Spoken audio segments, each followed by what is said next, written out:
cold chill, amen. Committee will come, excuse me, the committee will come to order. Without objection, the chair is authorized to declare recess at any time. We welcome everyone to today's hearing on oversight of the Federal Bureau of Investigation. Chair now recognizes the gentleman from Wisconsin to lead us all in the Pledge of Allegiance. Allegiance to the flag of the United States of America, and to the republic for which it stands, one nation, under God, indivisible, with liberty and justice for all.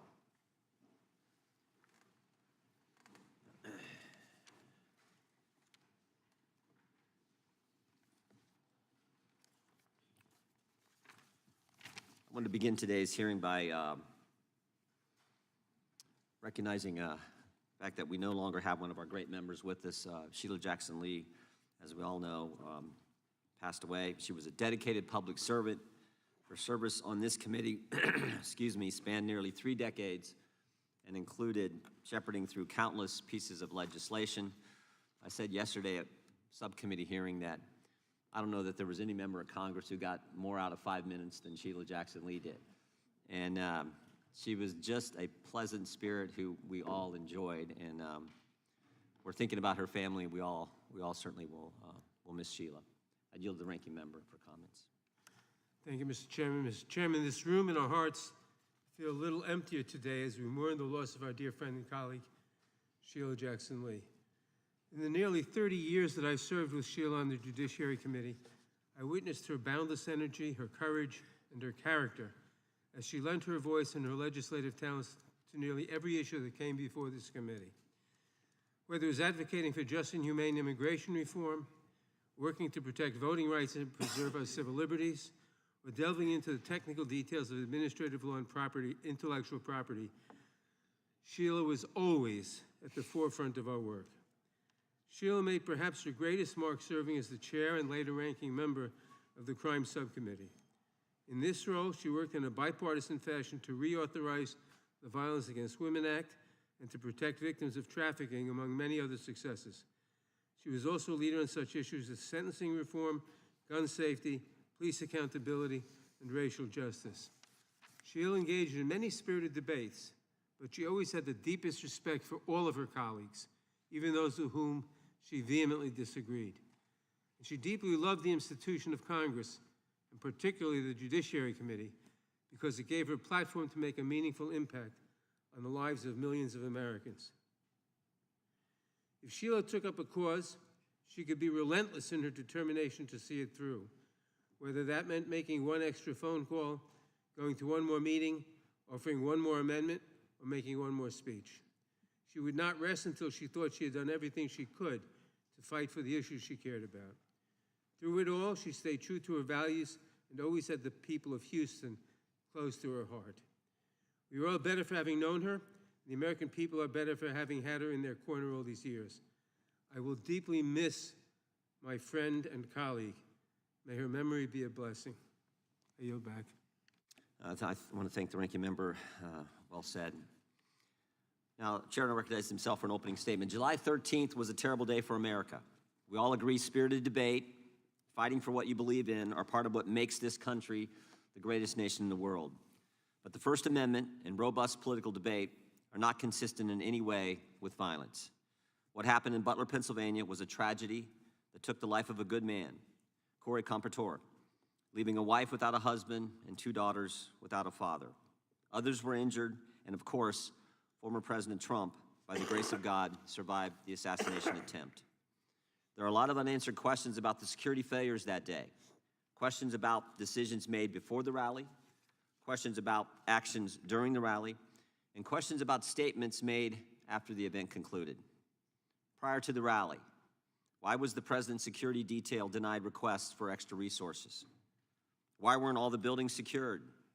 There were a finite number of buildings that needed to be secured. Why wasn't that done?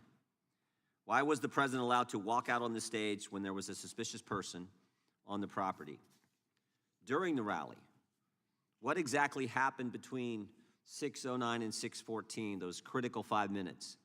We know from briefings from the director and the deputy director at the FBI and other information we've gathered that at 6:09, the shooter was identified on the roof. At 6:10, the counter-sniper was notified. Counter-sniper teams were notified about the shooter. 6:11, the shooter fired several shots, injuring and killing one person, injuring others.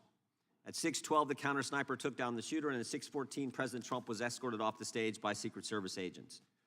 We need to know what happened play by play, moment by moment, second by second, the communications that took place, again, during that critical 5 minutes.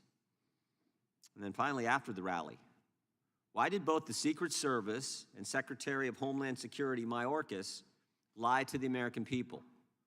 July 14th, the day after the attack, Secret Service spokesman Anthony Guglielmi said this, quote, "The assertion that a member of the former president's security team requested additional security resources that the U.S. Secret Service or the Department of Homeland Security rebuffed is absolutely false." The next day, Secretary Mayorkas said, "That is an unequivocally false assertion. We had not received any requests for additional security measures that were rebuffed."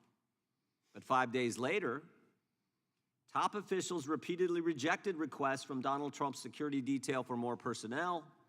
And on the 21st of July, the New York Times, confirming what the Washington Post reported, said, quote, "Mr. Guglielmi acknowledged that the Secret Service had turned down requests for additional federal security assets for Mr. Trump's detail."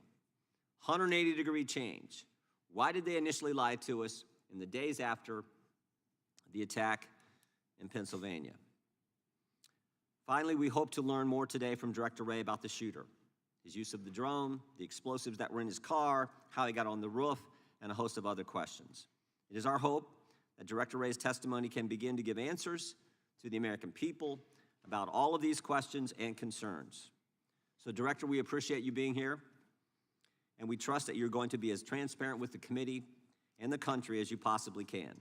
And I'm sure you understand that a significant portion of the country has a healthy skepticism regarding the FBI's ability to conduct a fair, honest, open, and transparent investigation.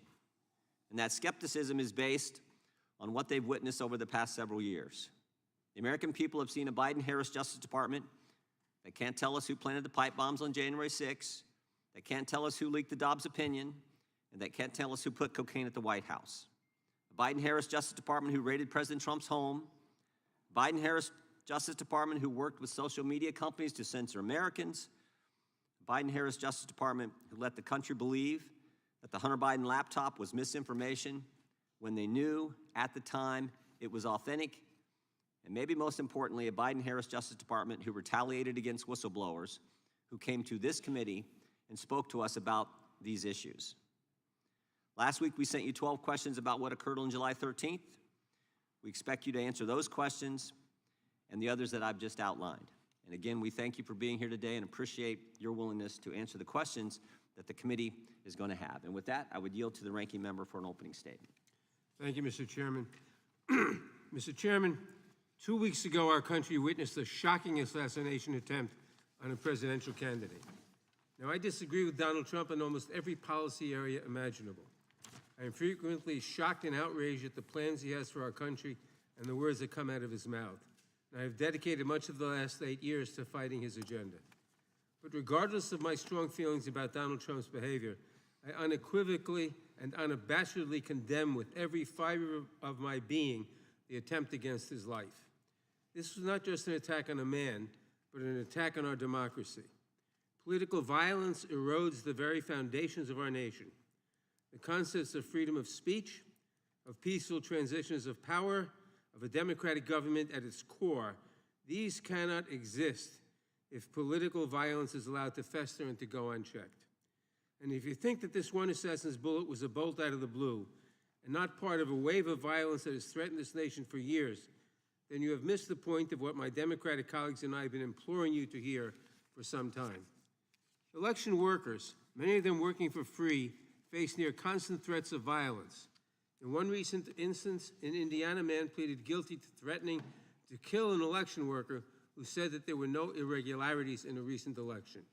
That man said, quote, 10 million plus patriots will surround you when you least expect it and will, expletive, kill you, close quote.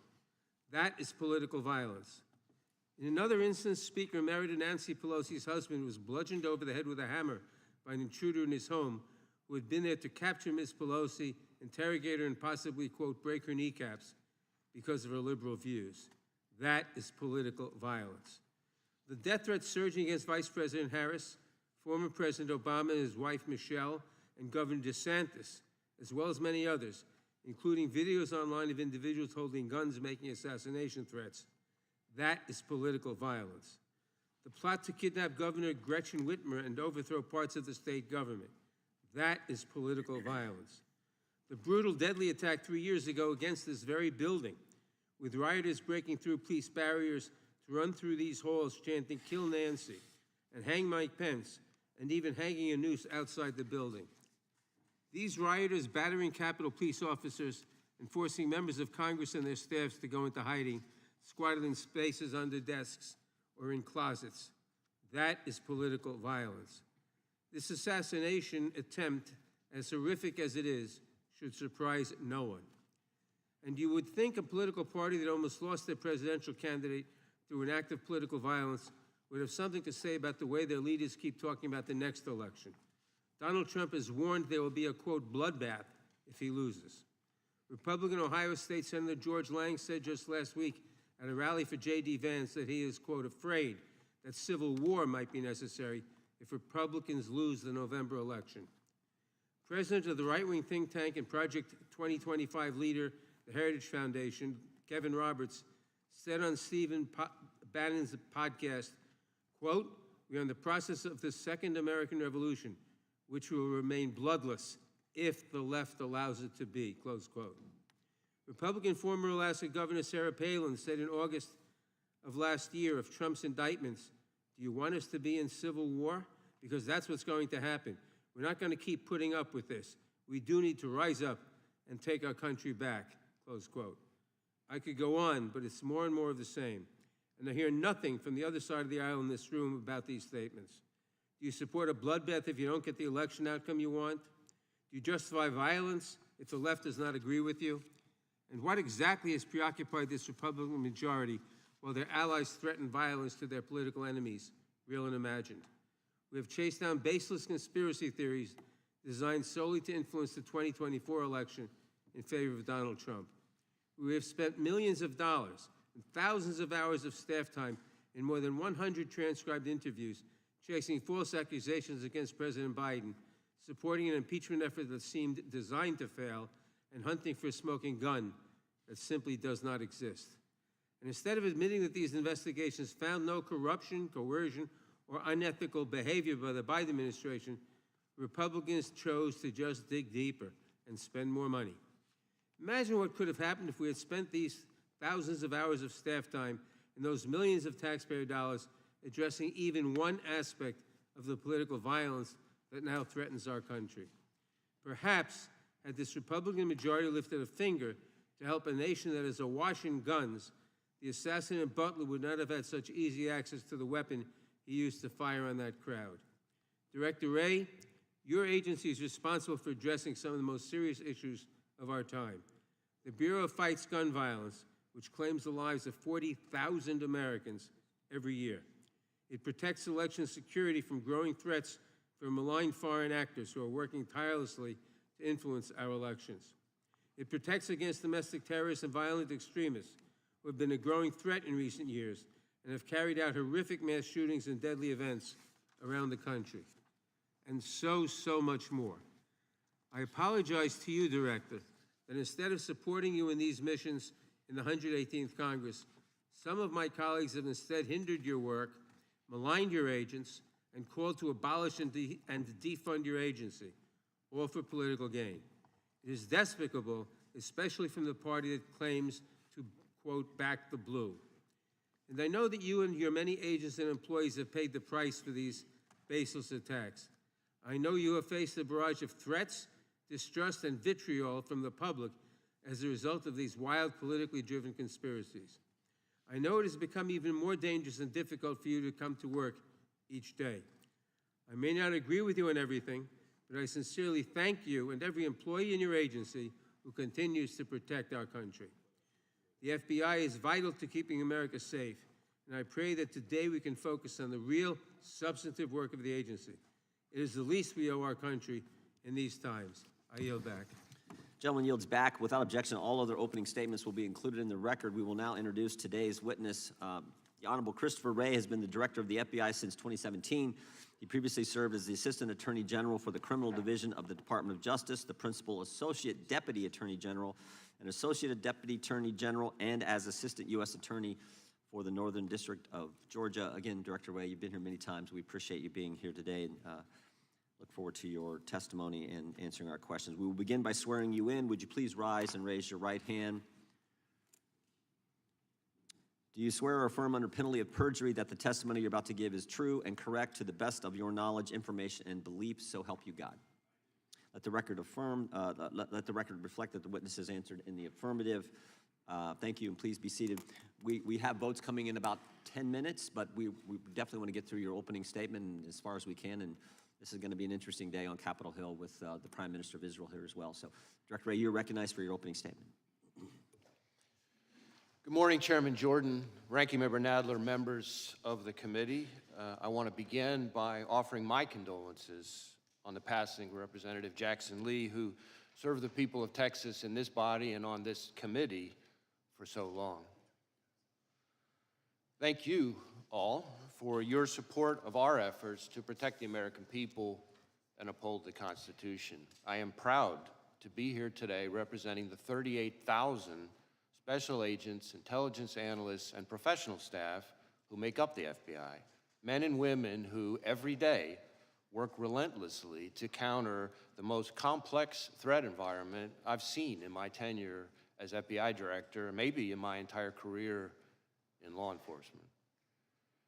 Before I go any further, I also want to acknowledge and offer my deepest condolences to the victims of the horrific assassination attempt in Butler County. To the friends and family of Corey Comparator, who by all accounts lost his life protecting others from danger. To the other victims, 2 of whom were critically wounded. And of course, to President Trump, former President Trump and his family. As I've said from the beginning, the attempted assassination of the former president was an attack on our democracy and our democratic process, and we will not and do not tolerate political violence of any kind, especially a despicable account of this magnitude. And I want to assure you and the American people that the men and women of the FBI will continue to work tirelessly to get to the bottom of what happened. We are bringing all the resources of the FBI to bear, both criminal and national security. Now, there's a whole lot of work underway and still a lot of work to do, and our understanding of what happened and why will continue to evolve, but we're going to leave no stone unturned. The shooter may be deceased, but the FBI's investigation is very much ongoing. To that point, I also want to acknowledge that I recognize both the congressional and the public interest in this case and the importance of this investigation to the American people. And I understand there are a lot of open questions.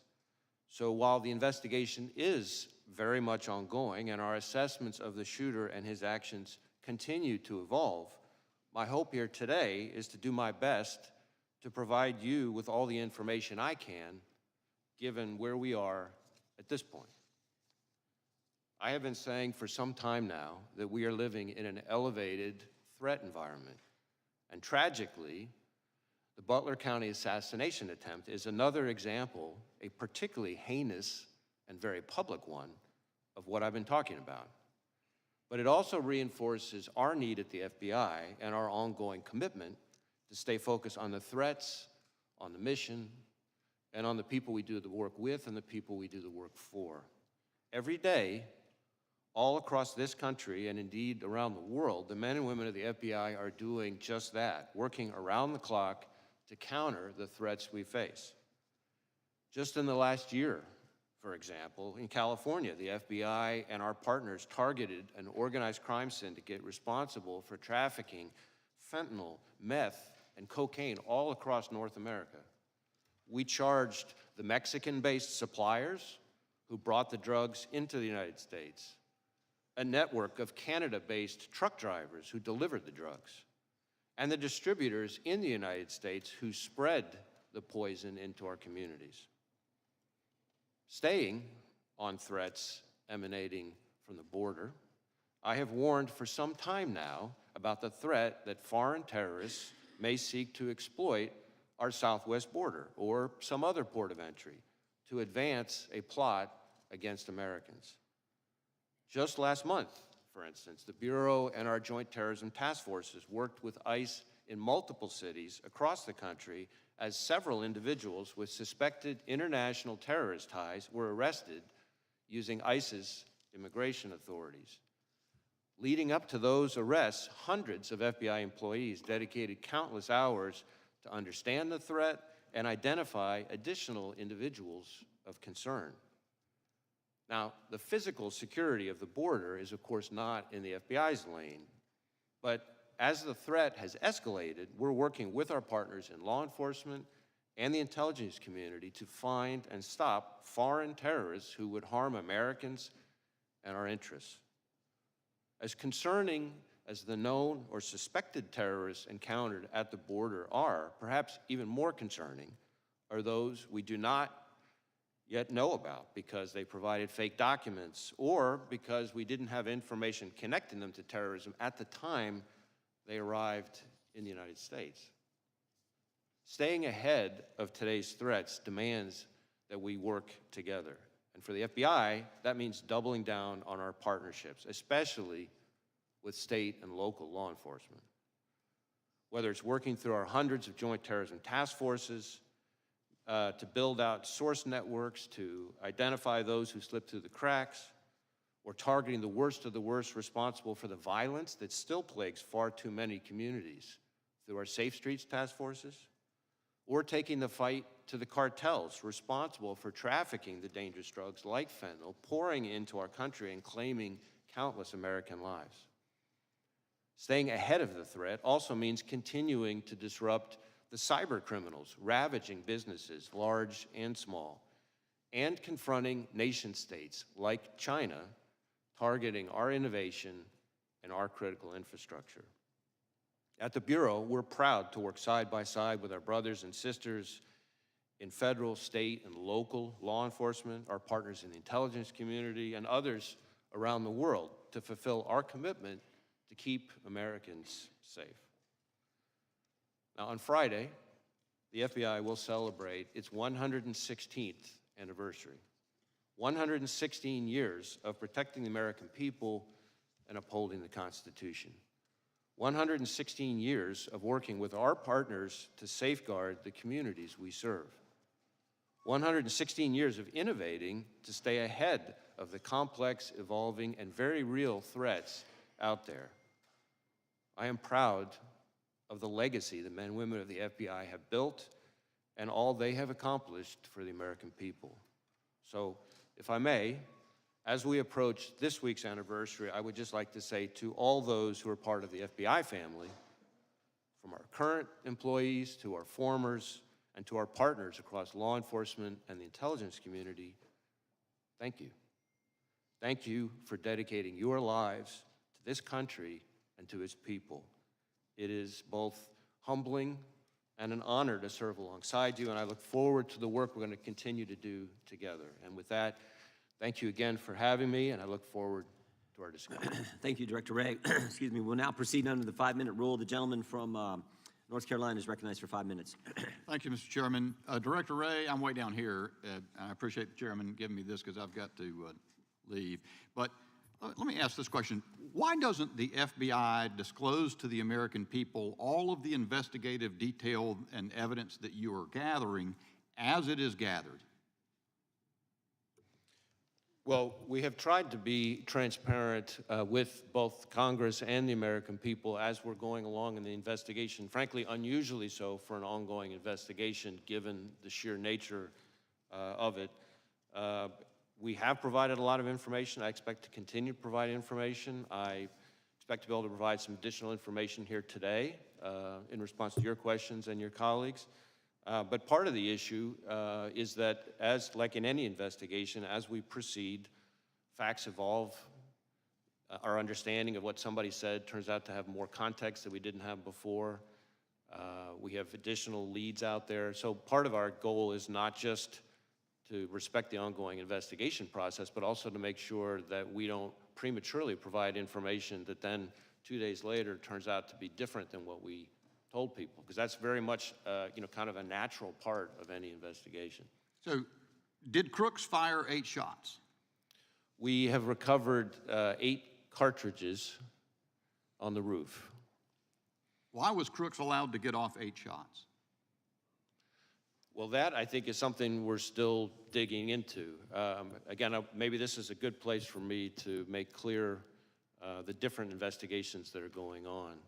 So, because certainly I understand and given that I've only got 3 minutes left, Okay. and I know other members, I'm really interested because I appreciate your invitation. You said you're prepared to disclose things as questions are asked. So I don't want to waste time, I just want to get to the questions that might, and as many members as can, ask questions that you'll answer. I actually think I'd be glad for you to go on soliloquy, frankly, and tell us what you know. I think the American people want to know. Why was President Trump not kept off the stage?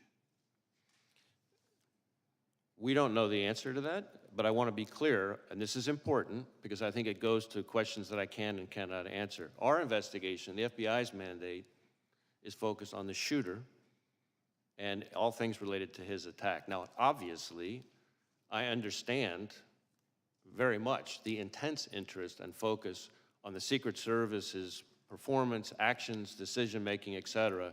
There are two separate after-action reviews, the DHS Inspector General and the outside independent panel that's been convened that are focused on that. Now, our investigation will obviously overlap with that. Here's the problem. We're out 13 days, and you say we've been disclosing. You know, we had the director, or the colonel from the Pennsylvania State Police in front of Homeland yesterday. He was quite candid. He disclosed to us that Butler Emergency Services Unit personnel were posted into the windows on the second floor of the AGR building, that they left there to go pursue the person that they spotted, Crooks, that they texted a photo of Crooks to the PSP representative in the command center. That information was relayed to the United States Secret Service. They asked that it be texted to someone else. That was many minutes before President Trump took the stand. What we don't know is why were they not keeping him off the stand? And to the extent, you know, I know we always hear when there's a criminal investigation, you got to wait for that to develop. But do you have any reason to, do you have any other target of your criminal investigation other than Crooks, who's dead? We are investigating the shooter both to determine his motive and his preparations and activities before the shooting, but also to make sure whether or not there are any co-conspirators, accomplices. At this point, have you developed any evidence to so suggest that there are any accomplices or cooperators or assisters? Not at this time, but again, the investigation's ongoing. So here's the thing. While we wait, maybe for months, and I hate to say this, I'm not trying to take a pot shot, but the country went for years with the understanding that the Hunter Biden laptop was Russian disinformation as offered by respected former intel officials, and the whole time the FBI had the laptop and then let that happen in public until finally offering testimony in a case. To the degree we wait to hear as a country and as a Congress what has happened in this event, because the FBI is conducting an investigation, it provides quarter for the U.S. Secret Service not perhaps to reckon with the problems that are obvious to everyone. So let's get a couple in while I've got 13 more seconds. One more question perhaps. Senator Grassley says that the records of the day show that there was a counter unmanned aerial surveillance operator on site. Was there? And why did that person not prevent Crooks from being able to use a drone? So again, questions about the Secret Service's performance are better directed to those other reviews. What I can tell you when it comes to drones is that Crooks himself had a drone, and I'm prepared to answer questions here today about the shooter and his use of the drone, for example. My time's expired. Gentleman yields back to ranking members recognized for 5 minutes. Thank you, Mr. Chairman. As I said in my opening statement, political violence is a scourge and entirely unacceptable, no matter the source or the target. Last October, far-right conspiracy theorists broke into Nancy Pelosi's home and bludgeoned her husband. Prominent Republicans mocked the attack and promoted conspiracy theories about it. Last August, an armed Utah man who threatened to kill President Biden was killed as FBI agents attempted to serve a warrant on him hours before President Biden landed in his state. Some on the right claimed that the man was simply a, quote, Second Amendment enthusiast. In recent weeks and months, those on the right have repeatedly called for, quote, civil war, with an Ohio state senator saying that if Republicans lose the election, quote, it's going to take a civil war to save the country, and it will be saved. The president of the Heritage Foundation likewise said that, quote, we are in the process of the Second American Revolution, which will remain bloodless if the left allows it to be, close quote. Director Wray, it's obviously important that we respect First Amendment protections, but there is clearly a point at which some violent rhetoric crosses over into threats of violence or leads to actual violence. Could you describe how the FBI looks at this relationship between rhetoric and action and what you are seeing around the country? So I appreciate the question, and this is an issue that I've been talking about for some time. In our view, there is a right way and a wrong way under the First Amendment to express your views, no matter how passionate or even angry you are. And violence and threats of violence is not the right way. And we don't care what you're upset about or who you're upset with. When, from the FBI's perspective, when it turns to violence and threats of violence, that's when we have to draw the line. That's when we get engaged. And there is an alarming phenomenon that we've seen over the last several years of that kind of passion and heated rhetoric turning into actual violence and threats of violence. We've seen it against public officials of all sorts. We've seen it against law enforcement. The number of officers shot and killed in the line of duty in this country is, frankly, outrageous and alarming. And I know that because every time an officer is shot and killed anywhere in this country, since the day I started as FBI director, I personally call the chief or the sheriff to express my condolences and to talk to them about the victim's family. And the number of those shootings that are ambush-related, meaning somebody is targeting law enforcement because they're law enforcement, is particularly alarming. I have made around 400 of those phone calls. It's almost every 5 days that a law enforcement officer is killed in the line of duty. And that is an example of the kind of ways in which passions and heated rhetoric can bubble over into violence. Thank you. Members of Congress, their families, and their staffs have witnessed an alarming rise in threats against them. I appreciate the work your agency has done to investigate and address these threats, but I'm concerned that we do not seem to be stemming the tide. What is the FBI doing to ensure that members of Congress, their families, and their staffs are safe? So we have a very close relationship with the Capitol Police, and we have members of the Capitol Police, for example, who are on some of our task forces.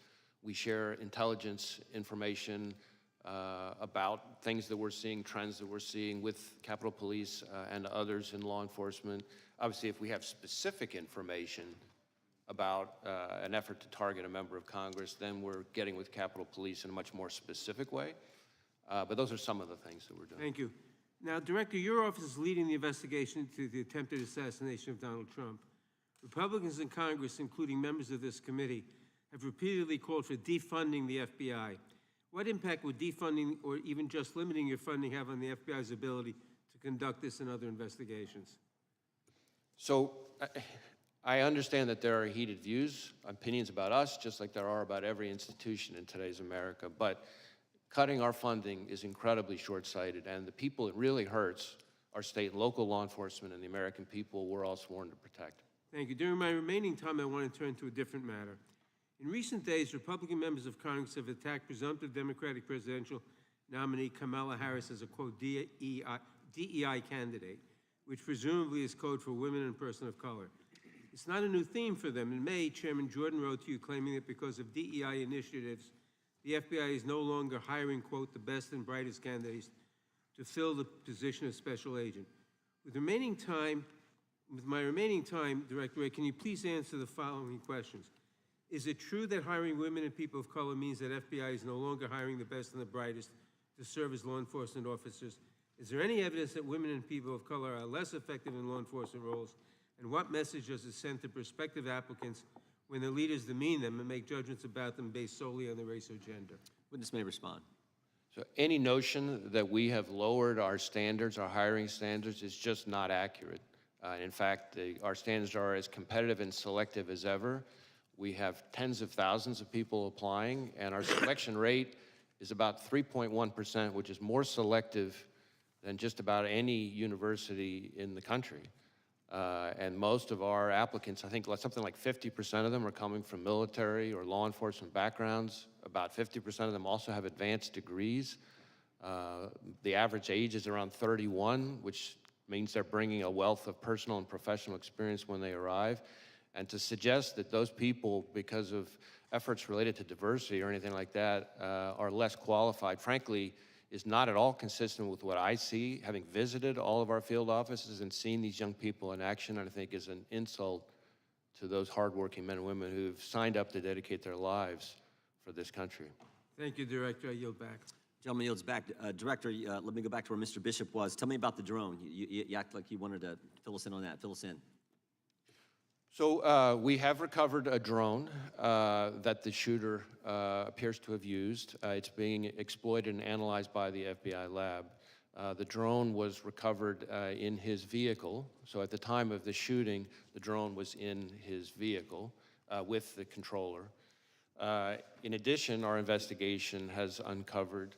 Do you know what time of day he flew it, and if he flew it on the day of the shot? Yeah. Oh, I'm sorry. Go ahead. So in addition, it appears that around 3:50 p.m., 4 o'clock in that window, on the day of the shooting, that the shooter was flying the drone around the area 2 for hours about 11 minutes. I want to be clear, but when I say the area, not over the stage and that part of the area itself, but I would say about 200 yards, give or take, away from that. We think, but we do not know. So again, this is one of these things that's qualified because of our ongoing review, that he was live streaming, viewing the footage from that, again, about 11 minutes in around the 3:50, 4 o'clock p.m. range. 2 hours before, he's flying a drone in the vicinity of the route. About 200 yards away, yes. 200 yards. Okay, that's important information. What about the bombs that we've heard about in the shooter's car?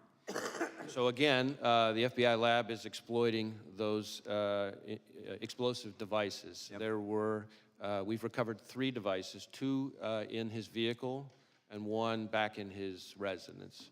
Are these what you would call, your experts would call sophisticated operations, or this? I don't know. That's what I've been told by people who have some understanding of this area. Yeah, I think it's.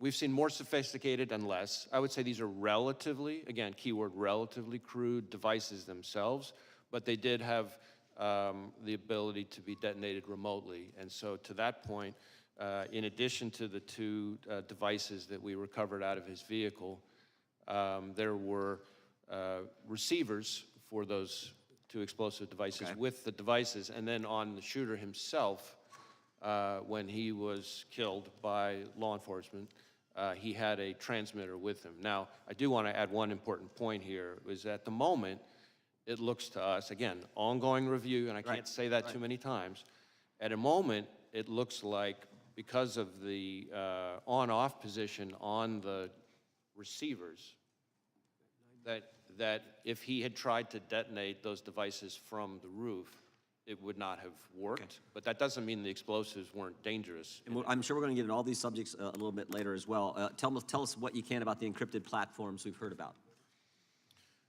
So one of the things that we're drilling into hard with the shooter in an effort to try to learn more about his state of mind, his motive, his ideology, his context, everything else, is to look at all of his devices, any social media accounts he had, et cetera. And one of the things we've learned in finally getting into his phone, which was also a significant technical challenge from an encryption perspective, but in addition, once we got on the phone, it turned out he was using some encrypted messaging applications. And again, the same question relative to the bombs. Was this pretty sophisticated, or is this is the kind of the norm you see with folks like, similar situation? How would you describe it? On this subject, I would say this has unfortunately now become very commonplace, and it's a real challenge for not just the FBI, but state and local law enforcement all over the state. Tell me exactly the scope of, does the scope of your investigation include what I call that critical 5 minutes from when the 6:09, when this is based, I think, on information you've given to Congress, 6:09 when the shooter's identified on the roof, and 6:14 when President Trump is ultimately escorted off, and all that happens, the shots that take place in between there. Do you have access to the communications that were going on at the time in that critical 5 minutes? So our investigation, when you say scope, our investigation includes that time frame, although focused again on the shooter himself and his day. Now, as involved in that, he's obviously involved in that time frame. Correct, and as part of that, as part of our focus, our investigation of the shooter and the attack, of course, we are interviewing law enforcement from the scene because those are some of the most significant witnesses, and we're obviously getting access to their materials and that kind of thing, and the Secret Service has been fully cooperative. You have access to the communications that exist there? That exact question, I don't, as I sit here at the moment, I don't know the exact answer to that question, but I know that Secret Service has been cooperative with us. The Congress would like access to those communications as well. I mean, not just that 5 minutes, although I think that's the critical time frame. There's lots of communications we'd love to have access as well.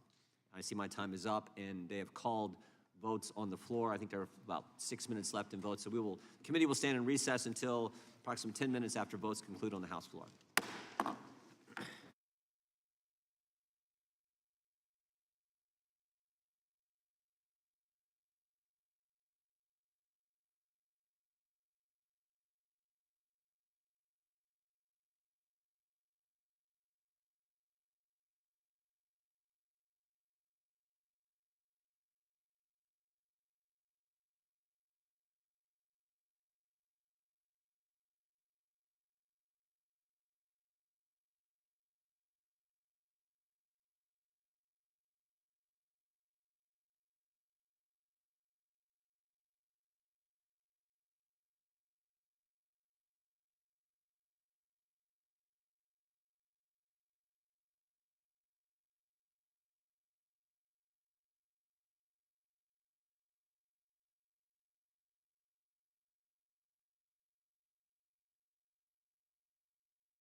Committee will come to order. The chair recognizes the gentlelady from California for 5 minutes. Thank you, Mr. Chairman, and thank you, Director Wray, for being here with us today. Before I ask anything, let me just echo the comments made by others, especially the ranking member, decrying the state of political violence in this country. It's completely unacceptable. We have a democratic system that allows for us to disagree, but not to take those disagreements to violence. That's what we have elections for. And I want to also thank you and all of the FBI for the work that you do, and frankly, the abuse, unwarranted abuse and criticism that have been directed to you by conspiracy theorists and others.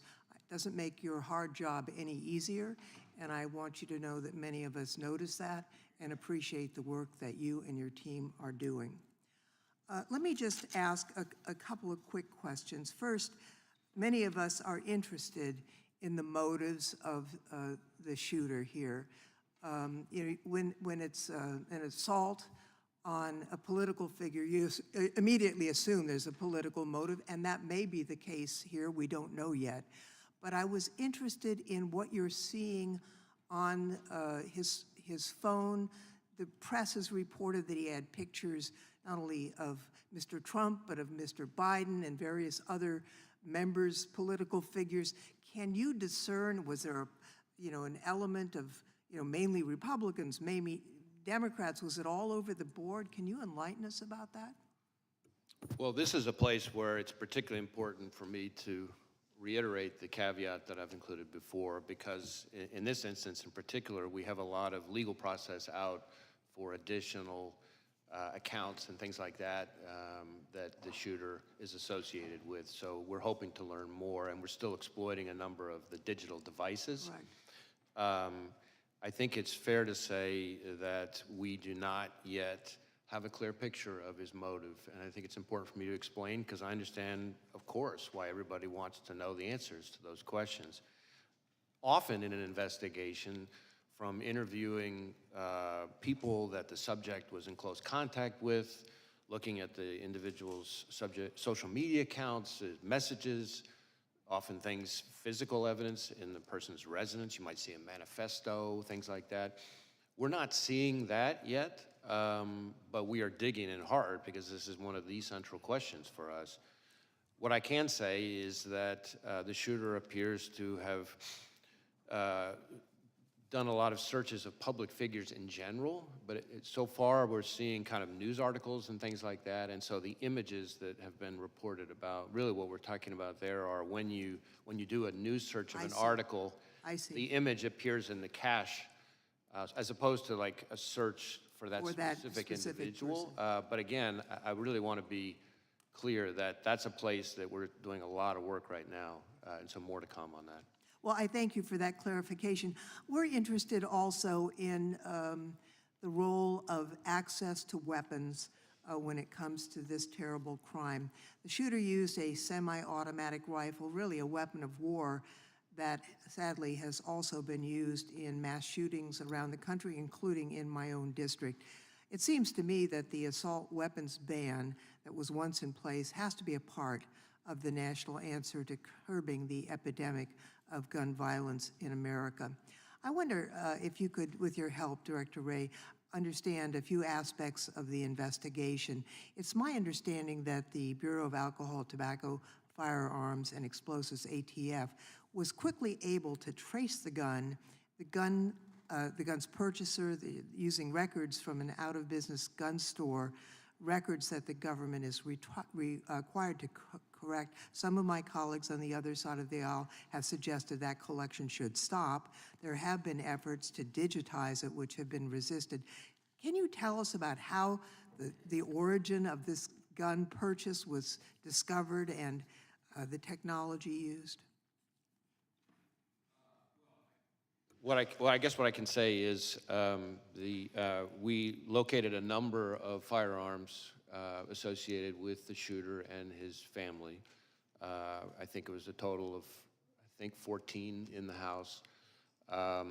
The weapon that he used for the attempted assassination was an AR-style rifle that was purchased legally, that he, is my understanding, acquired, I think bought actually from his father, who was the one who originally bought it, again, legally.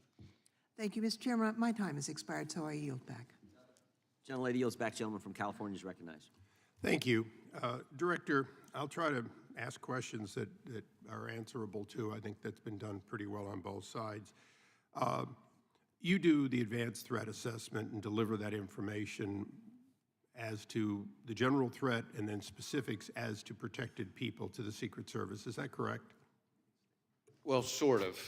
The Secret Service does a threat assessment, but they're doing that based on intelligence that they receive from a number of sources, including, of course, the FBI. So we share, whenever we have threat information related to a particular individual or protectee, then we share it with the Secret Service at a number of levels. So you're a participant, but ultimately the responsibility for threat assessment as to these individuals belongs to the Secret Service.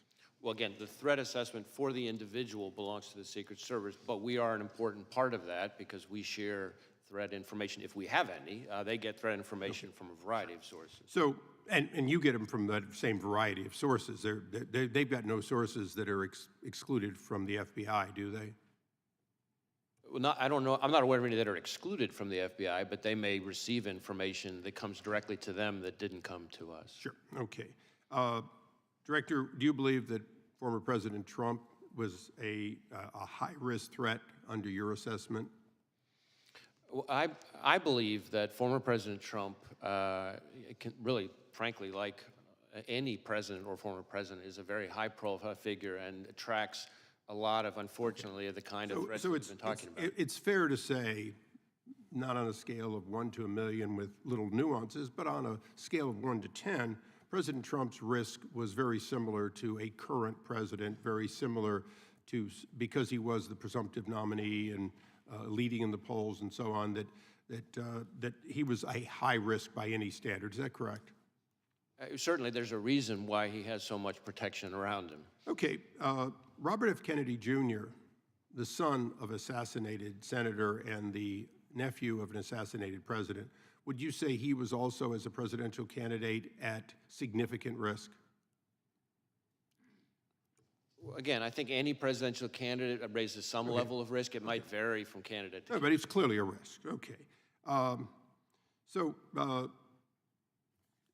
In a nutshell, the day before this attack, President Trump was documented not to have gotten on multiple occasions from the Secret Service what they asked for. The day after, it looks like they're getting more. The day before, RFK had been denied by the president multiple times, Secret Service protection. The day after, he now has it. So now my question is the actions of a 20-year-old with a lone gunman on a roof sufficient to change the risk assessment in your mind for President Trump and RFK? Or are we just realizing the threat that was always there and being more appropriate in matching it? And I know that's a little vague, but you've been at this for a long time.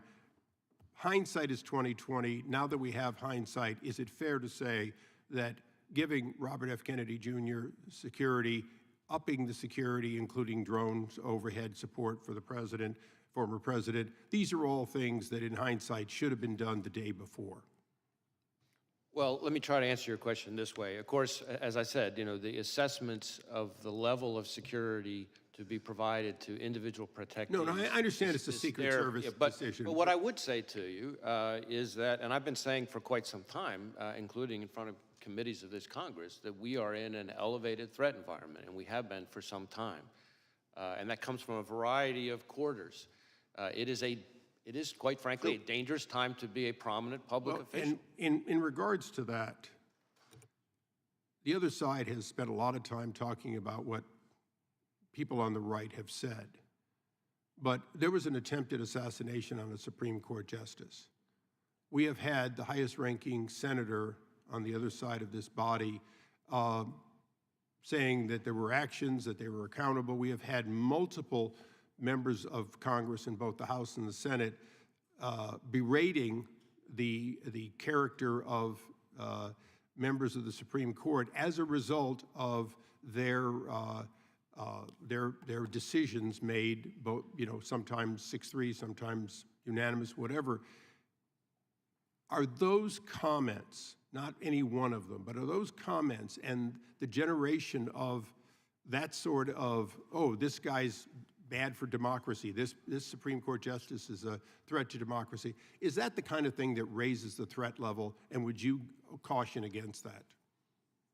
Well, I do believe that we've seen an increase in threats of violence, which again, that's the FBI's lane, not rhetoric, no matter how despicable or heated it is, but violence and threats of violence. We have seen an uptick in threats towards judges, among other prominent public officials, including, as you say, a case that we helped investigate involving a threat to a sitting Supreme Court justice.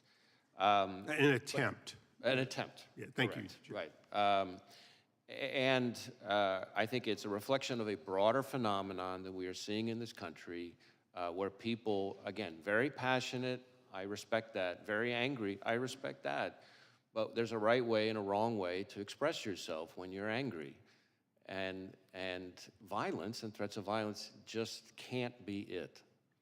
And that's where we fit in. It's not my role as FBI director to call out, particular people's rhetoric. There's a place for that, but that's not my role as FBI director. But when it turns to violence and threats of violence, that has to be treated as unacceptable, and that's the way we look at it. Thank you, Mr. Chairman. I yield back. Director, when did the FBI learn that Iran was threatening President Trump's life?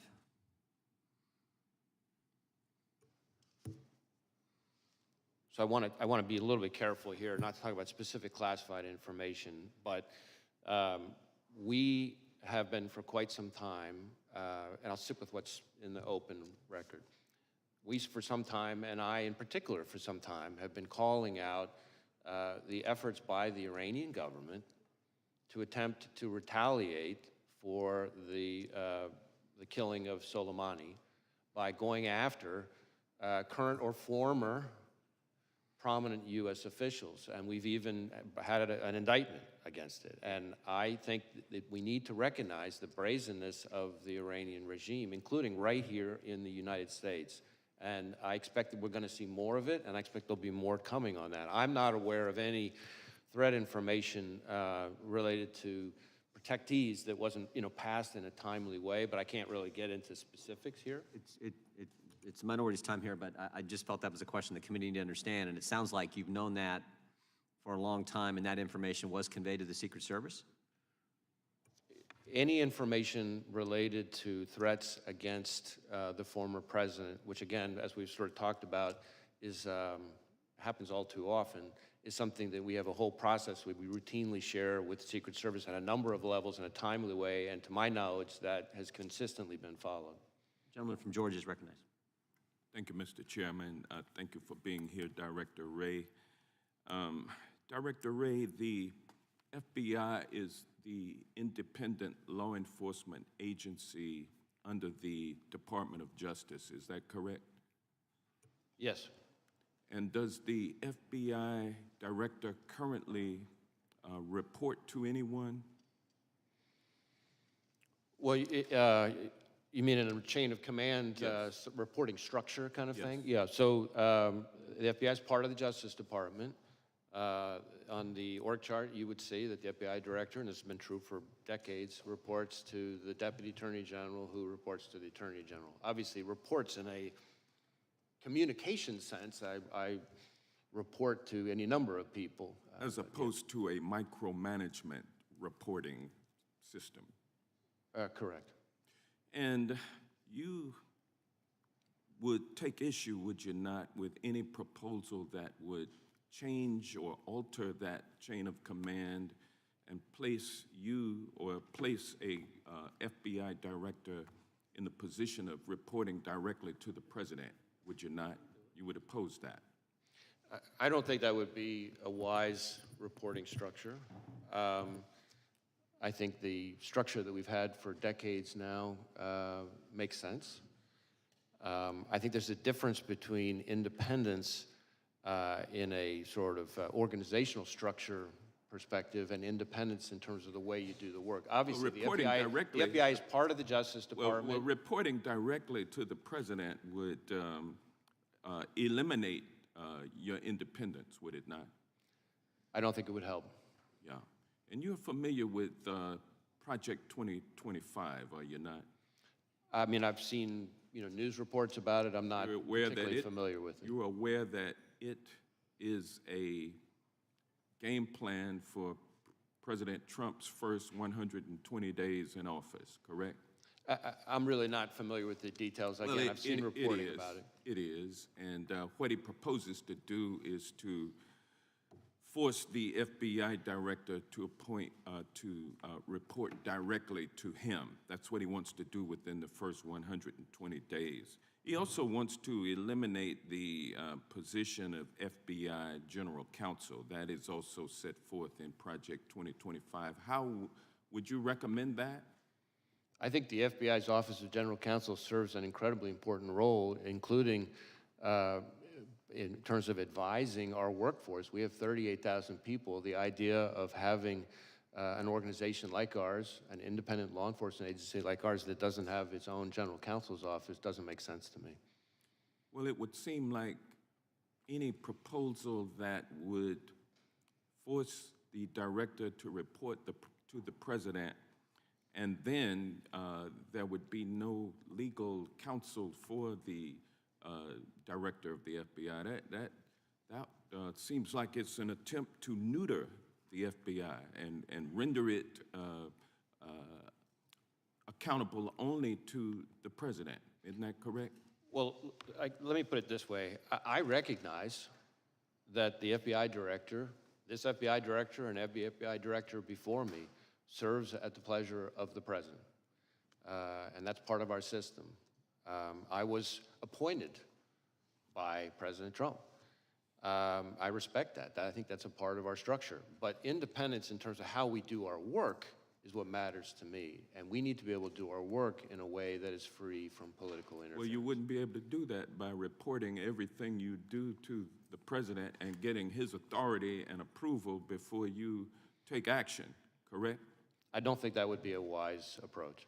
And then there's even a proposal to replace many of those 38,000 dedicated civil servants who work for the FBI, replace them with a MAGA group that has pledged its allegiance to Donald Trump. What danger would that bring to the FBI if that were to happen? Well, again, I haven't read or reviewed Well, this thing that you're assuming referring to. what I say is but, true. But What the FBI is impact would made that up of have? the FBI is made up of 38,000 dedicated career law enforcement professionals. It has no political appointees of any kind, unless you count me as a You don't nominee want of the that to former change president. either, do I you? don't think that should change. You I don't think want that is a bunch that of is MAGA part of how we loyalists do our work. being, right. being the employees of the FBI. We're coming up on 116 would- years of the FBI, and that's the way it has been for 116 It would years. be for a reason. crazy to take 38,000 MAGA loyalists and put them at the FBI. That's frightening. That's what Project 2025 proposes, and I'm glad to know that you are not with that program, and with that, I yield back. Gentleman yields back. Gentleman from Florida is recognized. Was the shooter on the FBI's radar in any way prior to the assassination attempt? We did not have any information about the shooter. He was not in our holdings before the shooting. No communication in any chat rooms, no CIs or confidential human sources have any interaction with? No, we've run a thorough search for the subject through all of our holdings, and he was not in them anywhere. Were there any FBI agents or informants present at the Trump rally in Butler? Not to my knowledge. And Mr. Jordan was talking to you about Iran. Were law enforcement resources diverted from the protection of President Trump to John Bolton as a consequence of concern that Mr. Bolton might have been the target of Iranian malign efforts? That's really a Secret Service decision. I don't know the answer to that. That's really something they would know better. What I can tell you is that there are a number of individuals. You mentioned one who we've brought a case a specific criminal case for the Iranians targeting for assassination, but how the Are you Secret gonna Service get that answer allocates- to us, whether or not resources were diverted from Trump to Bolton? Is that just gonna be part of your review? I think that's going to be part of the reviews by the Inspector General. The Inspector and General for after- DHS, right? Of DHS Right, and the I- outside got it. panel. And I after think that's an action. important point because the Inspector General for DHS has really fallen out of favor with the administration because he's been pointing out all the problems on the border with Mayorkas and Biden, and we're always kind of worried that they're about to fire him, which would be a really bad idea now that this role that you've identified is so critical. Be a bad idea to fire the IG for DHS during the pendency of this, right, Mr. Director? I don't think that would be a good idea. I'm with you on that. So I want to zoom out a little bit. How often do you brief President Biden? You mean on this No, just specific generally. case? No, in your role as FBI director. I mean, I don't know that I could give you a number. Is it like weekly, monthly, daily? It's not at a regular cadence. There have been times when there have been months at a time when I haven't, and then there have been times when several days apart I have. It's always with other people. The vice president, is she typically there? Often has been. Okay, so when did you notice his decline? In my interactions, in my role, all my interactions with the current president have been completely professional. Right, but I mean the cognitive decline. I'm not saying he treated you unprofessionally, just maybe not picking things up as quickly as he used to. Again, I don't meet with him very often, but what you're describing is not something that I've observed during my interactions with him. I mean, we've had it observed so often that the ranking member and Mr. Schiff on this committee have said that he could no longer continue as a candidate. And so, since you're the FBI director, I was just sort of wondering, like, who's running the country? Like if something bad happened, you'd have to go brief President Biden about it right now? God forbid? And on any number of occasions, I have briefed the president, and as I said, those briefings have all been uneventful and unremarkable. Oh, I can imagine them being uneventful. But in the work where the vice president's also present, like you say, there's like more than half the time there's these briefings, she's there too? I don't know if I'd said more than half the time. Certainly, there have been times where she's been present. There have been other times where she hasn't. I take you at your word when you say this is the most complicated threat environment you've ever observed over a long career in law enforcement. And I'm just kind of wondering, with this assassination attempt, with the invasion at our border, with all the Hamas that have been let in that you've talked about and briefed about, like, is Biden up to it? And if he's not up to it, and you're a guy who's been regularly briefing him, like, who's been in on this conspiracy to hide the real Joe Biden from all of us for years? It never occurred to you that this guy wasn't up to it in all these briefings you did? As I said, my briefings with the president have all been completely fine. Were they I've between briefed, 10 a.m. and he's 4 asked p.m.? questions. There hasn't been anything of note in the area that you're talking about. Yeah, did you ever have to brief him before 10 a.m. or after 4 p.m.? We hear those are as good hours. I certainly, times that I have briefed have included outside those hours. Right, okay. I just, I think the American people want to know how we got to this point with someone who's so diminished his own party has basically put him out to pasture. And since you had close proximity and the vice president had close proximity, I'm just kind of wondering if you were being straight with all of us about how things were going with him. I guess we'll have to figure that out. You can count on me to be straight with you, sir. We'll see. Gentleman yields back. Gentleman from Tennessee is recognized. Thank you. Firstly, I'd like to recognize, unfortunately, the fact that our colleague and my colleagues, side by side, mate for many, many years in this committee, Sheila Jackson Lee, is no longer with us. She was a great member and a force for America, and her loss is felt and it's great. Secondly, I'd like to say to the FBI director that there were some remarks made when you were introduced, preemptory remarks saying that people don't have great faith in the FBI and et cetera, et cetera, et cetera. I have great faith in the FBI, and I think most of us on this side of the aisle do. And we appreciate your work and appreciate your being here.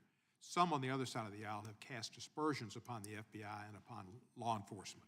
And if they don't want to support law enforcement, that's their business. But I support law enforcement, and the FBI is the top rank of law enforcement in our country. So I thank you and all of your people that work with you. Secondly, there's been some questions about the FBI maybe being weaponized. Did President Biden ever ask you to get involved in the case in Orlando, Florida, where Kevin McCarthy says that Mr. Gates is investigated for some sexual involvement with a 17-year-old girl? Did the president or anybody in the Democratic Party, as Mr. McCarthy has suggested, weaponized you and tried to get you involved in that case? No, sir. Good, thank you, just wanted to make sure of that. Butler, Pennsylvania, I read something about a ladder. He used a ladder to get up on that roof, and that the ladder was found somewhere a distance away. Is that true? So we do know that he purchased a ladder. I think, if I recall correctly, it was about a 5-foot tall type of ladder. But importantly, we did not find the ladder at the scene. So it's not clear that he used the ladder to get on top of the roof. So you don't think We're the still ladder... digging into all that, things related to the ladder and his access to the roof. But he did buy a ladder, but the ladder was not found at the scene. Ladder didn't have any feet on it. It didn't walk off. Oh, yeah, right. Thank you, sir. There have been a lot of threats against public officials. We've seen Mr. Scalise terribly shot, and we saw Gabby Gifford shot, and other Congress people, and many of us have had death threats. And the FBI has been made aware of those to help protect us, and I appreciate that greatly. But we've also had election officials and poll workers threatened. What is the FBI doing in consultation with other law enforcement to ensure every eligible voter can safely and confidently cast a ballot this year? So when it comes to threats to election workers in particular, we participate in the election threats task force that DOJ set up. We also, and there have been quite a number already of arrests and convictions under that task force. We have got a number of investigations underway that involve all kinds of threats to election workers, ranging from online threats to, there was even some mailings that included fentanyl. So there's been a number of types of threats to election workers. And these are, after all, people who are putting in their own time for the good of the country to try to help us have a functioning democracy. And so the idea that they would be targeted with violence is just outrageous. We are sharing information with election officials about things to be on the lookout for. We have election crime coordinators in all 50 And you'll be prepared for Election Day with additional, FBI will be looking out for. Yes. Thank you, thank you. Jeffrey Epstein, been in the news a lot lately about involvement with certain people high in politics involved. Did the FBI conduct the raid on his townhouse in New York when he was incarcerated in New York? There was a raid on his East Side townhouse. Well, I don't know about a raid. I know we executed a number of searches in the course of our fairly extensive investigation related to Mr. Epstein. Can you tell me during that search if you came across and have within the possession of the FBI tapes of him with other individuals that he might have taken in, people in compromising positions? Yeah, I don't know that there's anything I can share related to that. I can see if there's information we could provide and maybe get back to you on it. If there were tapes of people in prominent positions, friends of his he posed for pictures with, possibly in compromising positions, it would be, the public, I think, has a right to see those. Well, I mean, how we handle evidence recovered in a criminal investigation has all kinds of rules that apply to it. I recognize the intense public interest in the subject, but we'd have to follow our rules. But I'm happy, like I said, I'm happy to follow up with my team on it. Thank you, sir, and I appreciate your service, and thank you for being here today. Gentlemen, yield the last 5. Chair now recognizes the gentleman from Arizona. Thank you, Mr. Chairman, and thank you, Director Wray, for being here. How many shots did the shooter fire? Well, we know that he fired at least 8 because we recovered 8 cartridges on the roof. Okay, and are all the cartridges and the unspent bullets, have they been, you know how many there are? You've accounted for all of those? I assume, yeah. We believe we have.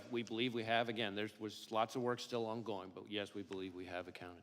And did the recovered shells, the cartridges, match the shooter's rifle? My recollection is yes. Okay. And you conducted analysis that confirms that? Well, we work with ATF, but yes, so some of the work has been divided up. But. And how many shells casings were recovered from the location of the counter snipers? I'm sorry, I couldn't hear the last part. From the counter snipers location? That I don't have the answer, at least here at my fingertips. Okay. Did the blood and tissue pattern of the shooter, did it match the stories or the witness testimony that you've heard so far? Can you, well, I'm not sure I'm following the question. Well, I assume you've interviewed the counter snipers, or you have that evidence, and other witnesses describing the kill of the shooter. And I'm wondering if the blood and tissue and brain matter is consistent with the testimony that you're receiving. In other words, is the physical... In terms of the manner of death? and so Exactly. Is the forth? Yeah. physical evidence consistent with where the shot from the counter sniper took place? Yeah, so, so the autopsy is being handled by, as is not unusual, the state authorities. My understanding is, thus far, I don't think it's fully complete, which is not, again, not totally unusual. But so far, nothing remarkable on that front. That's from the body itself, but from actually the scene where the shooter was found, is everything consistent with the testimony, the physical evidence at the scene? Is that consistent with the testimony you've seen, that you've heard so far? So far, yes. Again, ongoing investigation. Were you able to determine whether the shooter took the gun up with him when he climbed up to the top of the roof, or was it already placed there somewhere? So that is something that we're drilling into right now that we don't know the answer to yet. I can tell you, which may be relevant, though, to your question, that, and I don't think this has been reported yet, that the weapon had a collapsible stock, which could explain why it might have been less easy for people to observe. You know, because one of the things that we're finding is people have observed him, the first people to observe him with the weapon were when he was already on the roof, and we haven't yet found anybody with firsthand observation of him with the weapon walking around beforehand. So that doesn't mean he wasn't, obviously, but the collapsible stock is potentially a very significant feature that might be relevant to that. Did he have a scope? I believe so, but I just, as I sit here right now, I don't remember. Okay. You mentioned about 2 hours before the incident that he'd had a drone and he was using a drone. Instead of me putting words in your mouth, just tell me how you discovered the drone, how you discovered the time, and how you discovered, if you can describe what he would have been observing with the drone and how you determined that, please. So this is something that's very much ongoing right now. We're going back and forth with our lab as they continue to do work on it. What I would say is the drone was in his car. As I said, we've been able to, by exploiting the drone, determine, its use and flight paths. There were no pictures or videos on the drone of the day of the rally, for example, but we have been able to reverse engineer the flight path of the drone from the day of the rally, and that's how we know that for about 11 minutes, from I think it's around 3:50 p.m. to 4 p.m., somewhere in that range, he was flying the drone, and we have the flight path. It's about 200 yards away from where former President Trump would ultimately be speaking. And so that would have primarily given him a vantage point. I'm trying to think how to describe this. If the former president's podium is that way, Yeah. the drone would be over here looking, say 200 yards again off this way, looking back. So it would have shown the shooter, we think, again, we're still doing more work on this. I really want to qualify what I'm saying, but I'm trying to be transparent and lean in here. We think it would have shown him kind of what would have been behind him. But when you say behind him, behind the shooter? Correct. Like, in other words, almost like giving him a rear view mirror of the scene behind him, except again, he wasn't flying it overhead while he was later back for the assassination. But he would have had, with the drone, he would have been able to also assess kind of what, because the stage, I assume, was already set, he would have been able to assess that angle with the rooftop as well, forward and backward, I assume. Well, certainly going towards the towards the podium. Again, we're still trying to figure out exactly what he saw because we're having to, in effect, because there's no recording of what he saw during those 11 minutes, you know, our hypothesis at this point, the experts think he would have been live streaming it. And so we're trying to, in effect, say, okay, if this was the flight pattern, given these capabilities of the drone, what would you have seen?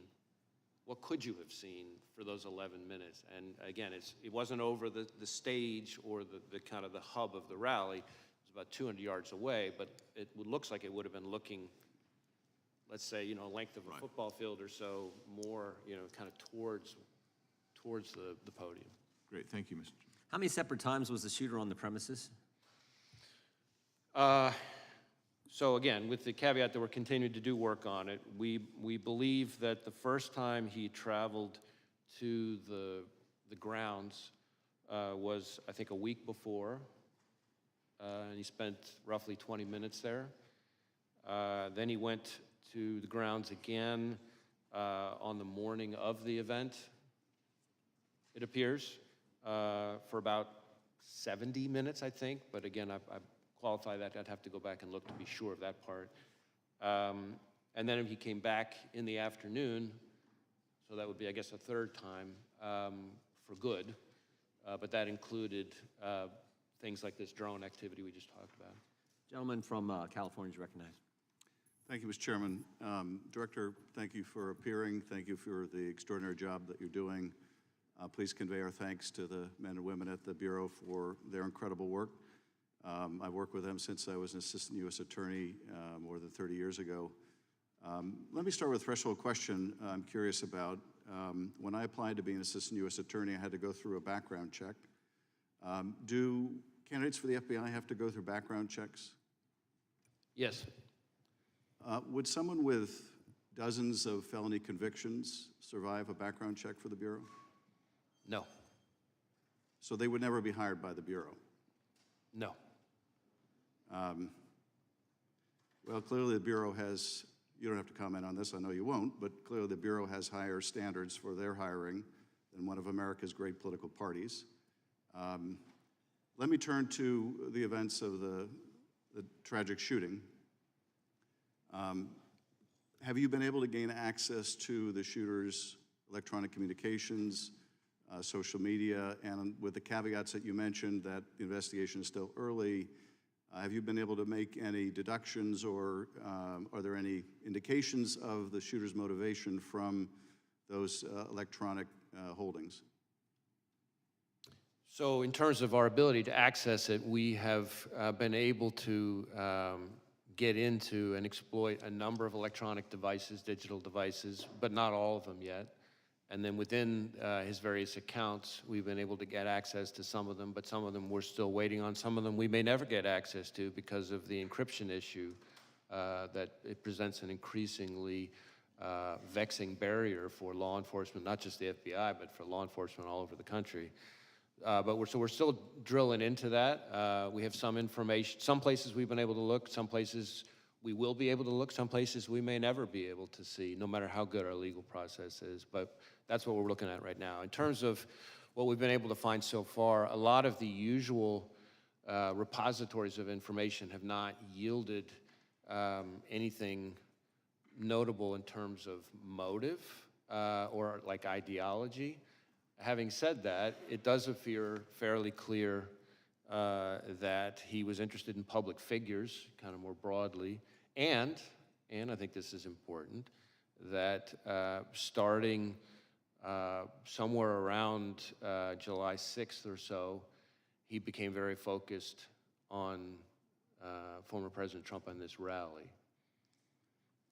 And so one of the things that I can share here today that has not been shared yet is that we've just in the last couple of days found that from our review, to your point about devices, analysis of a laptop that the investigation ties to the shooter reveals that on July 6th, he did a Google search for, quote, how far away was Oswald from Kennedy?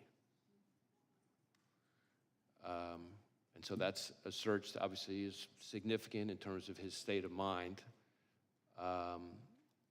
That is the same day that it appears that he registered for the Butler rally. And when you say that his electronic holdings indicated an interest in different public figures, without revealing anything you're not comfortable revealing about those public figures, can you tell us anything generally about them, either the offices they hold, their political party, or was it simply people of a high profile? Well, a couple things. First,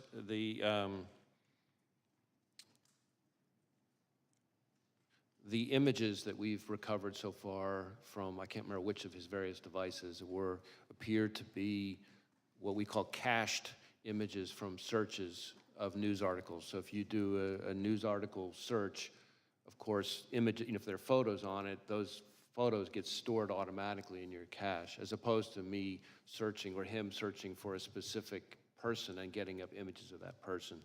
As far as the pictures that are like that, there doesn't seem to be a whole lot of rhyme or reason to it so far, other than these are all prominent public people, but they cover both parties, they cover both U.S. people and even some foreign public officials.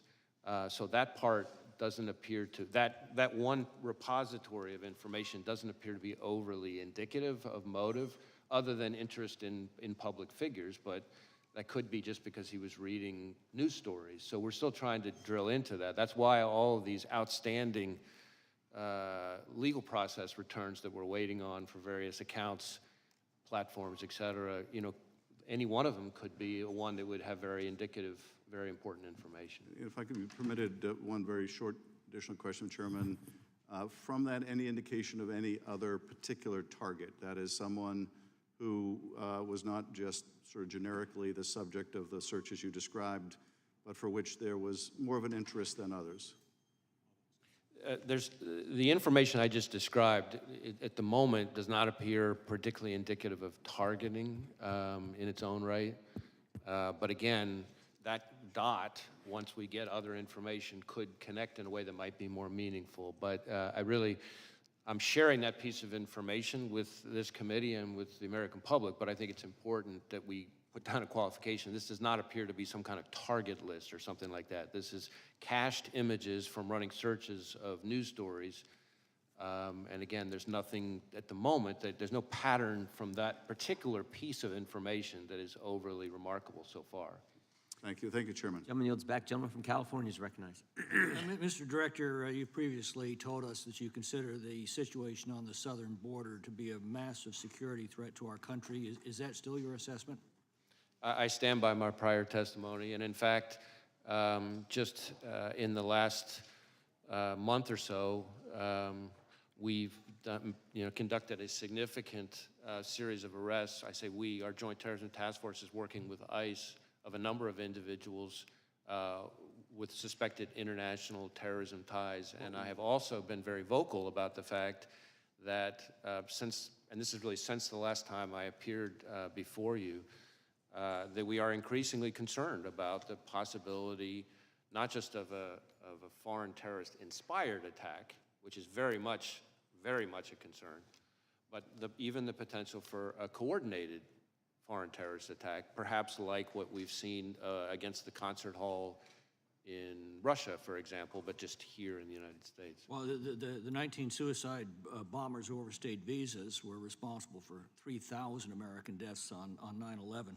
What's your best estimate of the number of foreign terrorists who are now in our country? I don't know that I could give you that number. What I can tell you is we have lots of foreign terrorism-related investigations, but that doesn't mean that all of them came in, illegally or anything like that. It seems to me that the simplest act of terrorism would be for dozens of guerrillas to attack low-security, high-density venues, for example, Friday night high school football games all across the country at the same hour with bombs and automatic weapons. That would produce thousands of casualties from coast to coast in a matter of minutes. How likely is such a scenario? Well, what you're describing would require, of course, a lot of coordination. But what I will tell you, and I think you're onto a particularly important point from my perspective, which is that unlike the 9/11 attacks, which, again, I was in FBI headquarters on the day of 9/11, and so I remember it vividly, and I've spent plenty of time in the period after that in my prior positions engaged with the families and the victims. But what we're seeing more and more with the foreign terrorist threat, and frankly, also the domestic terrorism threat, is a focus on kind of like what you're talking about, well, what I would call soft targets, which is really for the American people's benefit, just intelligence community speak for where everyday people live their everyday lives. What terrorist groups have now infiltrated our country that you're tracking? Well, I don't know that I would say infiltrated. We have investigations as we speak that relate to ISIS and its affiliates. We have investigations as we speak that relate to Al-Qaeda. We have investigations as we speak that relate to Al-Shabaab. We have investigations as we speak that relate to the Iranian proxies, Hezbollah, and so frankly, even the IRGC Quds Force itself. What foreign criminal gangs are now in our country that you're most concerned with? Well, foreign criminal gangs, I mean, we obviously have investigations, a lot of investigations into, gangs like MS-13, for example, and some of its counterparts. Although I think if you were to talk to most chiefs and sheriffs like I'm doing every week, we shouldn't underestimate how prevalent neighborhood gangs are, really. It's a lot of the gang violence that... Well, I'm concerned about those that we've allowed in through the southern border and what threat they are now posing. Do you believe that the vetting performed at the southwest border is adequate to ensure that aliens with terrorist or criminal gang ties are not being released into the United States? Well, it's not really for me to speak to the vetting. What I would tell you is that... you have to deal with it once they're released into the United States. And one of the concerns that I have, which I touched on briefly in my opening, is there's been a lot of focus on the number of known or suspected terrorists encountered at the border, and that number has increased over the last 5 or 6 years, and that should be of concern. But frankly, to me, the bigger concern is individuals who weren't either weren't on the watch list at the time they came in because there wasn't information known yet that ties them to terrorism, and it's only after they get in that some new piece of information develops somewhere overseas, and now we know. That's a bigger concern. We've been warned that they basically vet against a blank sheet of paper. If they don't have a record in this country, Border Patrol probably doesn't have any record. They're released into the country, and you find out later of the dangers. Right, or if they use fake documents and there aren't biometrics to connect them. Sometimes there are people who come in who, because of the nature of the threat information that puts somebody on the watch list, there wasn't, fingerprints from the person at the time, because not every piece of intelligence comes with fingerprints. So then the guy comes in using fake ID, and of course, there's no reason to connect them. And of course, the 2 million gotaways you know absolutely nothing about. Exactly. Well, I don't know about absolutely nothing, because we may come across them in other things. I mean, one of the key parts of our collective defense here is that we work with 800,000 sworn law enforcement across the country, and we train them on the right questions to ask and things like that, so that we can build in additional eyes and ears if they, do a traffic stop or whatever happens to be. We run a greater chance of leveraging all that to pick up people who may have slipped through the cracks. Gentleman yields back. The gentleman from California is recognized. Director, we're about 100 days until the election. Russia has attacked our democracy in past elections. Are they seeking to do it in this one? We assess that the Russian government continues to want to influence and in various ways interfere with our democracy, with our electoral process. In fact, just in the last few weeks, we announced a significant disruption of a generative AI-enhanced social media, bot farm, essentially, of the Russians that was designed to be an influence operation, and some of the fake fictitious profiles of those bots purported to be U.S. persons. So they're still at it. We've seen that in election cycle after election cycle. Do the Russians have a preferred candidate? I'm not sure that I could speak to that here, but certainly what I would tell you is it's not just the Russians, and I think that's important for people to know too. There's a lot of attention to the Russians, as there should be, but we also know, you may recall that in 2020, Director Ratcliffe and I announced an effort by the Iranians to try to interfere. And more recently, we've had indictments related to China. 34 Chinese MPS officers creating fictitious personas, posting false information online, full of narratives designed to sow divisiveness, discord, undermine us. And I'm talking about narratives that they were pushing, again, purporting to be Americans, but actually Chinese MPS officers. For example, trashing any suggestion that COVID came from a lab leak, or trashing U.S. law enforcement on the occasion of the anniversary of George Floyd's death. And shifting to the attempted assassination on the former president, I want to make it clear, in America, violence has never been the answer. Not on a certain day in January or a recent day in July. And I just want to go through the shooting just briefly with you. How many armed officers were within the perimeter, just ballpark figure? You know, that really goes to the security posture, which is the subject of the DHS Inspector General's review and the outside panel, independent panel that's Would you say probably more than 100, though? I have to believe that number, but I don't have that number at my fingertips. Our focus is on the shooter and his attack. And the shooter was able to get 8 shots off before he was killed? That's what it would appear, yes. Type of weapon used by the shooter was an assault rifle? Was an AR-style rifle. So that means 1 trigger pull, 1 round, is that right? Essentially. Do you like to shoot? Do I? Yeah. Yes. Do you know the difference between an AR and a bolt-action rifle? I'm not going to try to sit here and engage on sort of firearms expertise, but I've fired a variety of weapons. But had the shooter used a bolt-action rifle, would that have been one trigger pull, 1 round? That's my understanding. Would there had to have been more? Well, on an assault rifle, trigger pull, round, bolt-action, non-assault rifle. What's the difference? Is it faster, slower? He was able to get more rounds off more quickly than he would have with other kinds of weapons. And that's my point, is that we can add additional resources to protect political candidates, and we should. The people who went to that rally deserved to be protected from gun violence, just like the students at Parkland deserve to be protected from gun violence, just like the babies at Sandy Hook deserve to be protected from gun violence. So we'll devote more resources. We've added a presidential candidate who is also now protected. But if we're being honest with ourselves, we have armed this country to the teeth. And we have allowed the most dangerous people to have access to the most dangerous weapons. I say that as a parent of a 7-year-old and a 5-year-old and a 2-year-old, the 2 oldest who have done multiple mass shooter drills in their classrooms.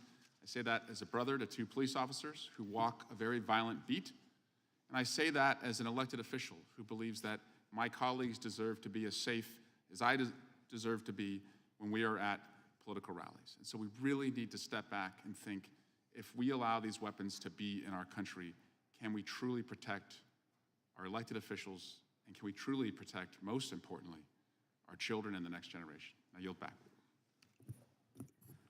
Gentleman yields back. It is good to have Mr. Massey back with us today. Some of us had a chance to go to Kentucky over the last few weeks and visit with Thomas and his family and hear all kinds of wonderful stories about Rhonda. Amazing, amazing lady, gentle spirit, and we're glad to have Mr. Massey back with us. And next 5 minutes belong to you, Congressman. Thank you, Chairman. Director Wray, how many counter snipers were present at the rally that day, and which of the counter snipers took the shot that took out the would-be assassin? I don't have the number of counter snipers. I know it was a Secret Service counter sniper who took the shot that eliminated the shooter. And we've conducted a number of interviews, including of him. So was it one of the two that we see in the videos on top of the roof, or was it a different location that was shot? I'm afraid I don't have that at my fingertips here. Okay. You mentioned that the would-be assassin bought a 5-foot ladder. You have a credit card evidence of that. But it looks like on the scene there was a larger ladder that he might have used. Do you know which ladder he used to get to the roof? And do you have possession of that 5-foot ladder and the other ladder? And do you know how the taller ladder got to the scene? So this whole business about the ladder is something we're drilling into more. We do have possession of the 5-foot ladder that he purchased close in time to his attempted assassination. That we've traced the purchase of that ladder from a receipt, a bloodied receipt that he had on him at the time his body was recovered on the roof. We do not yet know for sure how exactly he got up on the roof. We're looking at, various forensic pieces to try to kind of piece that together. So more to come on that. Do you know where the 5-foot ladder was found or retrieved? Was it near the roof, or was it still in his vehicle? Neither. I don't have it in front of me, but I know that it was not. I know that it was not on scene, and I know that it was not in his vehicle. But we can circle back to you and get to that. Is there any evidence at all that he may have been in contact with somebody else before this occurred that may have had any prior knowledge or may have helped him plan this event? Well, needless to say, that is a question that we're intensely focused on, because that would obviously be incredibly meaningful. So far, underline, so far, we have not found any evidence of any accomplices or co-conspirators, foreign or domestic. And you're using geolocation data to see if his cell phone was near another cell phone, I presume? Right, we're doing lots of different kinds of cellular analysis, geolocation stuff, looking at his accounts. He, from everything we've seen, which is consistent with what we've learned in interviews, a lot of people describe him as a loner. That does kind of fit with what we're seeing in his devices. His list of contacts, for example, is very short, compared to what you would normally see from most people. So it doesn't appear to be a whole lot of interaction between him, face-to-face or digital with a lot of people. Okay, thank you. That doesn't mean there's not any, and that's why we're drilling into. We're trying to talk to anybody who's had any engagement with him whatsoever, digital, in person, classmates, coworkers, right, et cetera. Appreciate that. And now I want to talk about another possible assassination attempt, and I'll start by showing a video of President Biden, and this is from recently. This is in the last month, if we can play that. Gallows erected to hang the Vice President, Mike Pence. I think it's fair to say it's one of the darkest days in the history of America. Okay, and he's referring to January 6th. Were there gallows erected to hang Mike Pence, as the president says here? I'm not aware of any physical gallows. I can't remember whether, from a demonstration perspective, there may not have been some kind of replica or symbol of something like that. That's my impression. Can we show, can you raise that up so you can see it? It looks like there was some kind of prop that was built.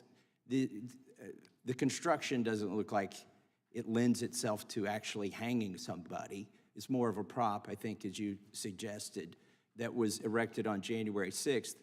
But if the president were correct, that these gallows were erected to hang Mike Pence, that would be a very serious allegation, wouldn't it? I would take it very seriously, yes. Has anybody been arrested, or do you have any leads in conjunction with the erection of this gallows? We had a picture here on the screen, if you can show it again. It was just up there. There's an individual here. He was seen near these gallows. Has he been arrested? Have you identified this person?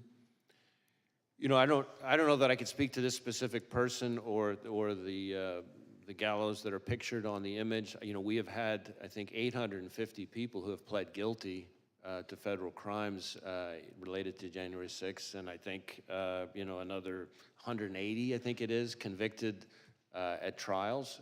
So I can't be sure. And some of them merely for going into the Capitol, but here the president suggests that individual intended to hang Vice President Pence, which seems like kind of a wild claim myself, given the construction of those gallows. But if we are to take him seriously, or even if we aren't, let me just finish by saying this. If you have no leads or you're not sure if anybody who erected those gallows was arrested or is being investigated,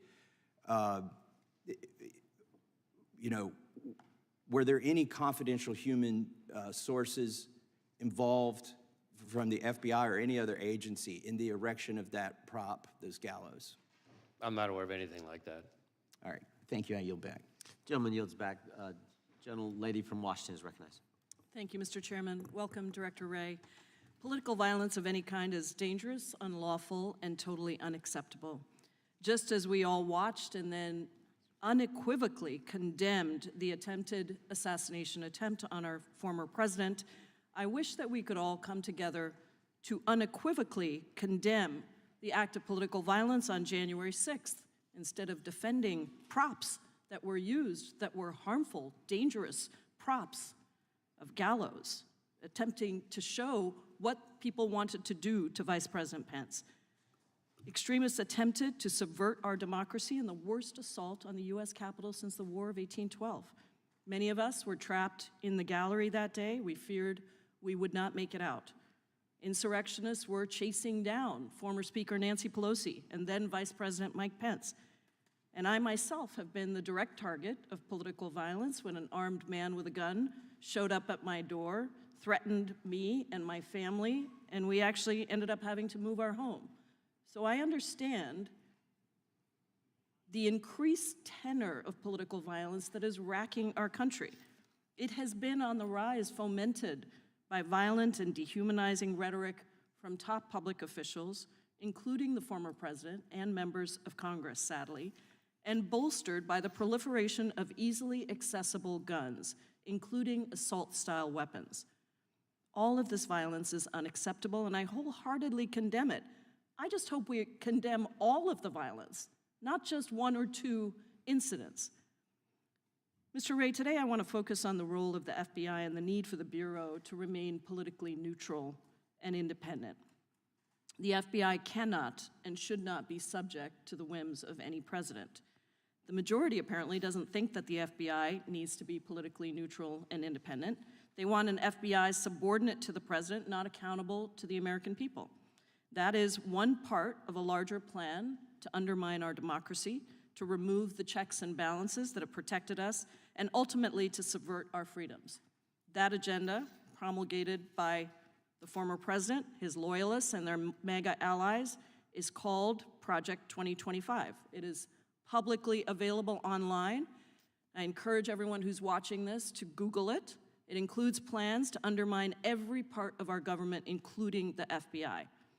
Trump's Project 2025 agenda says that the director of the FBI must not be independent of politics, but instead must do whatever the president orders. Under Trump's Project 2025, Trump loyalists would undermine the non-political and independent structure of the FBI.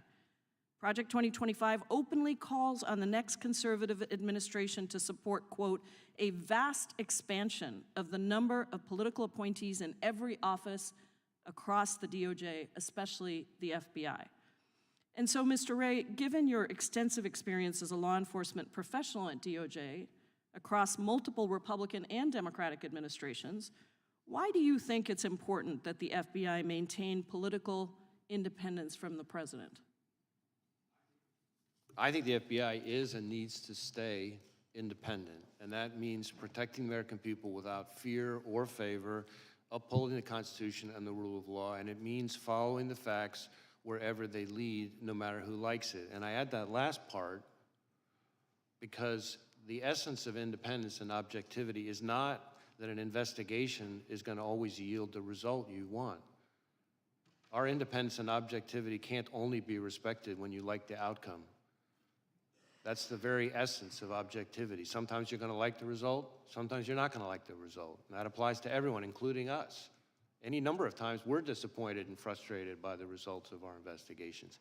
But the alternative is an erosion of the rule of law, where the only thing that distinguishes one investigation from another is power. And that's what you see in some of authoritarian countries around the world. So I'm not familiar with this particular No, I didn't ask you to Project comment on that. No, I 2025 just thing. I wanted to don't know anything about it, but what I can tell you is, from my perspective, the FBI needs to be functioning as independent. Doesn't Thank mean you. it's not part of the executive branch. It doesn't mean the FBI director doesn't serve at the pleasure of the president, but it does mean that the way we do our work Has to be objective. has to be independent. Yeah, thank you. I have another question about the role of attorneys at the FBI Office of General Counsel.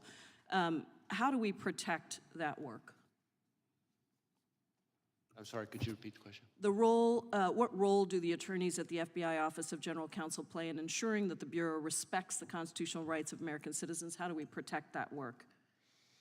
So in my experience, the lawyers in the Office of General Counsel play an incredibly important role in ensuring that our agents have their questions about how to comply with the law and conducting their work answered, and ensuring that we conduct our work in the right way, which means scrupulously adhering to the laws and the rules that apply to us. I just wanted to say before I yield, Mr. Chairman, that the Project 2025 also eliminates the FBI's Office of General Counsel in-house lawyers who are responsible for that role. I appreciate your indulgence, and I yield back. Gentlelady yields back. Gentleman from Wisconsin's recognized. Yeah, thank you, Mr. Chairman. I think it was when you were here December of last year, Mr. Wray, that you said blinking lights were going off in regards to the southern border and what is happening down there. Has the border situation improved in terms of your assessment with the security of Americans since you were last here in December? Well, I guess a couple things, and I appreciate the question. So first, the blinking lights comment that I made refers more broadly to the threat environment that I'm seeing as FBI director across a wide range of threats. Contributing to that in a variety of ways are the threats that emanate from the border. So it's not a comment just on the border issues, it's the threat environment that we face more broadly, in my experience in law enforcement. I am increasingly concerned that foreign terrorists could seek to exploit vulnerabilities at our southwest border or at other ports of entry or in other aspects of our immigration system to facilitate an attack here in the United States. I think that is something we have to be concerned about. There's been a lot of focus on numbers of this, numbers of that, and I understand that. But as I think was referenced in an earlier question, it doesn't take very many foreign terrorists to be a real problem. We had 19 hijackers responsible for the 9/11 attacks. And we just, not that long ago, had a case, some of the members of the committee will remember, where we charged an individual for trying to smuggle individuals in to assassinate former President Bush. Are you concerned that the Border Patrol chief, former Border Patrol chief Rodney Scott, said that he was concerned about very, very minuscule data that they were receiving? So there's all this, we are told that illegal aliens are vetted against databases, but oftentimes they're doing biometrics as they come into this country, but not looking behind it in their home countries. Does that concern you when there's not a review done in the home country? Well, we certainly need as much help as we can get from the countries of origin of these people. And when I say origin, not just where they come from originally, but countries they've come through. And the biometric enrollment piece is, of course, an important one. We have situations where even if... Are we doing a thorough enough job of reviewing them, their actions and their lives in their home countries before they came here? Well, I mean, we need more help from our foreign partners. There's no question about that. And I think that's an important part of it. How about our domestic partners like the CIA and others that are supposed to protect us?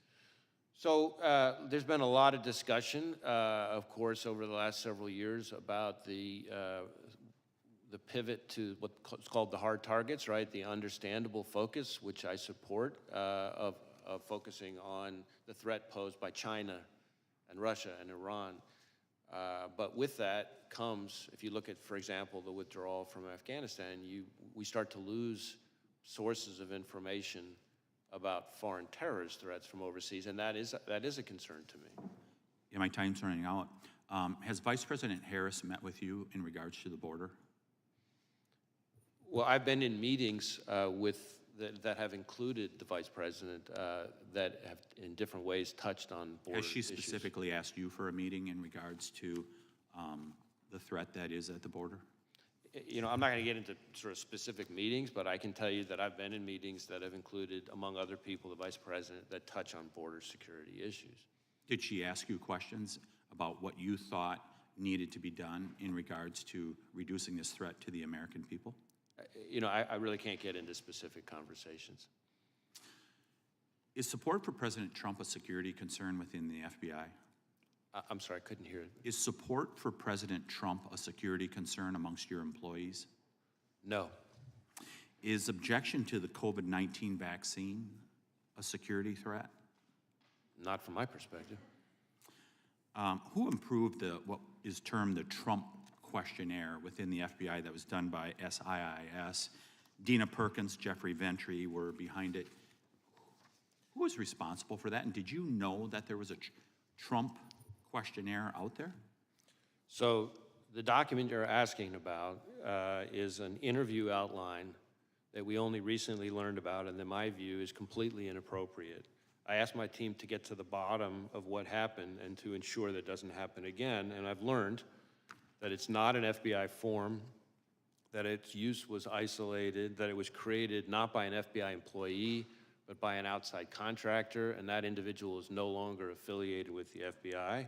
But we are sending what we have found to the Office of Inspector General, and we'll cooperate, of course, with anything they find. Mr. Chairman, I'll just close with this. We keep hearing about these isolated examples, whether it's Richmond Catholics, this instance. When is it, isn't it a pattern? I yield back. Gentleman goes back, Mr. Correa.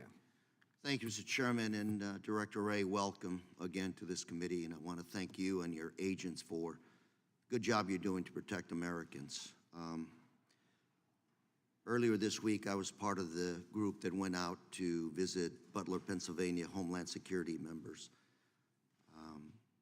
I agree with my colleagues that have said violence has no part in our democracy. And I trust you will investigate the events surrounding July 13th thoroughly. I'm going to ask you a question. Hope you keep it in mind as your investigation proceeds, which is, who's in charge? Who's in charge at a campaign rally, setting it up? Secret Service or a campaign?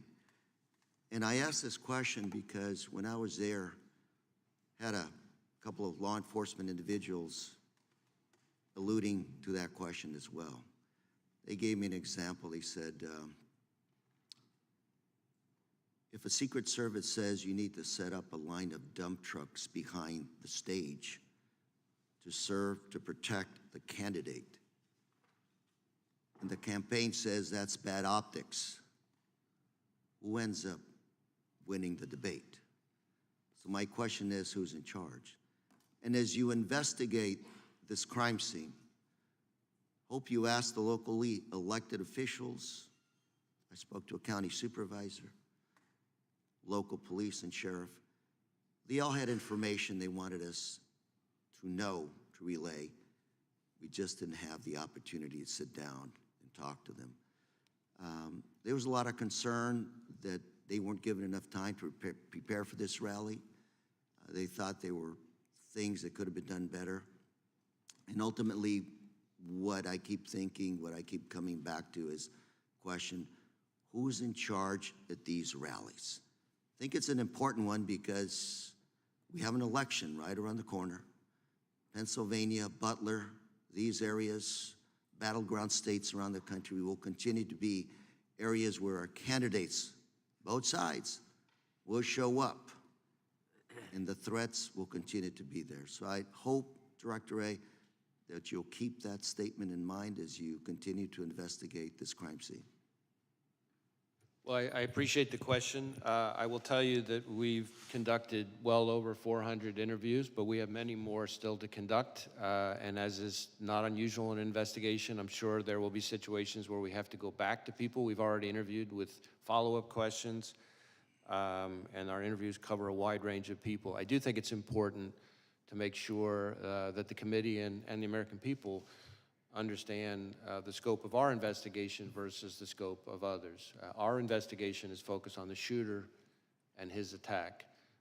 There is, of course, and I understand completely why, there are two separate reviews, one by the DHS Inspector General and the other by this outside independent panel that's been announced, that are focused on the security posture, the adequacy of the security posture at the rally, Secret Service decision-making and actions and things like that. And so I certainly understand why there are all those questions. But those are in scope of those two other reviews. And of course, whatever Congress chooses to do. Our investigation, though, because of our interviews of people who are on the scene, will relate to that in some ways. And we're going to share whatever we learn that's relevant with those other reviews. Director Wray, my last minute that I have, I'm going to flip quickly to your good job resources. Earlier this year in the Appropriations Committee, you testified that you were, for 2024, your budget was $500 million below what you needed to sustain your 2023 efforts. A few minutes ago, you talked about foreign terrorists. The last few weeks, I know information has emerged. That information came from FISA information that was able to be collected overseas on these possible terrorist threats. What we have here today is a domestic terrorist, what looks to be a lone wolf. Your statements, there's nothing really there that would have tipped anybody off to this individual. Is that what I'm hearing from you? Well, I don't know that I'd go quite that far because we're still investigating a lot related to the shooter. It does appear so far that we're seeing less in his... My 6 seconds, I would just say, I would ask that you let us know what resources you need to protect the American public and our candidates in our democratic system. I appreciate the question. I would just say this. We are in, as I've said consistently today and for quite some time now, we are in an elevated threat environment covering a wide range of threats, and the FBI is central to protecting the American people from those threats. And state and local law enforcement, who depend on us every day, rely on us for all sorts of services, databases, forensic support, training. I could go on and on and on. And a lot of those departments, unlike the FBI, have had a hard time recruiting. And so this is not a time to pull back on our funding because we're going to leave our brothers and sisters in state and local law enforcement twisting in the wind, and then by extension, the American people we're all collectively sworn to protect. Thank you, and Mr. Chair, I yield. Gentleman yields back. Gentleman from Texas recognized. Thank you, Chairman. Thank you, Director Wray, for being here. When did you last speak with President Biden? I don't have the exact date, but it's been certainly since the, since the shooting. So you have spoken to the president since the assassination attempt on President Trump's life? Yes, sir. And what was the mental state of the president? We had a perfectly professional conversation. And are you, do you have any scheduled briefings of the president upcoming? Not at the moment specifically scheduled, no. In 2016 and 2015, top FBI officials infamously texted about, quote, their insurance policy to make sure Trump was never elected or inaugurated as president. Have any FBI agents texted, emailed, or expressed disappointment that Trump survived the assassination attempt or otherwise editorialized about the assassination attempt? I don't know about any agents.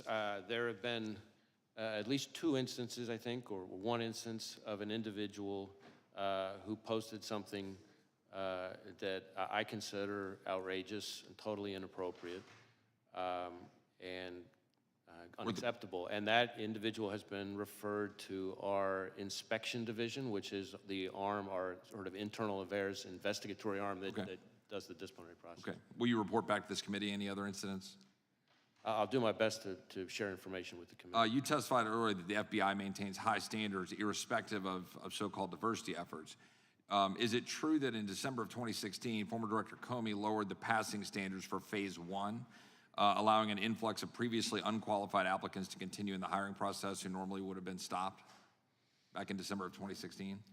Yeah, I can't speak to Director Comey's what were the changes. standards? I can tell you that at least since I've been director, changes that we have made to. Well, we're standing on a specific question. Were standards changed? Phase 1, this is a specific part of the process. Were they changed in 2016?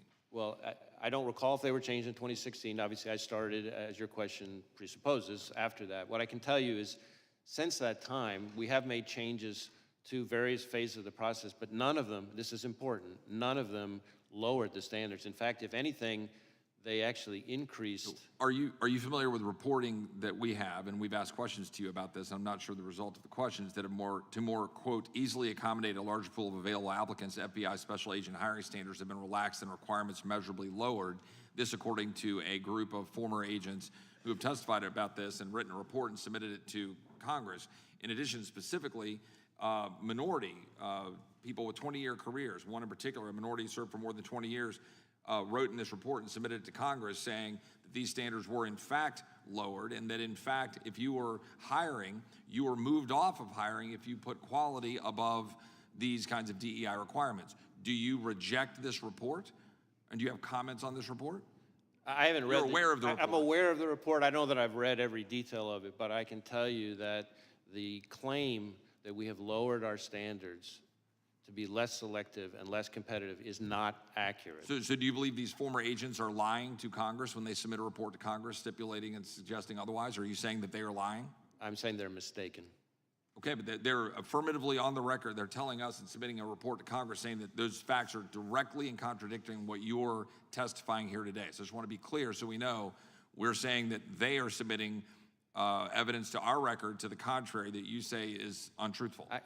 I encounter all the time when I travel around the country and have conversations with our agents, and one of the things I try to do is have meetings with some of the longer serving agents without executive management. That's okay. My only question is and my point here's the implication is it's untruthful. So, but I need to move on. I got 1 minute left. Are you familiar with the case of Paulette Harlow?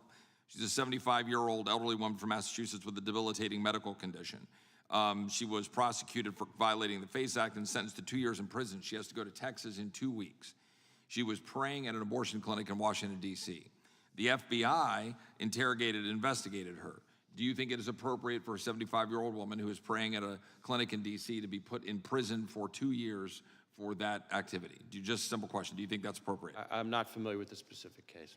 You're not familiar with that case. It's been significantly in the headlines, but you don't know how to comment on that case, that it's appropriate for a 75-year-old woman to be put in prison for 2 years for praying at a clinic. Again, since I'm not familiar with the case, I don't want to start weighing in because I don't know all the facts. But what I can tell you is that when it comes to FACE Act enforcement and abortion-related violent extremism, I think one of the things that gets lost, and I appreciate the opportunity to clarify it, is that really since the Dobbs decision, actually, more of our abortion-related violent extremism investigations have focused on violence against pro-life facilities as opposed to the other way around. And we've had a number of investigations. We're using FACE Act resources and our JTTFs. We're still waiting on responses on letters that we've sent indicating the data to the contrary, that there's been significant amount of efforts in targeting of people who are pro-lifers who go to clinics and that they've been prosecuted, like this case, a 75-year-old woman who is now going to jail in Texas for 2 years because she was praying at a clinic in Washington, D.C.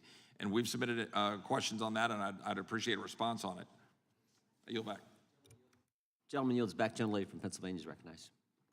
Thank you so much, and thank you, Director Wray, for being here and for the work that your team does, as well as for sharing the information that you've been able to today.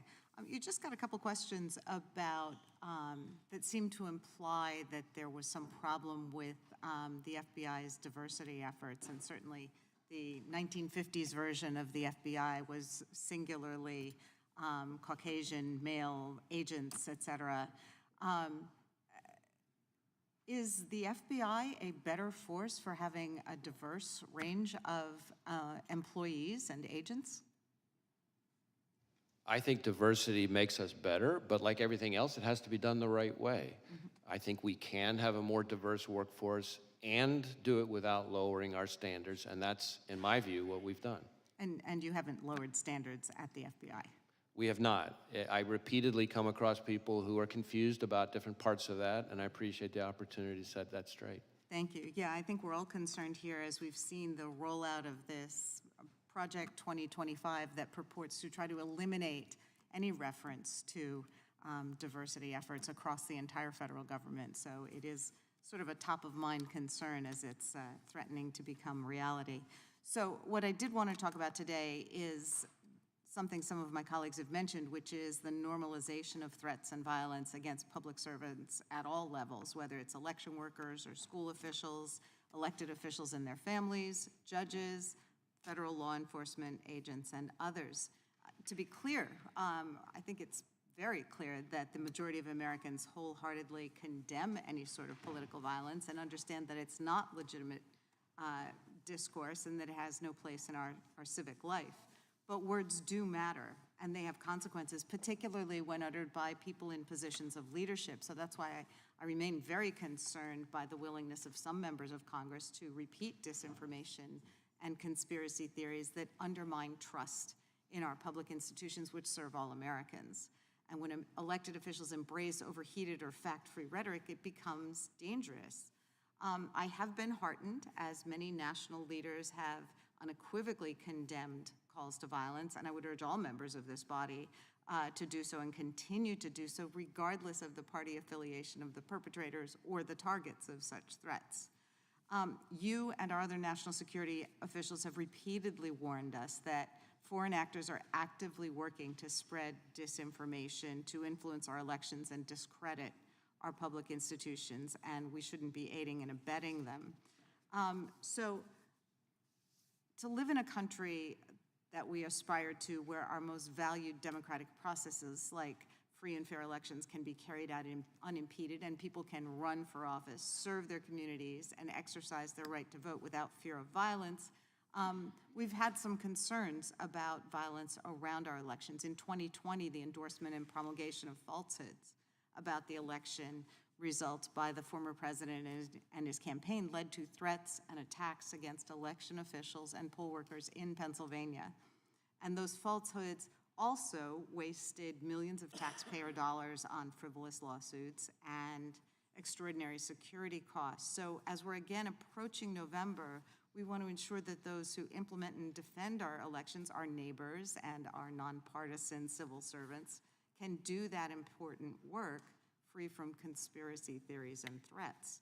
So we know our local law enforcement across Pennsylvania are preparing for some disruption and threats because while Pennsylvania may be a battleground state in the upcoming election, that battle should obviously be a war of words over policy and the vision we're charting for our country's future, not an actual civil war.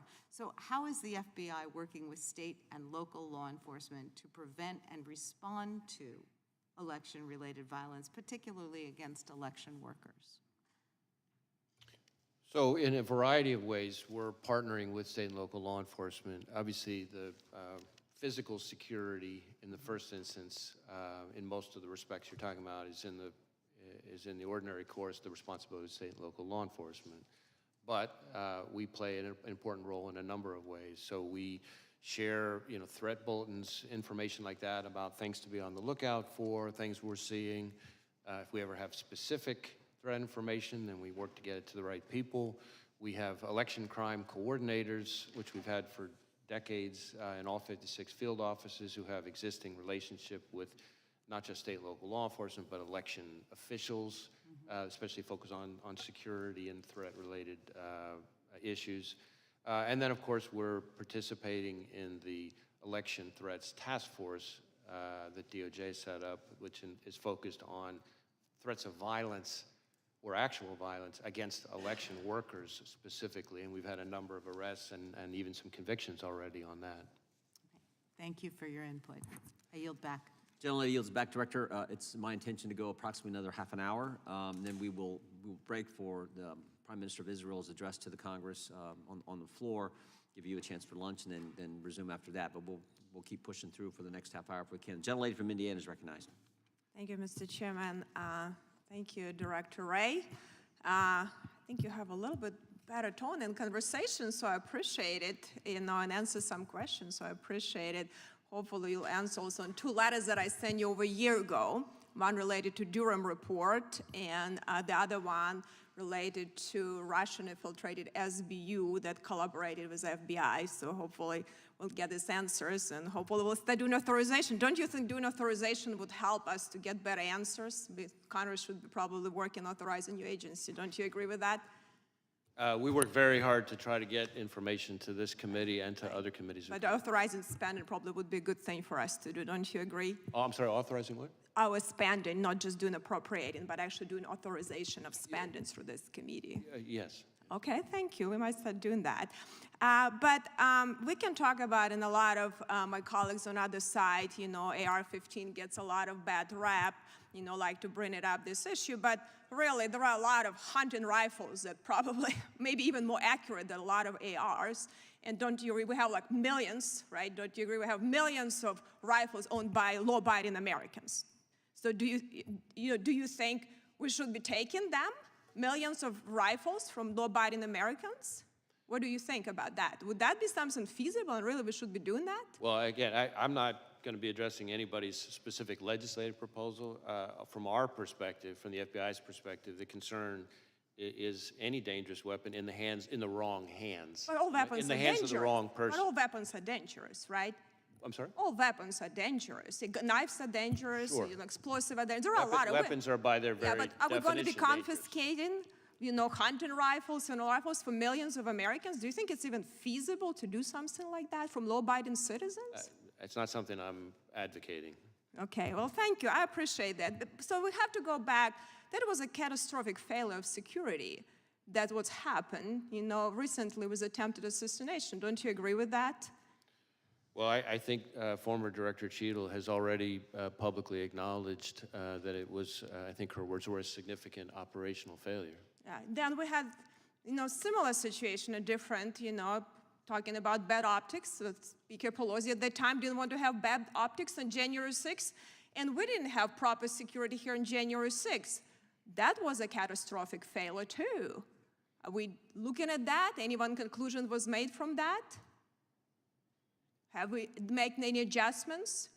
Because I know a lot of people, got hurt now just being here. It was a lot of cases bringing up the Department of Justice, and a lot of them were really just law-abiding Americans that really just upset with the government, and they have a reason to do it. So I think we need to think about it before we prosecute, or instead of actually, looking how we can deal with real criminals and how we can have a proper security when we have events with so many people there. So did you have confidential human sources? I think you never answered that question on January 6th in the Capitol. Did you have some?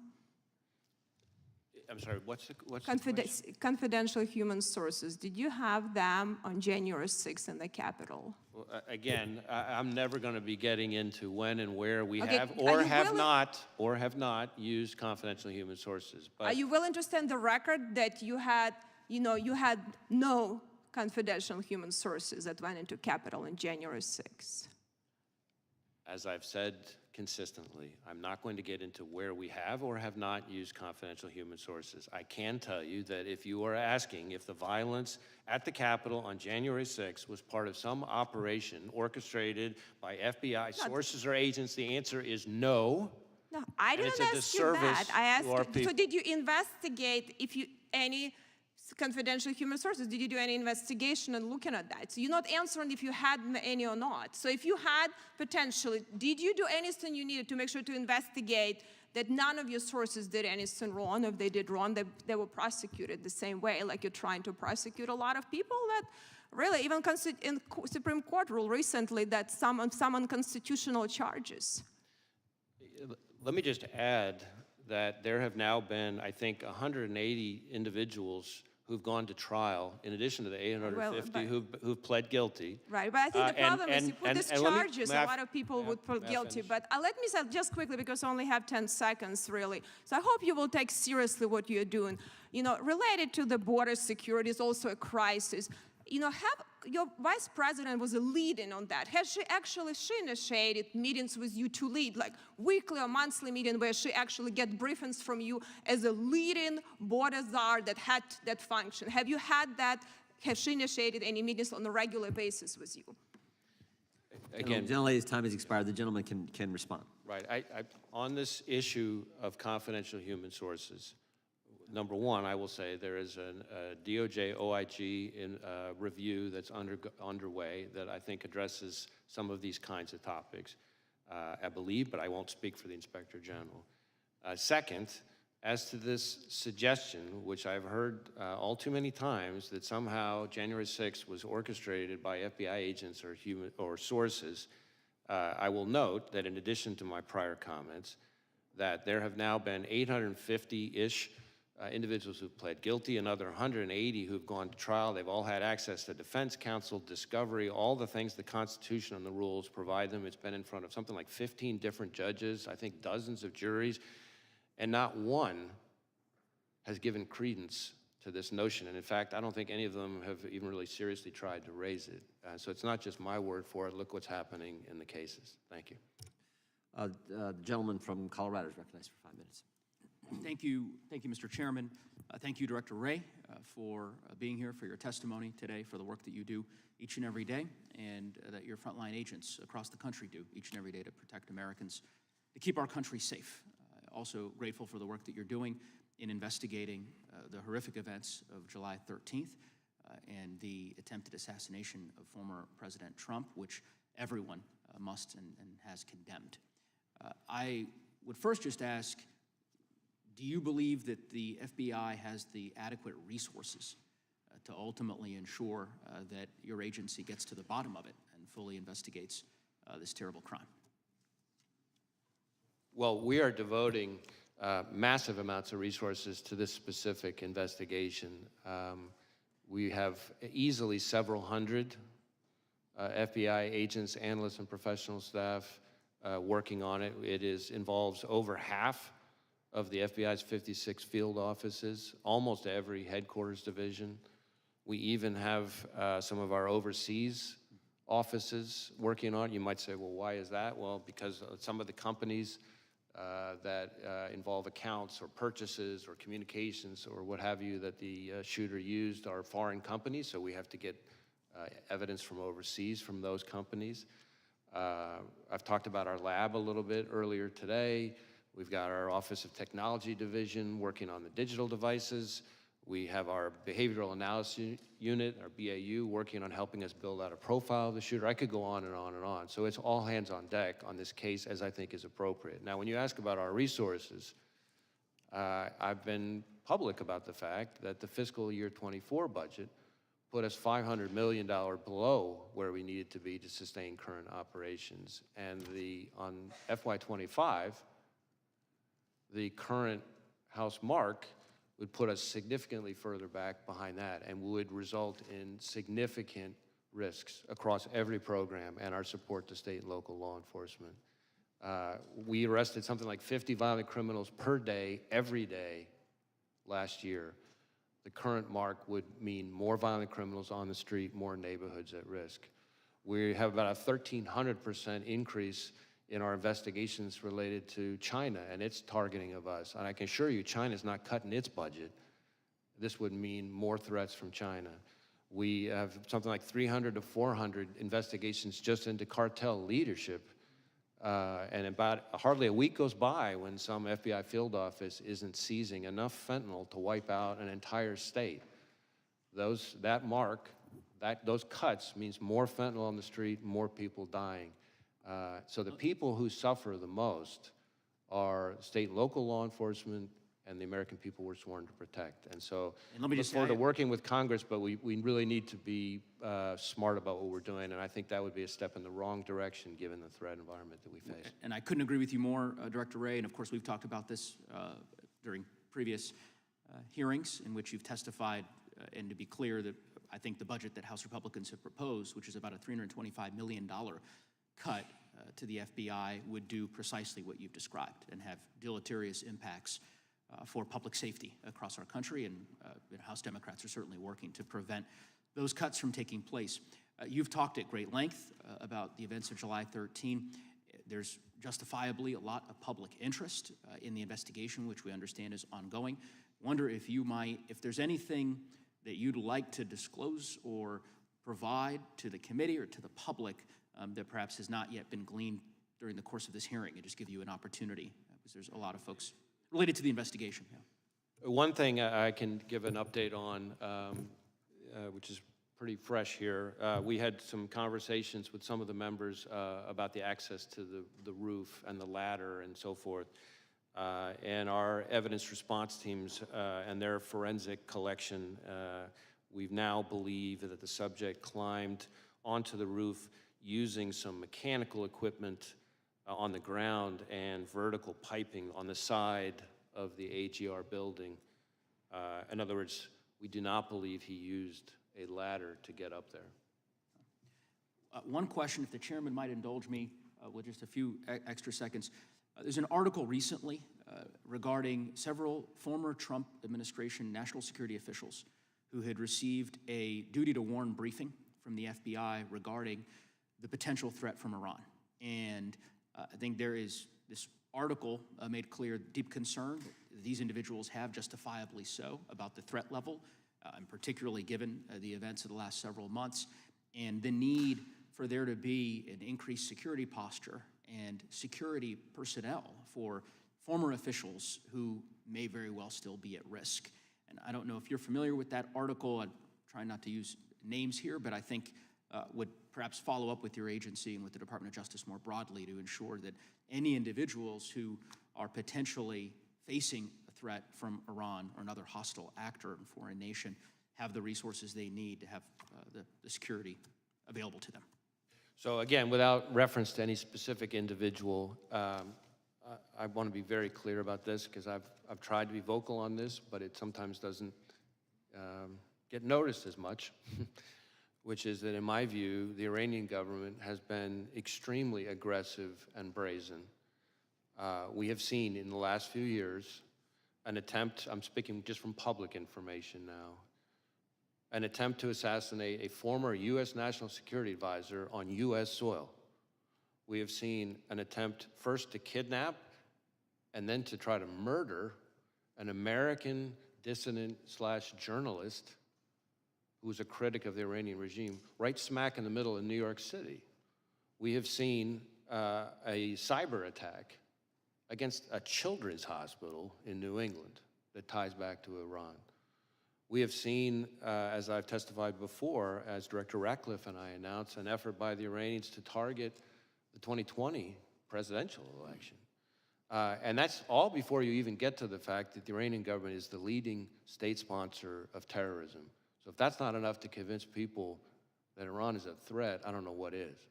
But Director, was there a distinction between what the gentleman from Colorado raised and what you just said, this general concern in these specific instances you talk about, and a direct specific threat on President Trump that's distinct from what you've been describing as this general concern with Iran? Well, again, I can't get into specific pieces of class. And if so, when? If it was a distinct threat on President Trump, when did that take place? Yeah, all I can tell you, certainly in this kind of setting, is targeting of U.S. officials for the Soleimani strike is something that is a reality that the Iranian government has at times called for very publicly.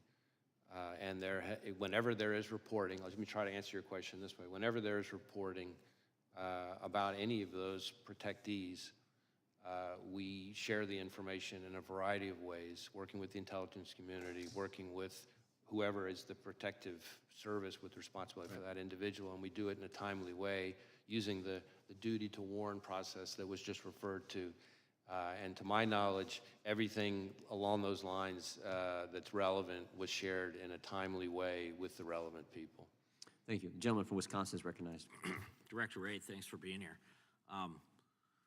Where were you when you heard that President Trump was shot, and then what were like your immediate actions, response to that as director?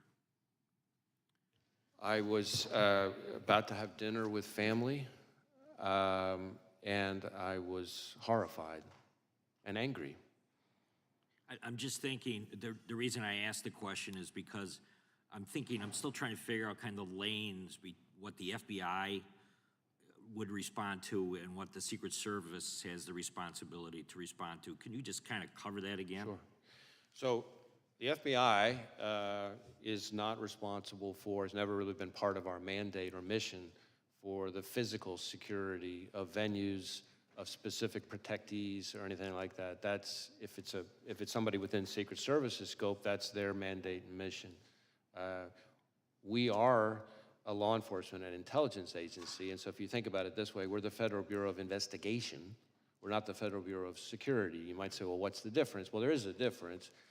We investigate crimes, we investigate threats to national security, but we don't, questions about security posture, the adequacy of resources and assets that were deployed to protect a specific individual, whether there's enough security, and certainly the staffing of that security is not something the FBI, again, we're 116 years old, has historically done. So at this point, have you been able to go through the shooter's home and kind of document kind of what you found as far as evidence goes? So we have been able to search the shooter's home. So again, just sort of tying your first question to your second question now, you know, our role is to conduct an investigation of the shooter and the attack. And so we're going to conduct a painstaking, intense investigation of that. We have, among other scenes that we've processed using evidence response teams, in addition to the rally scene itself, of course, we have been through the shooter's home, his bedroom, other parts of the house, et cetera. Have you been able to establish that he did go to a range and either zero that weapon in or, you know, at least target shoot that weapon prior to the assassination attempt? So we do assess that he went to a shooting range the day before, not the only time he went to a shooting range. He was a fairly, avid might be a little strong, but a fairly avid, shooting hobbyist. And so he went to, belonged to different sort of clubs and went to certain ranges and that kind of thing. We do believe, based on what we've seen so far, that he went to a shooting range the day before and that he shot an AR-style rifle at that range the day before. I'm not sure we know for sure that it's the weapon that he used, but I think we assess that it probably is. Have you been able to interview his parents? Yes, we have. And was there anything that was gained from that interview that would lead you to believe that they certainly were aware of what was going on?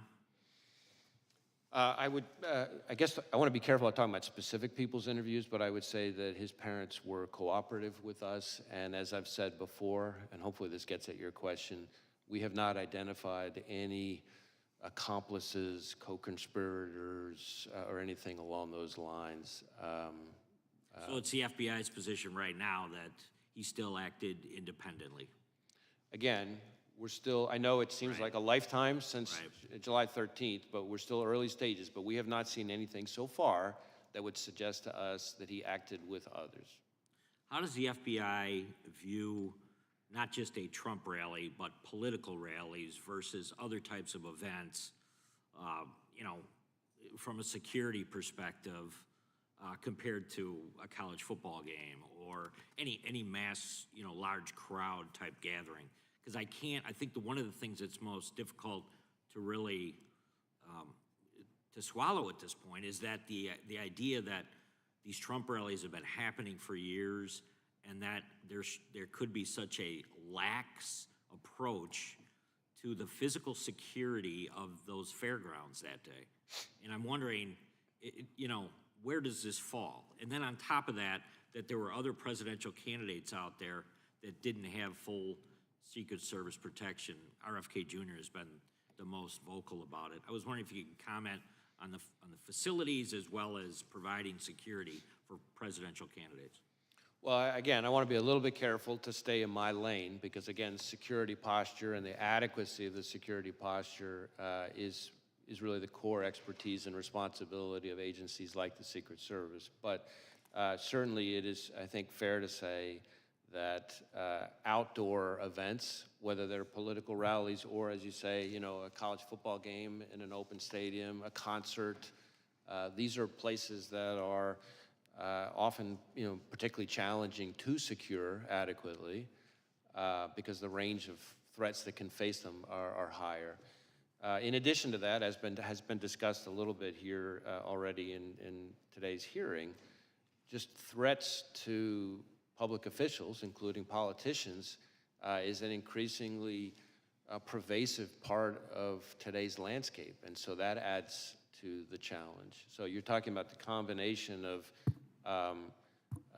individuals who are increasingly targeted for violence, combined with venues that are softer and harder to secure targets, I guess is the way I would answer. But again, those kinds of questions, the adequacy of the security posture, all the resources that were or were not devoted, all that stuff, is my understanding, would be very much in scope for the DHS Inspector General investigation and this outside independent panel that's been appointed. I yield back.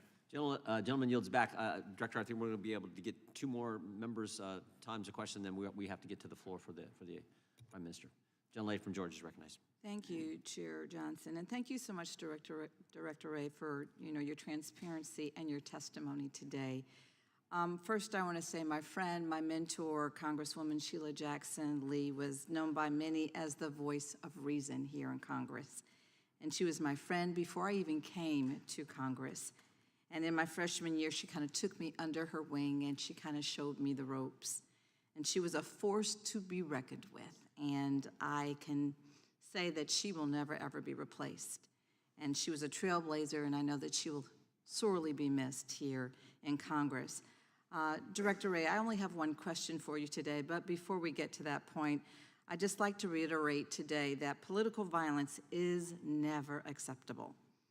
Regardless of how different our political values and views are, attempted assassinations are a stain to the very democratic ideals of this nation.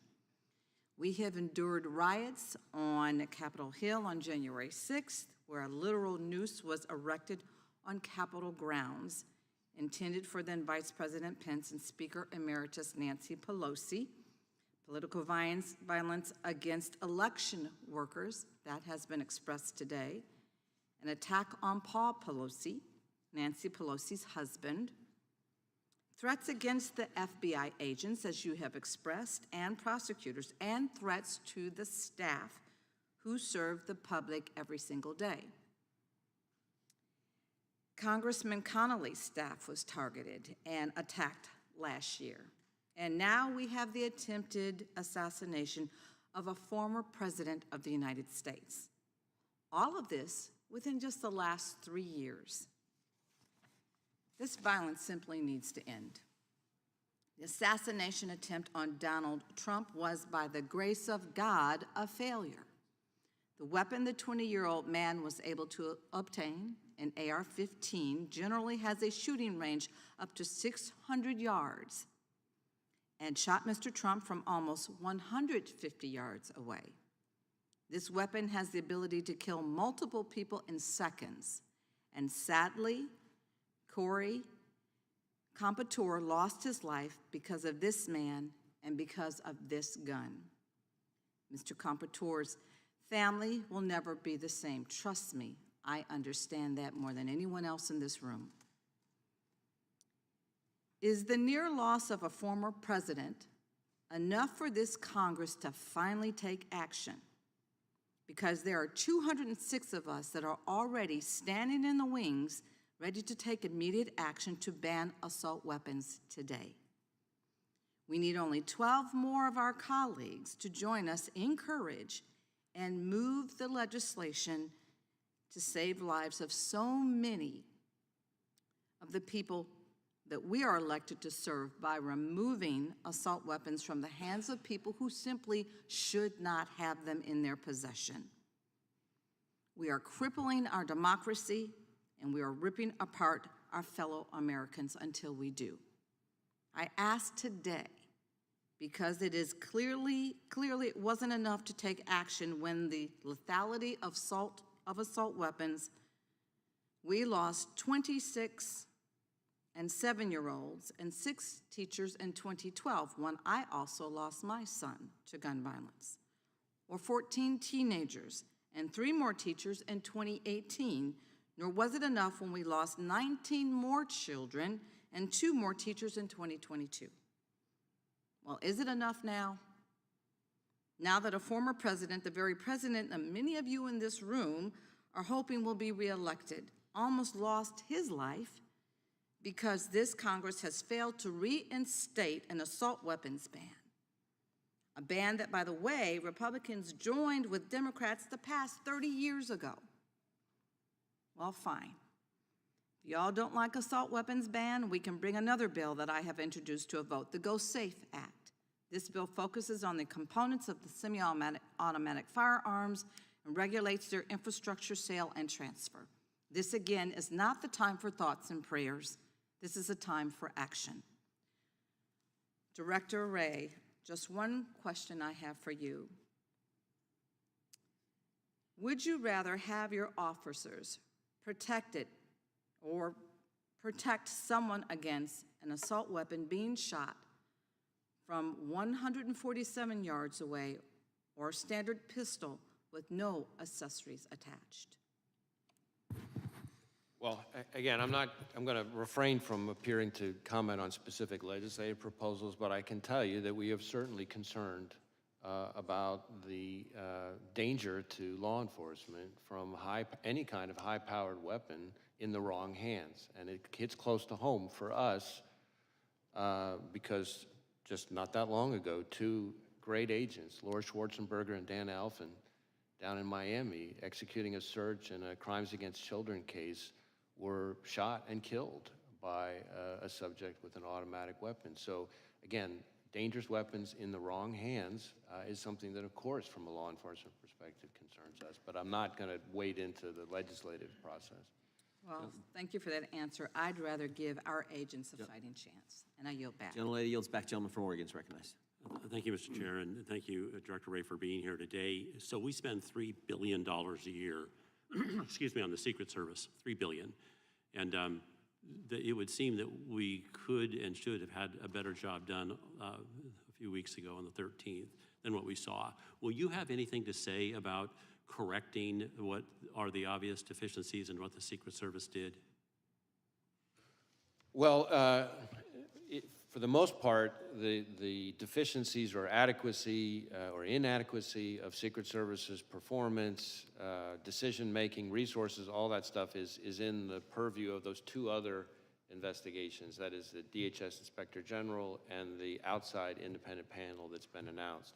Having said that, our investigation, which, as I've testified now, involves several hundred FBI employees and every asset we can bring to bear, of the shooter, again, our investigations of the shooter and his attack, of course, involves interviewing law enforcement, including lots and lots and lots of Secret Service people. So we'll share all that with those reviews so that they can answer those questions. The reason I'm asking this is because this isn't the first time the Secret Service has been before Congress.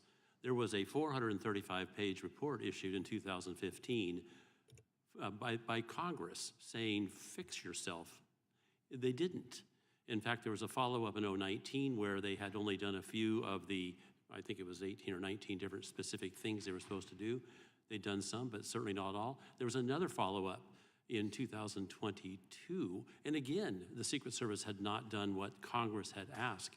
I guess my question to you, Mr. Director, is what should Congress do? A 435-page report 9 years ago, and still the Secret Service didn't do what it was told to do then. Can you help, Director Wray?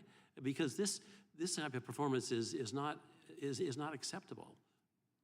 Well, I think even former Director Cheadle has acknowledged that this was a significant operational failure. If there are ways for the FBI to be helpful beyond what we're already doing in terms of our investigation, we stand ready to try to be helpful. I do want to say, as somebody who's been in law enforcement for most of my career, I've worked with some just phenomenal Secret Service agents. I'm going all the way back to my time as a line prosecutor, and they have an incredibly hard job, and I have a lot of affection and respect for the men and women of the Secret Service. I'm sure you do, and I'm sure you're right.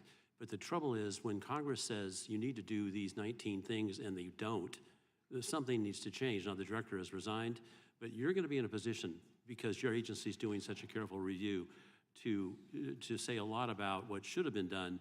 I guess the real issue is much more of what the higher-ups in that agency are or are not doing. Perhaps that's on us. And we will share with those reviews anything that we come across that could be helpful or relevant to them for those questions. Let me quickly go to some details on the actual events. It appeared to a lot of us, as the Secret Service was taking former President Trump from the stage, that he was clearly still in view of everybody. And had there been another shooter, I didn't see him being protected. Are you going to raise that issue? I think that's really more in scope of these two other reviews, both of them. Okay, that's fine. Let me go to the shooter as he was on top of the roof. Apparently another officer from another police division saw him and quickly ducked down because the shooter aimed a gun at him. And then the shooter, apparently, was he prone at the time he took the shot toward the president? So my understanding is that the local officer that we're talking about, with the assistance of another local officer, was able to kind of get up and see onto the roof where he observed the shooter, I believe, in a prone shooting position. The shooter then turned and faced him, the local officer, with the weapon. From the prone position. That's my understanding. And then he went back to the prone position. And this is all seconds before the shooter took his But that entire time, the shooter was in the scope sight of the counter sniper, correct? That one I'd have to double check on. I know we've interviewed the counter sniper, but I'm not sure I know the answer. But the counter sniper didn't take a shot until after the assassin attempted to shoot the former president and others. He got off 8 shots before the counter sniper shot the shooter. What's with that protocol? Can you get that fixed?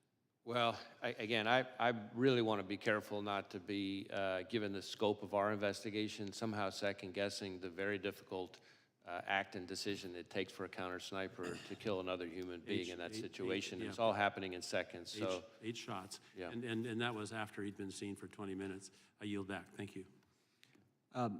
Director, that's an important question, though, because you've talked to the counter sniper. And that, I mentioned this in our opening statement, that critical 5 minutes from 6:09 to 6:14 and what takes place there is critical. And I think that's what the gentleman was getting at. And we were hopeful that you could tell us something about your interview with the counter sniper. Yeah, I guess I want to distinguish a couple things. There is some individual, not law enforcement, I believe, who spotted the shooter on the roof a few minutes before. But I think law enforcement spotting him with the weapon on the roof is seconds before the Okay, shot. So, that's important. yeah, 'cause so there's two different things I think going what you're on saying there. is it wasn't maybe that if the bad guy shoots at 6:11, then you're saying this encounter with local law enforcement that Mr. Bentz was just getting into happened just seconds before that and maybe not 2 minutes before that? That's my understanding. That, in other words, that there's different things here. There's an individual, at least one individual I can think of, not law enforcement, member of the public, who observed him on the roof. Not clear whether or not the individual saw a weapon or not, but saw him in a way that was concerning. That is some number of, not many, but like just a handful of minutes. I think separate from that, as far as law enforcement goes, in terms of a weapon, this local officer that we just talked about observed the individual, again, literally just seconds before the shooter took his shots. Separate and apart from all of that, roughly, I think, maybe a little less than or around an hour before the shooting, there were local law enforcement officers who observed the shooter, not up on the roof, not with a weapon, but with I believe, a rangefinder, kind of like you would use if you were playing golf or something, in a way that was odd and suspicious.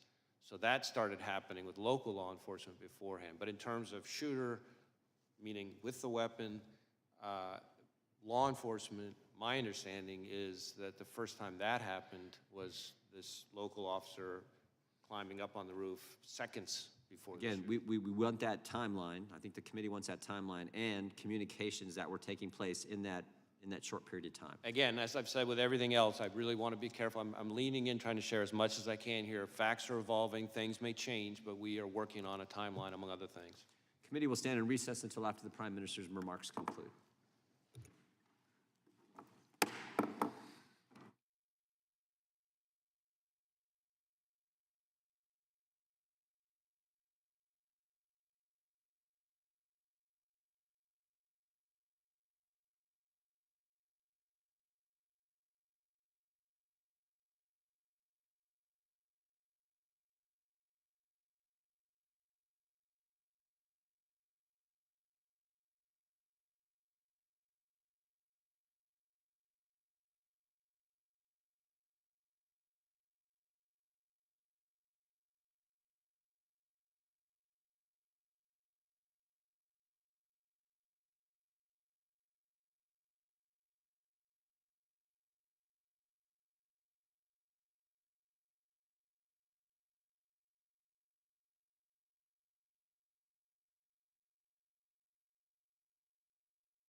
committee will come to order. The gentlelady from North Carolina is recognized for 5 minutes.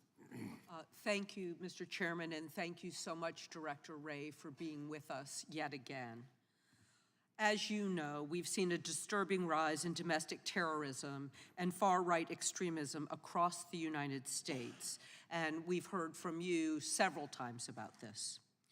White supremacist and far-right extremist groups continue to outpace all types of terrorism and domestic violent extremism, according to the National Institute of Justice report from this past January. Part of this dramatic rise in extremist violence and threats stems from malign foreign actors who are actively working to sow division in American democracy. They're desperately trying to inflame extremists and deepen divides, all to support far-right agendas and candidates that will erode our democracy. The DHS threat assessment has warned we expect the 2024 election cycle will be a key event for possible violence and foreign influence targeting our election infrastructure, processes, and personnel. Microsoft has warned that the 2024 election may be the first presidential election during which multiple authoritarian actors simultaneously attempt to interfere with and influence election outcomes. National security officials and experts have warned that foreign governments, mainly Russia, China, and Iran, seek to destabilize the United States via its elections by sowing further division in the American electorate. This is happening in the current context of increased political violence in our country against a former president, election workers, judges, members of Congress and their families, and other public servants. I cannot emphasize enough that this is a national security threat. Director Wray, reports have found that these propaganda campaigns will sometimes target racial groups. Why would countries like Russia, China, Iran seek to inflame racial tensions via social media? Well, of course, it may vary from adversary to adversary, but the playbook for authoritarian regimes in today's world is to try to sow divisiveness and discord, to turn us against each other, to capitalize on existing social tensions that they perceive, and to try to, in effect, pour gasoline on the fire and intensify those conflicts that may already exist in our domestic, political scene. So rather than, if you're a foreign adversary that means us no good, rather than try to come up with some completely brand new issue or theory or narrative to turn us against each other, you look for things where we're already, at the very least, quarreling with each other, if not fighting with each other, and then they try to capitalize on that and amp it up. And of course, that can then sometimes, as we've seen all too tragically, boil over or bubble over into outright violence. And so, how has the FBI worked to combat this propaganda and infiltration on our social media networks? So our focus is on the foreign actor, China, Russia, Iran, and on their efforts. And so we work with the intelligence community, we work with our foreign partners, our friendly foreign partners, to try to uncover what those countries, Russia, China, Iran, are up to. And we try to share information about the hidden hand of the foreign actor where it's appropriate. We also engage in efforts to disrupt those foreign actors. The most recent example with the Russians, for example, is a Russian government-linked generative AI social media bot farm where they were posing as, among others, U.S. persons and not, in fact, U.S. persons, and trying to, again, sow various narratives. In that case, very heavily focused on the issue they picked there was, the war in Ukraine, and again, trying to kind of get everybody turned against each other.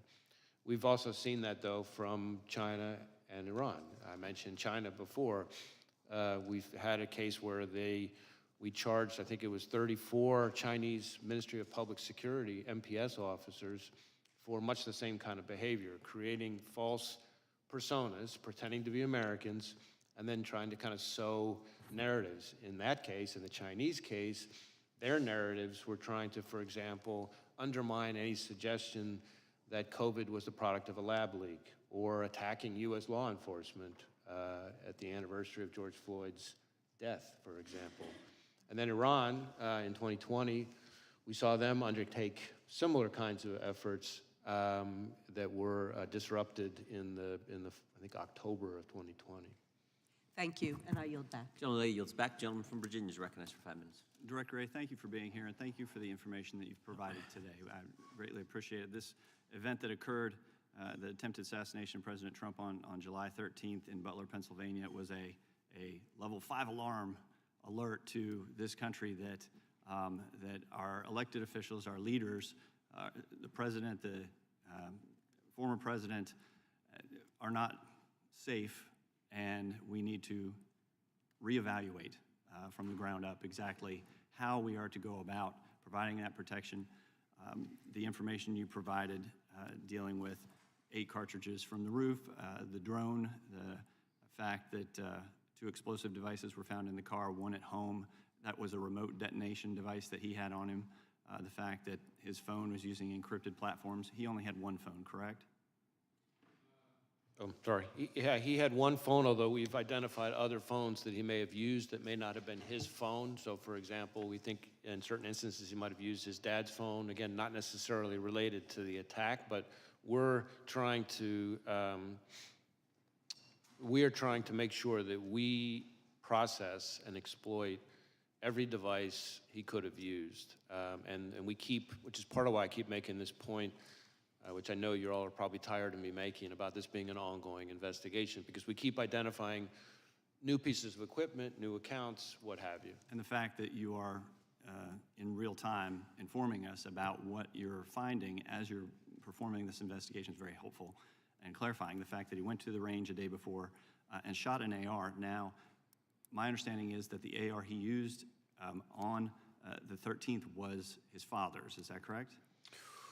Well, yes and no. It was originally, his father bought it legally, but then our understanding so far is that his father then conveyed it to him, sold it, in fact, to his son.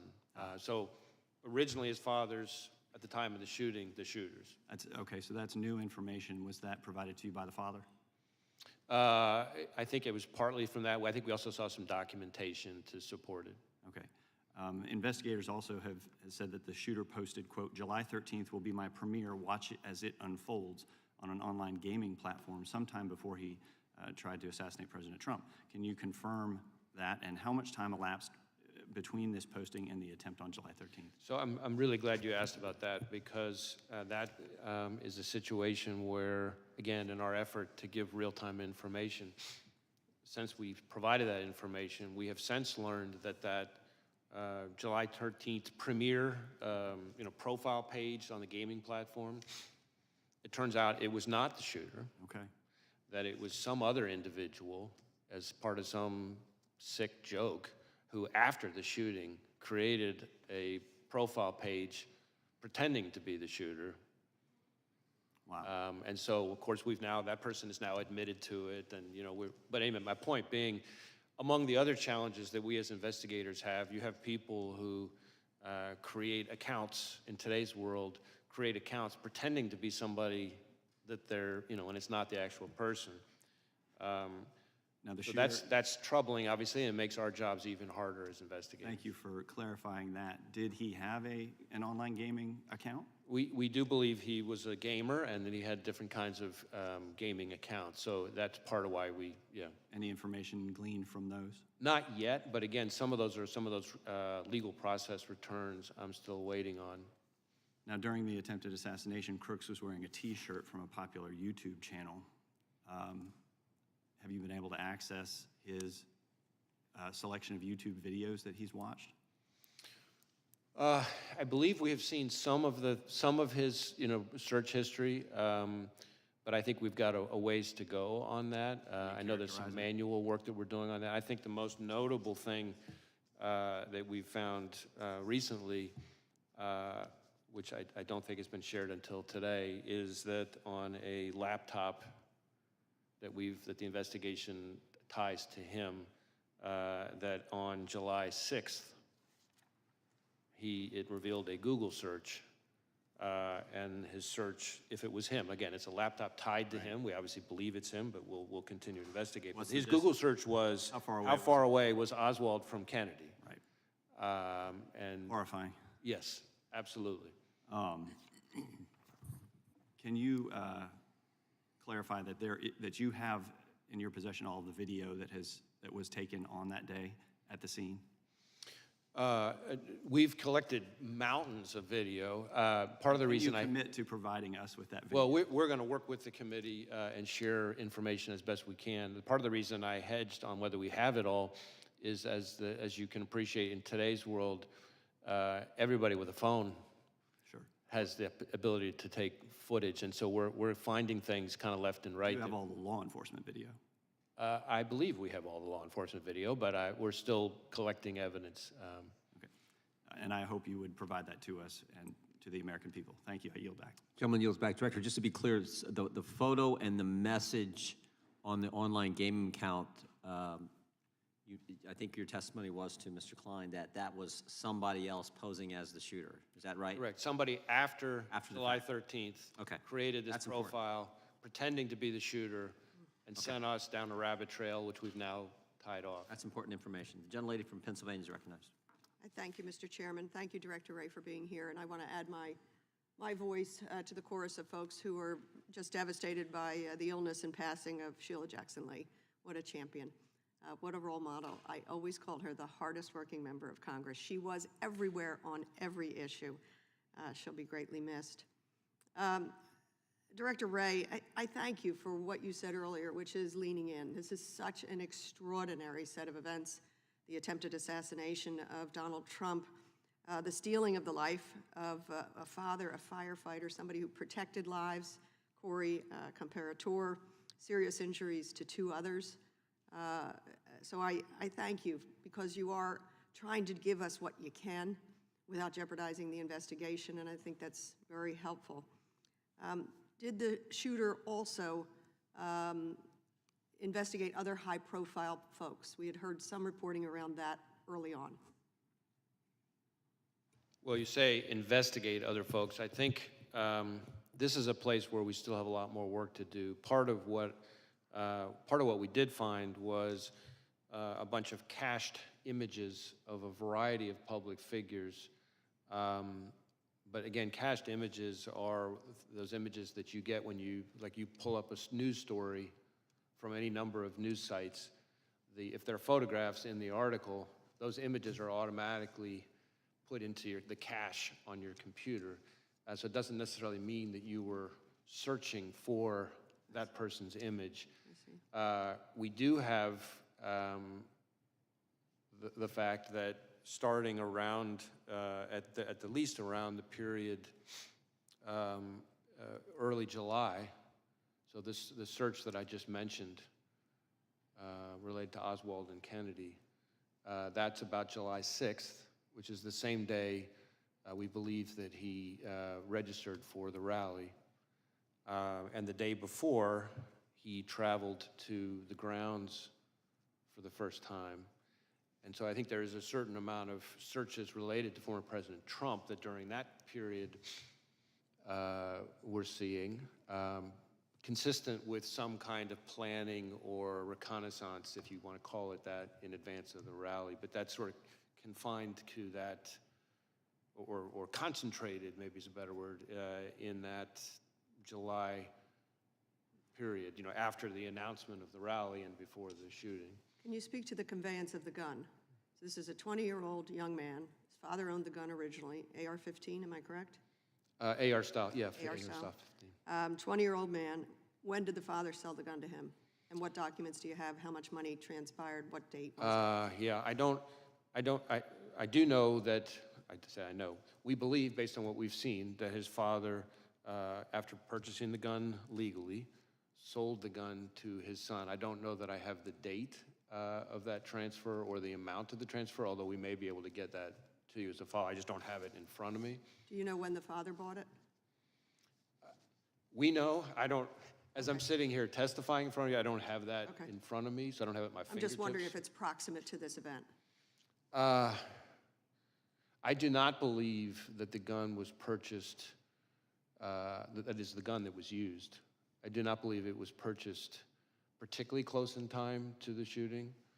But how far in advance? It may have been a year before, give or take, but again, we'll go back and double check that on you. I do know that on the day of the shooting, at about 1:30 p.m., he bought 50 rounds of ammunition. So if you think about the day of, or if you back up a little bit, so the day before he goes to the shooting range, the day of he goes to the grounds the morning of the event for, I think, around an hour. He buys the ammunition at around 1:30. At around 3:50 is when he's back on the grounds of the rally, and that's when he used the drone that I've talked about already today. And then, of course, fast forward till just after 6 o'clock when the worst happened. And we had thought maybe over the weekend there was a conversation around a classified briefing for members. I hope that will happen as soon as it's feasible for you and for the other agencies involved. And he got off 8 shots, and the reporting is that that was in under 6 seconds. He got off 8 shots, fatal to one. My question that I'll leave you with, and I know I'm over time, Mr. Chairman, is we all decry political violence. We decry any violence, but we decry the rise in political violence. What can you tell us that we could do better? What do you need for you to be able to help this country reduce the political violence tendencies?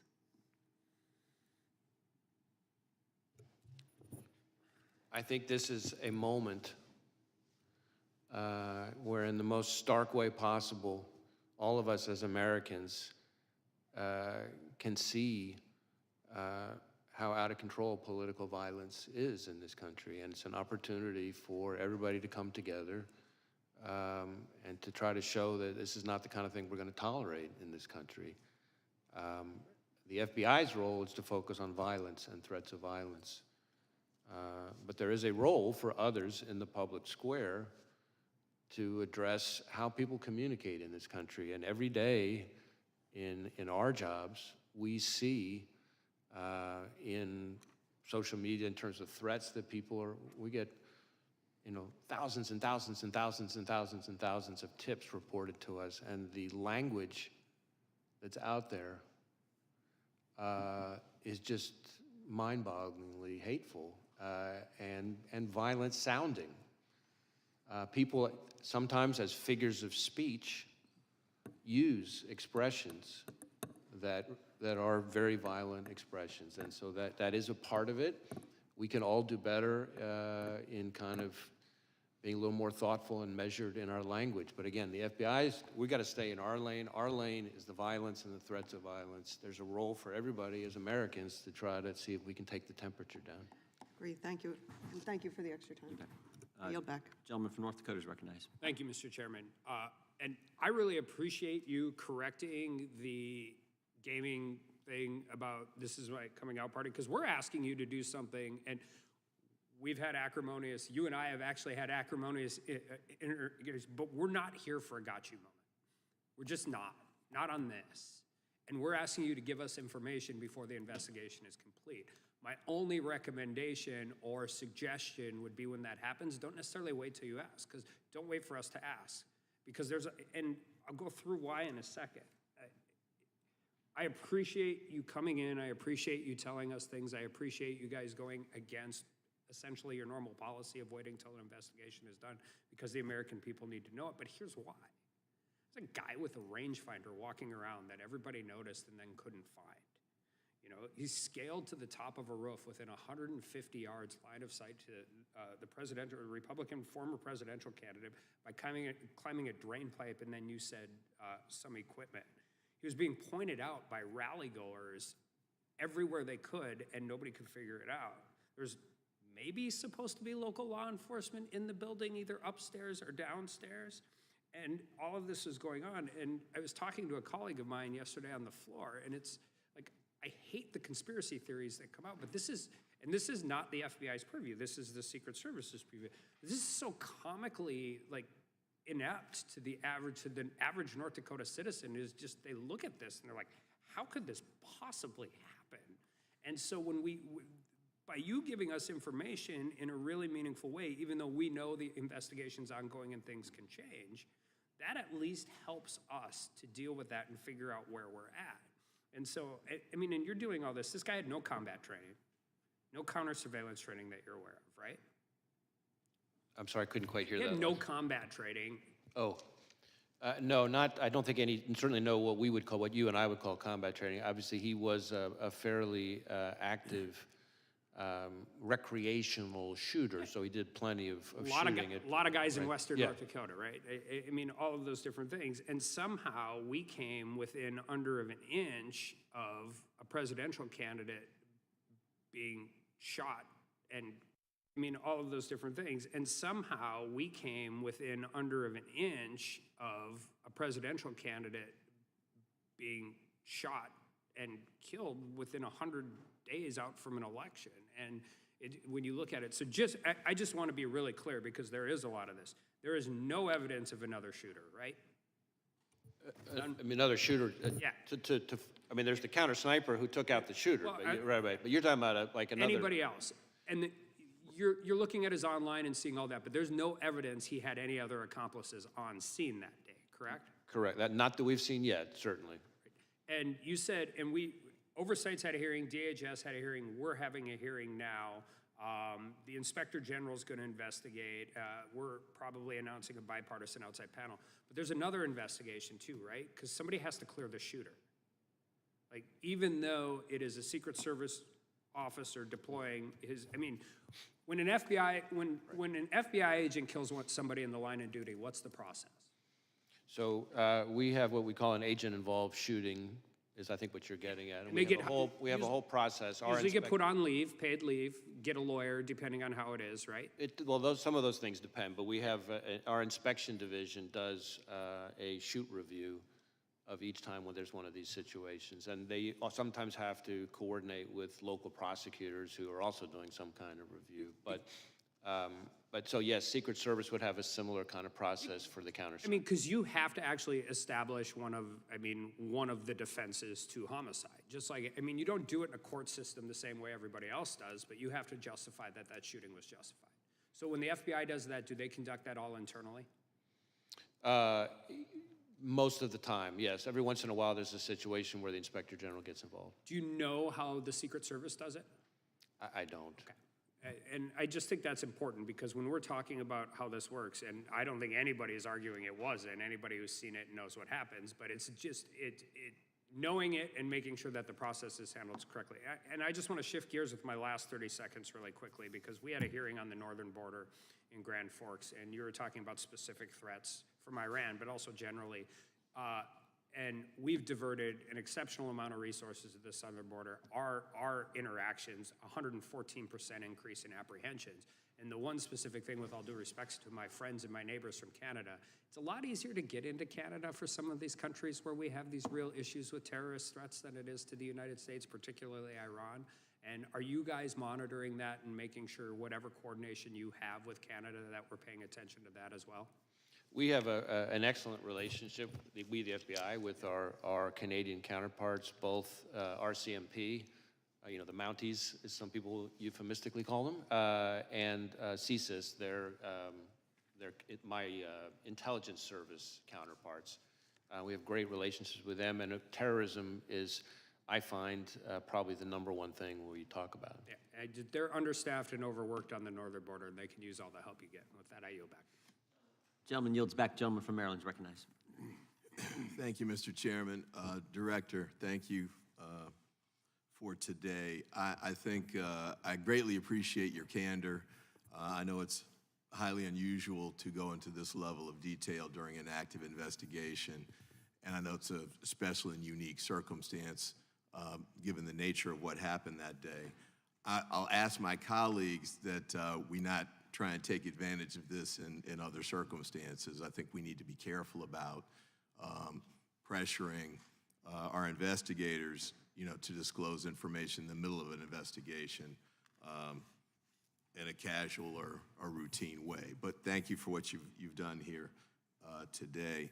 I do want to mention this too. Like Congressman Correa, I went up to Butler with Homeland Security Committee, and had a chance to meet with a number of the people there, including people who were there at the rally. And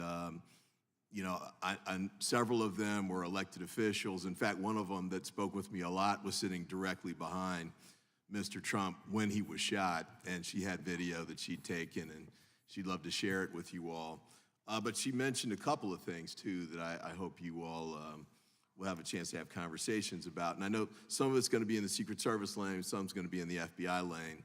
But one of the things she talked about was the fact that the day before the shooting, she and other officials in the town and people who just wanted to prepare the stage showed up and started working on putting the bunting up and decorating it.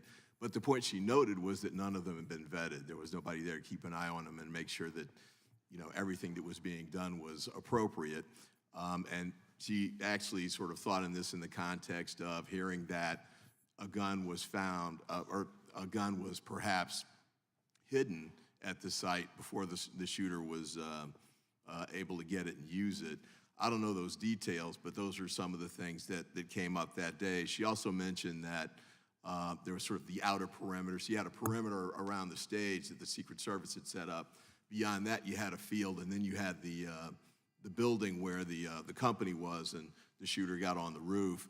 Apparently, there was a sort of a second level of a perimeter there that wasn't particularly restricted from an access standpoint, as with the street that was just beyond that. So she raised, and another elected official raised as well, issues about security that may actually kind of get into what you're talking about, whether the ladder was there, how the guy got on the roof.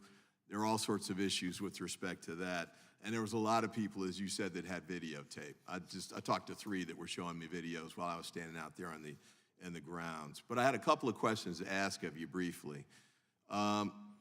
Apparently, there was no Secret Service recordation of communications during that day. There's no radio runs, we call them, but there's no tapes. Do you know if there are any recorded conversations among law enforcement from that day? I don't know the details of that. I believe there may be some, but I don't have in front of me exactly what we've seen or heard. Okay. And then with respect to email communications, there were a lot of issues about, because my personal view, having gone to the site, was that they just shouldn't have had the rally there. It should not have been permitted. I thought there were just too many roofs. He picked one, but there was like a half dozen others that he could have picked on the other side of the field. And as Eli Crane, a congressman who was a sniper for the U.S. military, said, there was a water tower that actually would have been a better site, probably that Secret Service should have used, but could have been used as well. But the lead up to that decision, and Congressman Correa raised this, who made this decision about how to pick the site? And apparently there was back and forth between local law enforcement, Secret Service, and the campaign. And I was kind of curious as to whether that's something that your investigation is going into or not.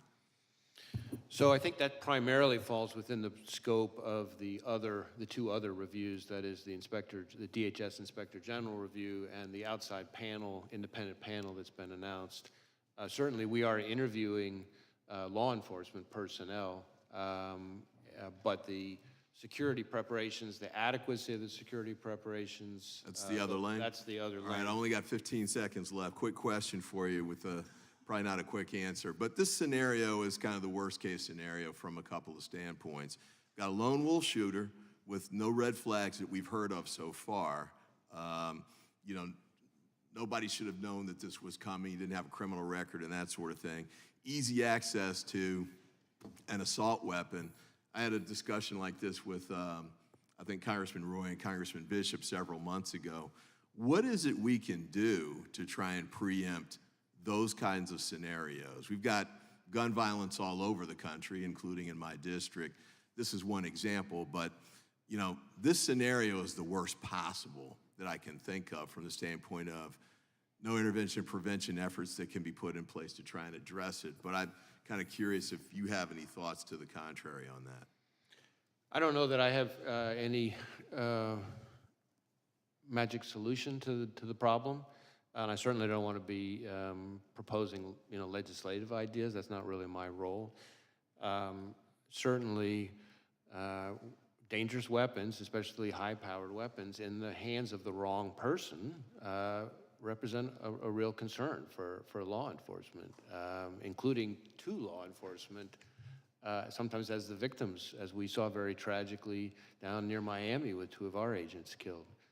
But that's probably all I can say on that.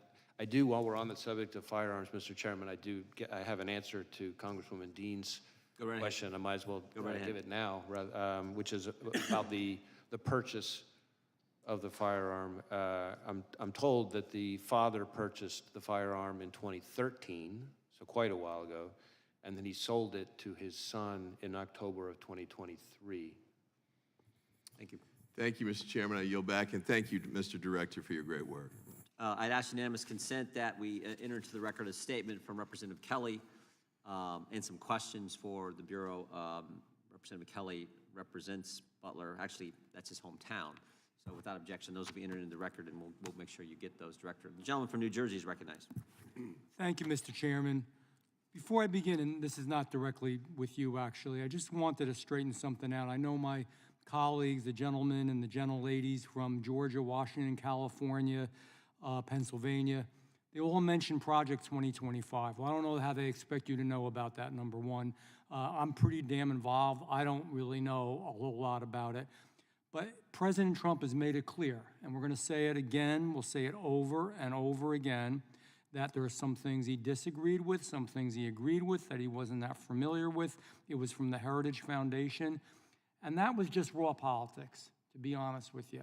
It was just because 2025 has some things in it that they believe are really going to offend American people, and it very well may. And so they want to pin it on the presidential candidate. He didn't author it, he didn't condone it, he didn't put his seal of approval on it. It's getting old. It really is. We do this with other things. Just like in this committee, when anything goes wrong, anything, somehow Donald Trump's name has to be brought into it, and it gets tiring. It's politics over reality. Second thing about picking the site, I was intimately involved in the Wildwood rally, the biggest rally President Trump's ever had, biggest political rally in the state of New Jersey. I had spoken to the president about it, and he wanted to do it on the beach because we had over 100,000 people. And let me tell you, we had everybody out there because they were concerned, the Secret Service and the local police and the county police and just about every entity could be. And so they had, behind it was that iconic setting. They had the Ferris wheels on the pier and all the stuff. They had agents up in there. They had agents in the ocean, in the water, in boats. They had people coordinating, working with each other and talking with each other because they knew it was a risk. So we chose a site that was difficult. The president did, and I thought it was a great site, but nevertheless, the law enforcement responded properly. Something went wrong here. You can't blame this on Donald Trump as well. The site was chosen. It's the responsibility of those who serve in law enforcement to make sure that he was safe, period. And I'm sure you'll find out why. On another tangent here, you know, I've got to wonder how many qualified people were passed in order for Director Cheadle to get her 30% quota. That's a lousy way to run an agency, especially when it's dealing with law enforcement, to say we've got to have 30% of anything. And I worry about these practices because it's policy over protection. And Director Wray, I know that some things were left to you. I understand that. But one of your early acts on the Biden presidency was hiring the FBI's very first chief diversity officer. And since that time, and even before your time, and you're going to disagree with me, but respectfully, I'm going to disagree with you. Recruitment standards under your lead has resulted in deterioration in many areas, including physical fitness, illicit drug use, financial irregularities, mental health issues, full-time work experience, and integrity. And I know you dismissed them, but in October 2023, they are a prestigious group of retired FBI special agents and analysts both expressed concern regarding the FBI's willingness to recruit agents that, quote, I'm not saying this, they said it, not me, can't even pass the new relaxed standards for fitness, who are illiterate in some cases and need lessons, educational lessons, don't want to work weekends or after hours, their words, and have serious disabilities or mental health issues, which is not the place for them. Most of your agents are great people. I love them. I love them for what they do. I'm not criticizing most. But these new standards, don't you think this is a hindrance and reduces the morale of the vast majority of good people that you have in the FBI? And I ask you for a quick answer because I have a few other things. So I respect our retired agents, that many of them come to our graduations now, and I can tell you emphatically that they are those who think that we have lowered our standards, whether it's on physical fitness or anything else, are mistaken. And you can prove that. The facts back me up on that. The standards are the same today as they were a decade ago. I'll give I mean, they've changed in some ways that are appropriate. In fact, the physical fitness standards, depends on how far back you go, but the physical fitness standards that our current graduates have to graduate from Quantico actually exceed some of the physical fitness standards that were in place if you go back far enough with some of our retirees. But what I would tell you, I think part of the reason there's confusion, and again, I accept that these folks are raising their concerns in good faith, but we have actually access to the facts. And part of the reason I think there's confusion, just take the physical fitness thing as an example, is that before you had to pass the physical fitness test before you showed up to Quantico. Now you have to pass it in order to get a badge at Quantico. The standard hasn't changed. You still have to pass the same test, the same 12-point standard, et cetera. All that stuff applies. The only difference is you can pass it while you're at Quantico. But if you don't pass that same test that's been in place for a long time now, you don't get a badge. And we will dismiss people from Quantico, and we do, who don't pass that Director, I know test. I have to wrap this up, and I appreciate that. If you could get us information that substantiates what you say, that should be easy enough to do to the whole committee, I'd appreciate it. You know, feelings in this administration are more important than functionality. It's resulted in a border crisis. We don't have time to talk about that. You've spoken out about it. I appreciate that you've spoken out about it. I think it's also resulted in shortages in our nation's law enforcement and our military, and I think it makes us less safe. So I look forward to seeing those statistics and that proof, because I have people talking to my ear that tell me otherwise, and I yield back. Gentleman yields back. The gentleman from Alabama is recognized. Thank you, Mr. Chairman. Director Wray, I appreciate you being here today, and I certainly appreciate your forthcomingness and giving us information that I think that the American people want. And, you know, to me, you have a very difficult job right now. In the past, and under Comey, certainly, the Russian collusion narrative got out pretty heavily, and that came out of the FBI with the FISA warrants and that sort of stuff, spying on General Flynn. And then the laptop issue, the Hunter Biden laptop issue, which the FBI actually had in their possession. So I have 800,000 people thereabouts that I represent, and our job is to restore trust. And so in a lot of the hearings we've had this week, they say, well, the FBI is investigating that. Every answer was the FBI is investigating this. And so in some ways, it kind of landed in your lap, and I appreciate you being here. But, you know, it's just, for me, the question of how does a 20-year-old acting alone get a long gun, a rangefinder? We know he bought a ladder. I guess he reconned here and realized he didn't need the ladder to get on top of the building, so he left it at the house. Get on a roof within 150 yards of one of the most famous people in the world, I guess now, and a former president. How does that happen? And how do we restore trust in the American people that the FBI and the DHS, who is under Mayorkas's directorate now, how do we verify and get trust back to the American people that these agencies are really working to protect the president? And I'm not trying to place blame specifically, but I never thought that we'd raid his house. I never dreamed that they'd raid a former president's house. I certainly never imagined that they would actually indict him. And I felt, well, they'll never find him guilty. And now we've had a threat on his life. So How do we restore trust in the government of this country and the agencies that are here that we pay and provide $3 billion a year to the Secret Service to protect some of the leading political candidates in America? That's a lot. I'm sorry, that's a lot of questions, but I'm going to give you a little room to talk. Right, no, listen, obviously you included a lot, as you said, in your question, and as you might imagine, I disagree fairly strongly with a number of parts of it, but sensitive to the time, I guess what I would say this, I can speak to my approach to running the FBI. Again, the FBI was not involved in the physical security of the rally. That's, we come in as the investigators afterwards. And as I've said before, our investigation is an investigation of the shooter and his attack. There are separate investigations, the Inspector General of DHS and this outside independent panel that's been announced that would be looking at the Secret Service's performance. And those, I think, will be important to trust and confidence, if you will, in Secret Service. But from the FBI perspective, we can't promise that everybody's going to like the results of what we do, right? What we can promise is that we're going to do our best to do the work in the right way.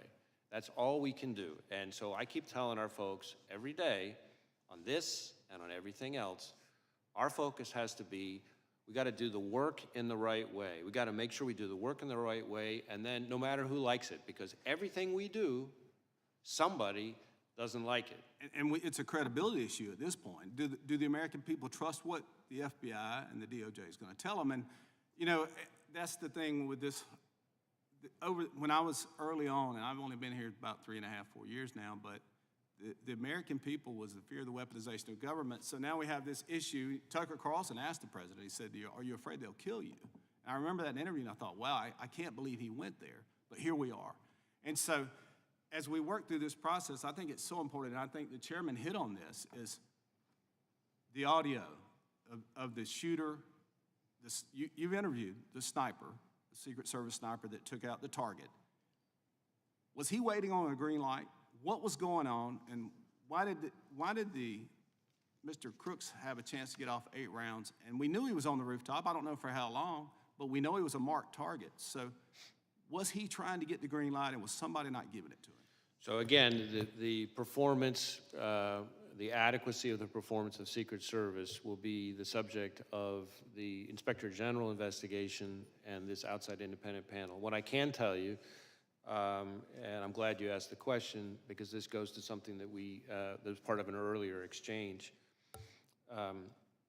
The first time that anybody from law enforcement saw the subject on the roof was a few minutes before the shooting. Not with a gun. They didn't, at that point, they didn't, but local law enforcement, a few minutes before, saw him on the roof and started radioing. Did he have a backpack going up the roof? Well, we haven't found anybody yet who saw him climbing up the roof. The reason why I've talked about how we think he got on the roof is that's based on forensic, our evidence response team and forensic analysis, that we're, without getting into all the details, footprints and things like that we can, fingerprints, et cetera, that we can see how he got on. But we don't have an eyewitness at the moment who saw him climbing up. So a few minutes before the shooting, local law enforcement saw him on the roof. Again, no weapon identified at that point. A few seconds before the shooting is when the law enforcement officer that I've talked about already is the one who was assisted by another officer who saw up on the roof, saw the shooter in a prone shooting position with the gun. He turns. How long did that happen before? That was that sighting. That is the first time, to my knowledge, the first time anybody from law enforcement saw him with a weapon. That is seconds before he shot at President Trump. Thank you, Mr. Chairman. I yield back. So did the counter sniper not see the bad guy, the shooter, until after he fired a shot? You mean until after the subject fired a shot? Until after the shooter? Yeah, I don't know the answer to that. It's possible we've already determined that, but I just, as I sit here right now, I don't have that. But I can, yeah. I think that's the logical next question with where the gentleman from Alabama's question was going. The gentleman from California is recognized for 5 minutes. Director Wray, to the best of your understanding, how close did the assassin's bullet come to killing President Trump?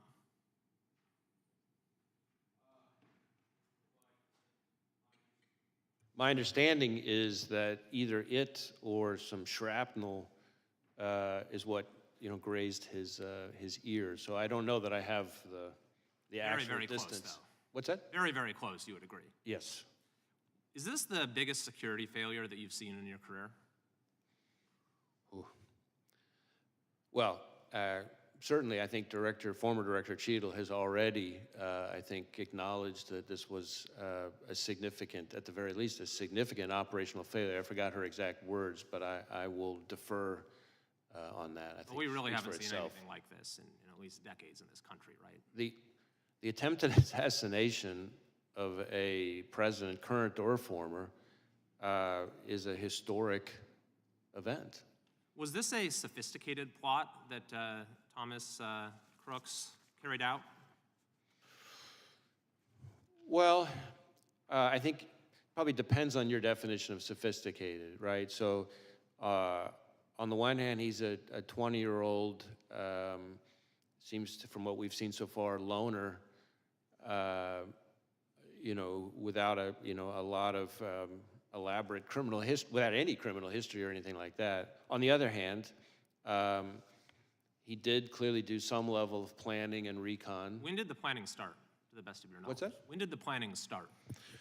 Well, we're still drilling into that, but we know, we assess that on July 6th, So a week in advance. for example, it seems to be that he seems to become very focused on it, because that's when, as I've testified here today, that's when the laptop that we've tied to him has the Google search, how far away was Oswald from Kennedy? I mean, that seems like an indication of a total amateur, right? Someone who's searching for that, and he's doing it a week in advance. Again, I don't want to characterize him, I frankly don't want to give him the credit of characterizing him as amateur or professional, but what I will say is that there are some things he did that involve a certain amount of planning and preparation. On the other hand, if you're telling me, do I think this is the most sophisticated ever? Of course not. We deal with much more sophisticated adversaries all the time. And you probably prepare for more sophisticated plans to target high-level officials. I'm sorry, I couldn't You hear you. probably prepare for more sophisticated plans to target high-level officials, correct?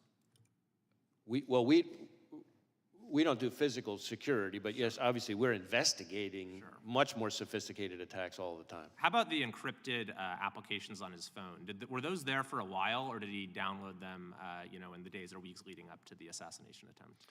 I don't have the answer to that sitting here right now. I think it may vary from platform to platform because he had a number of encrypted messaging apps on it. And again, as I've said, we're trying to get access to that content. And that's important. I think it's important for everybody on this committee to understand that this is a real problem for law enforcement. That these companies, let's be clear here, these companies are designing their platforms in a way to, no matter how heinous the crime, no matter how rock solid the legal process, I'm run out of to time, get so I access. want to get to the next question. At this moment, are you confident that high-level protectees, presidents, former presidents, are well protected? Well, it's not really for me to say. I have a lot of respect for the men and women of the Secret Service who provide protection, just as I do for their counterparts at other agencies. You can't say one way or the other. Your assessment as director of the FBI whether the president is safe?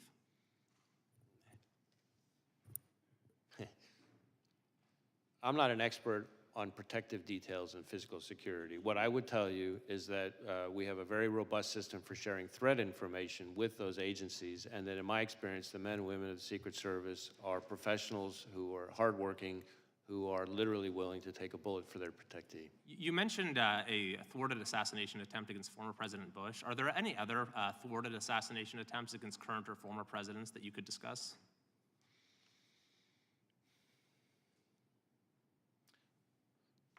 Not that immediately come to mind, but I'd have to go back and think about that. I mean, obviously we've been around for a while, and current and former presidents are high-profile targets who are attractive to all kinds of bad guys. There's also been reports that the shooter's parents called local law enforcement to say he was missing on the day of the shooting. Is that correct? And if so, is that something that you would see as a sort of a natural thing for them to do? It seems like a 20-year-old who's been missing for a few hours, maybe his parents don't, first thing they do, call the police. What was going on with that situation?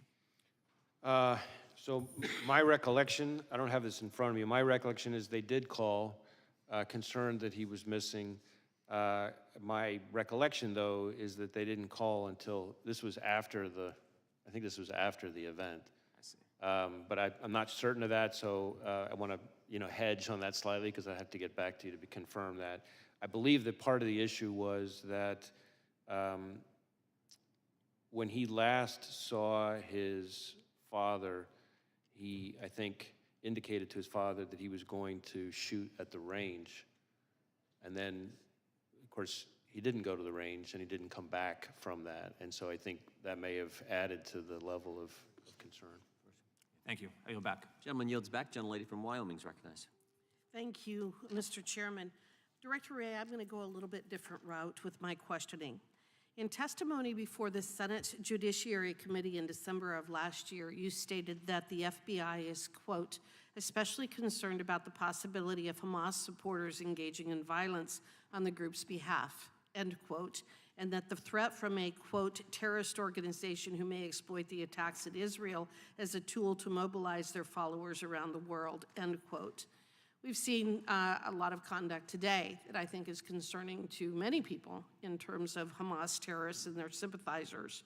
Reports have surfaced alleging that many of the groups intimidating and violating the civil rights of Jewish American students, like the Students for Justice for Palestine, received guidance and financial support from American Muslims for Palestine, and that AMP's directors allegedly have links to groups which fundraise for Hamas.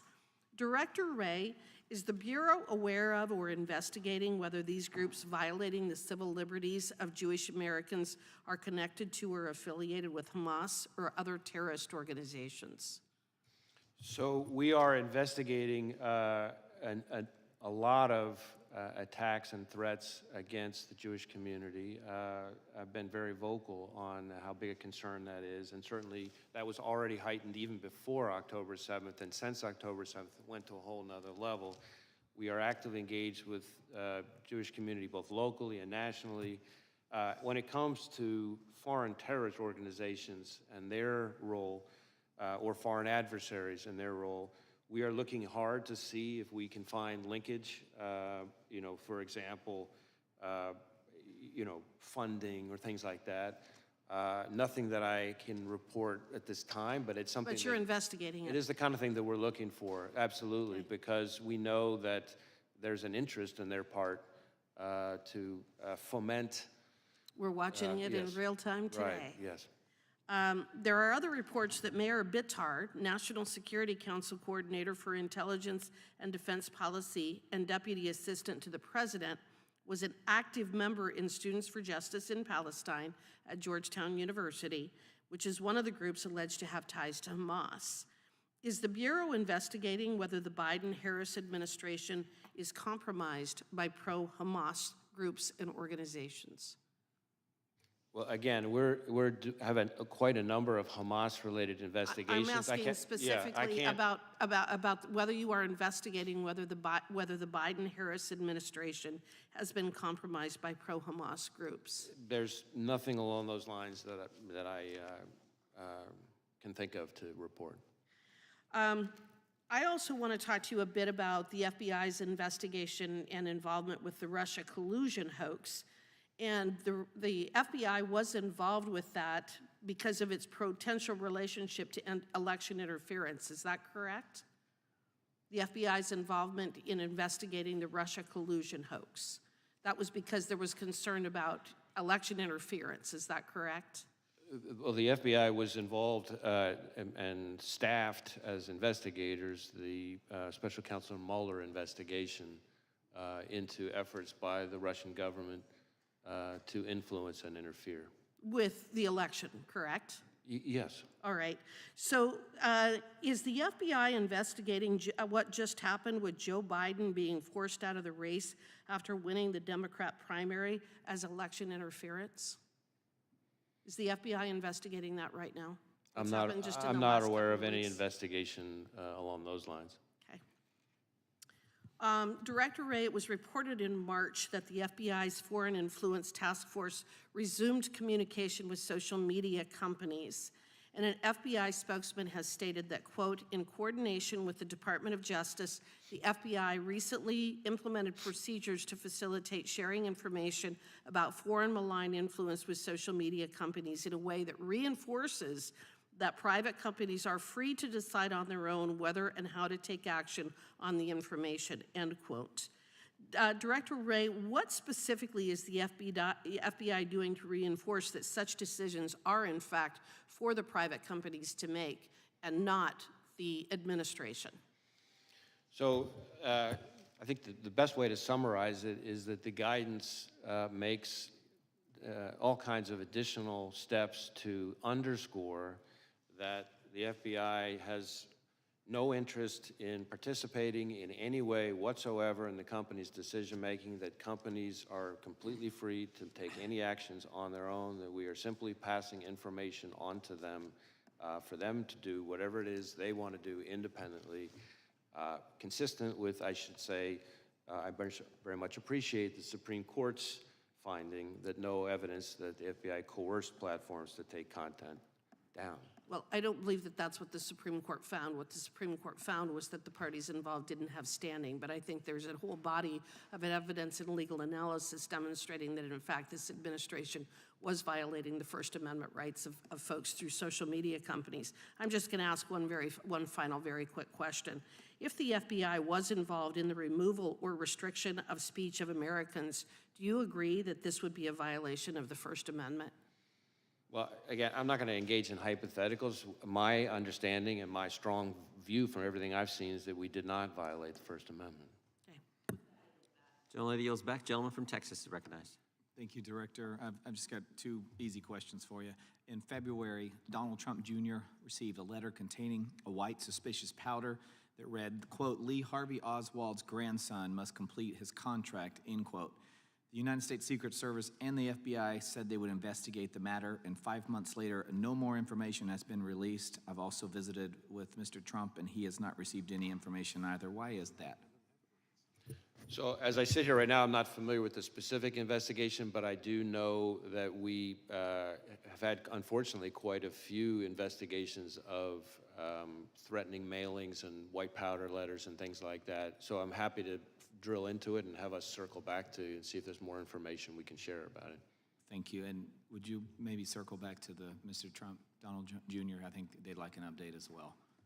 Sure. Let me, again, I don't, like I said, I'm not familiar with the specifics, but I'm happy to have us look into it and get back to whoever we need to get back to. Thank you. Next question. The Pittsburgh field office now handling the assassination attempt investigation. Is that right? Well, there's several. There at Pittsburgh field office is the lead office. We obviously have lots of, I think it's about half, maybe over half of the FBI's field offices are working on this, including almost every headquarters division. So we have lots and lots and lots, several hundreds of employees working on it. All right, but yes. Pittsburgh's the lead. Okay. This is the same office that botched the Hunter Biden laptop case. And they, in my view, and my constituents and many Americans, displayed a clear reluctance, that's a quote, reluctance to really do any tasking, quote, effectively failing to investigate, according to the U.S. attorney on the case.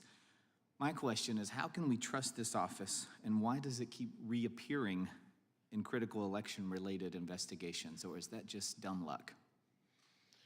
So I want to be a little bit careful on what I can say here, because some of what you're talking about relates to an ongoing investigation being led by the special counsel, Mr. Weiss. But what I can tell you is that the Pittsburgh field office's involvement in the matter you're talking about was the choice by the Attorney General Barr to have the U.S. Attorney and the FBI field office in Pittsburgh handle that particular matter. As to your summary or characterization of what U.S. Attorney, now former U.S. Attorney Brady actually said, I'd have to see the whole context. I'm not quite sure that's what he said, but I think as to your overall question about confidence, what I would tell you is we have, that's the point I'm trying to make about the sheer breadth of our investigation. Yes, the Pittsburgh field office is the office on the ground. That's where the attempted assassination happened. But we are using the full might of the FBI, criminal and national security. That's why I'm pointing out that multiple field offices, over half of our field offices, almost every headquarters division, several hundreds of employees. These are people who are working around the clock to deal with this historic attack. And I have the utmost confidence in those hundreds of employees, agents, analysts, and professional staff, and the American people should too. I yield to Mr. Jordan. I appreciate the gentleman yielding. Director, I guess I'm not clear exactly where you said there were 8 shell casings on the roof, so 8 bullets were fired. We obviously know that Mr. Comparatore lost his life. Two other rally-goers were injured, seriously injured, and then the one that hit President Trump. Does that account for, were some of these individuals hit multiple times? Where did all 8 bullets go, is I guess my question. I don't have that in front of me. I'm happy to circle back and get that to you. It's assuming we have that information yet. As I said, I think with respect to former President Trump, there's some question about whether or not it's a bullet or shrapnel that that hit his ear. So it's conceivable. Although, as I sit here right now, I don't know whether that bullet, in addition to causing the grazing, could have also landed somewhere else. But I believe we've accounted for all of the shots in the cartridges, so let us get that. It's my understanding that the very first one was the one that hit the president. Is that the very first shot, or is that not accurate? I don't, as I sit here right now, I don't know the answer to that. I believe we know the answer to that, I just don't have it in front of me. Okay.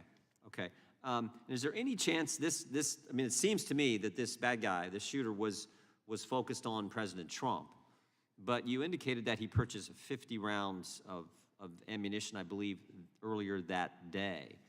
Do you have any indications thus far in your investigation that in addition to going after and trying to assassinate the former president, he was also looking to do a lot more damage to other individuals?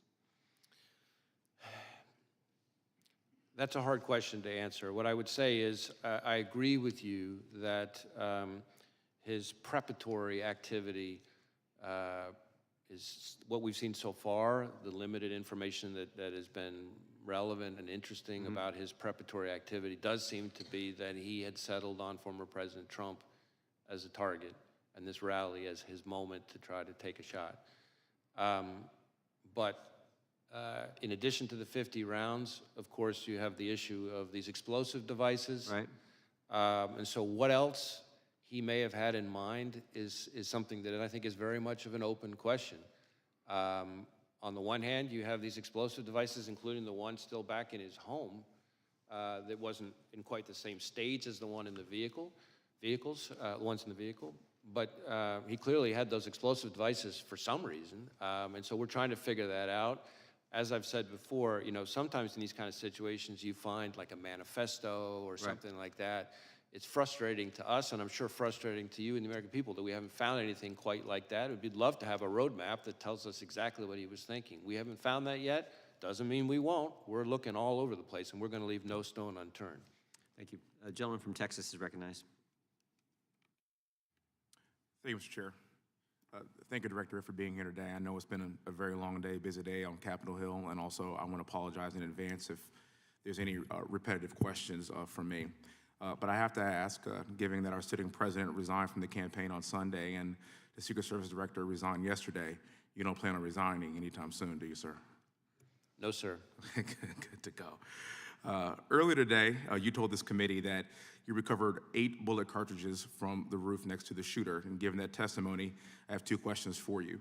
How many shots were fired at President Trump, and how many shots were fired in total of the entire day? I know I keep hearing 8, but were there any more that were unaccounted for? The best information I have right now is 8 shots. As to the sequence, I'm not sure I have that sitting here right now. As I said to the chairman, I'm going to go back to my team and see if we've got that nailed down yet, and if we have, I'm happy to share it with you and the rest of the committee. Please do, sir. Thank you very much for that. You also mentioned that the shooter used encrypted messages to communicate. Specifically, do you know what apps or what apps that he was using to communicate, and can you confirm if he was communicating with any foreign nationals through the encrypted messages? So as to the names of the apps, I don't have that right here in front of me. As far as communicating with any foreign actors, I'll say two things. One, we haven't, as I think I've testified before, but we have not, at the moment at least, identified any accomplices or co-conspirators, foreign or domestic. So that, as to foreign contacts, of course, that's part of why we want to get access to the encrypted messages, because that might tell us whether he'd been in contact with somebody. Thank you. Let's talk about motive. I know the FBI has taken a lead role in investigating the assassination on President Trump. Your team has searched the shooter's phone, conducted countless interviews, done extensive research into his motives. As of today, July 24th, 2024, do you and your team know the motive of the shooter or have any idea on what could have driven it? Well, know and have any idea are two very different things. Okay. We do not know the motive. That is obviously one of the central questions in our investigation, and it's been very frustrating to us that a lot of the usual kind of low-hanging fruit places that we would find at have not yielded significant clues about his motive. Okay. Having said that, we have seen indications that he was interested in public figures, and that in the period around July 6th leading up to July 13th, he does seem to have become very focused on this particular rally and former President Trump.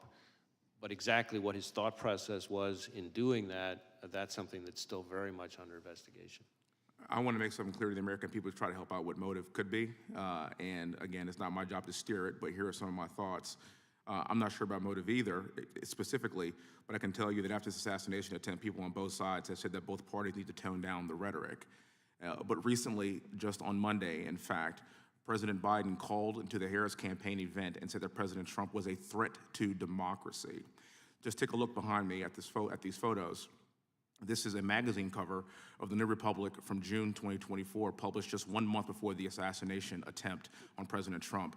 In a tweet explaining the cover, the New Republic said this: "Today, we at the New Republic think we can spend this election year in one of two ways.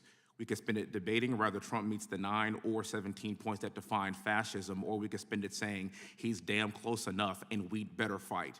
We unreservedly choose the latter course." Now, sir, I know you said that the FBI doesn't have a clear motive yet, and you've explained that, but in your professional experience as an investigator, do you think that language like this could radicalize someone to engage in political violence? I certainly understand the point of the question. What I would tell you is that, respectfully, I don't think it's appropriate for me as FBI director to be characterizing or engaging in public commentary on specific people's rhetoric. And that's because it's not that I don't understand why you're raising the question, but I'm saying that in my role, I have to be very careful to make sure we speak through our work and we speak through our cases and our intelligence products, not the FBI director chiming in the public square on different people's political commentary. I understand. For the record, there was an assassination attempt on an American president, and I will be asking these same questions even if it were President Biden. And my message to the American people is that we need to do better. I yield back the rest of my time, and thank you for being here, sir. I know it's been a very long day. Gentleman yields back. Gentleman from South Carolina is recognized. Thank you, Chairman, and thank you, Director, for being here. It's refreshing. I was in the oversight hearing earlier this week, and although we don't have an idea on everything, your ability to come in here and actually give way more than Director Cheadle ever did is somewhat refreshing. You saw some pretty bipartisan frustrations exhibited in that particular hearing. I'm sure you've seen part of it. I want to follow up on a couple of lines of questions that I had with Director Cheadle that she actually answered, which was remarkable. One, she had indicated that Secret Service at the Trump rally did not have any radio recordings. Is that, in your investigation, is that accurate? I'm not sure I know the answer to that. I believe there may be some recordings on the local law enforcement side. As to whether or not we have recordings on the Secret Service side, I'd have to drill back into that. And the reason you might say, well, how the heck can you not know? Well, we certainly have interviewed lots of Secret Service employees, so what we know from the interviews versus some other source, as I sit here right now, I don't know. So on this particular case, but in your experience, and again, it's a different agency, but she had indicated, Director Cheadle had indicated that recordings sometimes are done from radio recordings, I guess, of what happens at a Trump rally or any other thing that they're engaged in. Is that your experience as well, that sometimes there are audio recordings of communications between law enforcement officials? Just speaking very broadly, there are times when there are recordings, but it'd be hard for me to be more precise than that.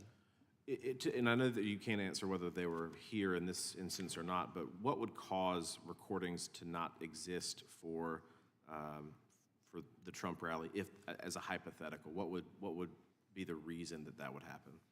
I'm afraid I don't know the answer to that. I mean, if they didn't record, there may be situations where they just don't record in the first place, and why that would be, though, I'm not sure I can answer that. Thank you. Let me ask you this, and this is another line of questioning. Director Cheadle had indicated that seconds before the would-be assassin fired the shot, roughly seconds, is when he became a person of suspicion to an actual threat. Would you agree with that assessment from Director Cheadle? Well, let me try it this way. I think there are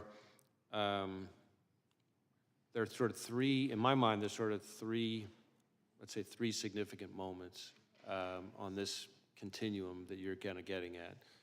There is roughly an hour before the shooting when local law enforcement observes the individual, the shooter. At that point, as somebody that was a person of concern. I forgot the exact phrasing, and that was based on seeing him with this rangefinder, no observation of a weapon, but there was something odd and off about them that caught local law enforcement's attention. So that's the first moment. Then there's a second moment, which is, I think just minutes before the shooting, where local law enforcement observed him on the roof, but didn't see a weapon, is my understanding at that point. And at that point, their level of concern obviously was even higher. And then there's the third moment, which is that moment when local law enforcement saw him, the officer who climbed up with the assistance of his colleague, and saw the shooter in the prone position with the weapon, and that's seconds before the event. And so, terminology, I'm not sure, but it seems to me there's an evolution of concern over that time period. Correct, an escalating concern. At what point, and this again, I just don't know, so I'm curious, at what point is, say, the sniper who killed Mr. Crooks, at what point is he able to fire a shot, and does he have to have authorization in which to do that? I don't know that I know Secret Service's rules of engagement in that situation. It's possible that our interview of the counter-sniper has uncovered that. Again, our focus has been, I certainly understand why you're asking the question, but our focus has been on the shooter himself and his actions and the attack. These two other reviews, the DHS Inspector General and the outside independent panel, are both looking at the performance of the Secret Service, which would, I'm confident, include the question that you're talking about. Thank you. And I actually think, from a legislative purpose and what this body will probably ultimately do, it's of great importance that we break down barriers of communication and that we allow, officers to do their job without, so that this doesn't happen again. And I appreciate you being here. Thank you, Director. Gentleman yields back. Gentleman from Ohio is recognized. Well, once again, as Congressman Fry said, we want to thank you for your time and a lot more information today than Monday. So thank you for that. I just have a handful of questions. I would love to have just a simple yes or no so we could get done with this. So on day one, President Biden issued an executive order mandating DEI programs in the executive branch. You responded by hiring FBI's first ever chief diversity officer. You're even on the Bureau's website quoting, saying that diversity and inclusion of the workforce is something I care deeply about because the success of our efforts impacts our operations, our culture, and our future, end of quote. So Director, just a simple yes or no, do you still find DEI hiring practices to be central to the FBI's operations, cultures, and future? I believe that diversity is an important part, is a core value of a high-performing organization. Do you have any concerns that our homeland security efforts will be hampered if the FBI continues to use DEI as a primary hiring measure? I don't believe that we use DEI as a primary hiring metric. I would say that we have not lowered our standards. Yes and or I no, feel, please? let me, if I could finish. It's not a yes or no question. We have not lowered our standards, and the facts back that up. Are you aware of a 112-page report compiled by senior agents and analysts which stated, quote, if the current trajectory of the FBI special agent recruitment and selection continues, using DEI as the primary and sole measure of our homeland security efforts will be significantly hampered. Do you know about that 112-page report? I'm aware of a report from a number of anonymous former employees. Thank you. Do you agree that protecting the former president falls under the umbrella of homeland security?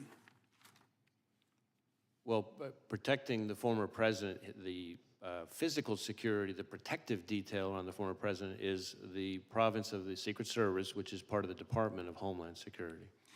It is my understanding that historically the FBI had 100,000 applications for special agents on file at any given time of the year. So talking about slipping recruitment, are you aware that on February of 2024, a letter from the FBI's Assistant Director for Training Division, which reported that FBI only received an estimated 48,000 applications over a 2-year period? I don't know if we're comparing apple to apple. What I can tell you is that in the time that I've been FBI director, the number of Americans applying to be special agent has gone up dramatically to the tune of, in some cases, double or triple the pace So it the was when 48,000 if I is could wrong? finish, sir, if I could finish, please, to a rate that is higher. You'd have to go back about a decade or so to find the number of Americans applying to be special agents that are currently applying. Okay, so for the record, that 48,000 is probably wrong then in your eyes? I don't know. I don't have the letter in front of me, but what I'm not sure of is that we're comparing apple to apple in terms of time periods and everything else. In advance of the Trump shooting, United States Secret Service Special Agent in Charge Tim Burke reportedly told law enforcement partners that NATO summit in Washington, D.C. limited his resources available to the Trump rally. The service has similar DEI hiring aims and failed their zero-fail mission to protect President Trump. Director Cheadle has since stepped down.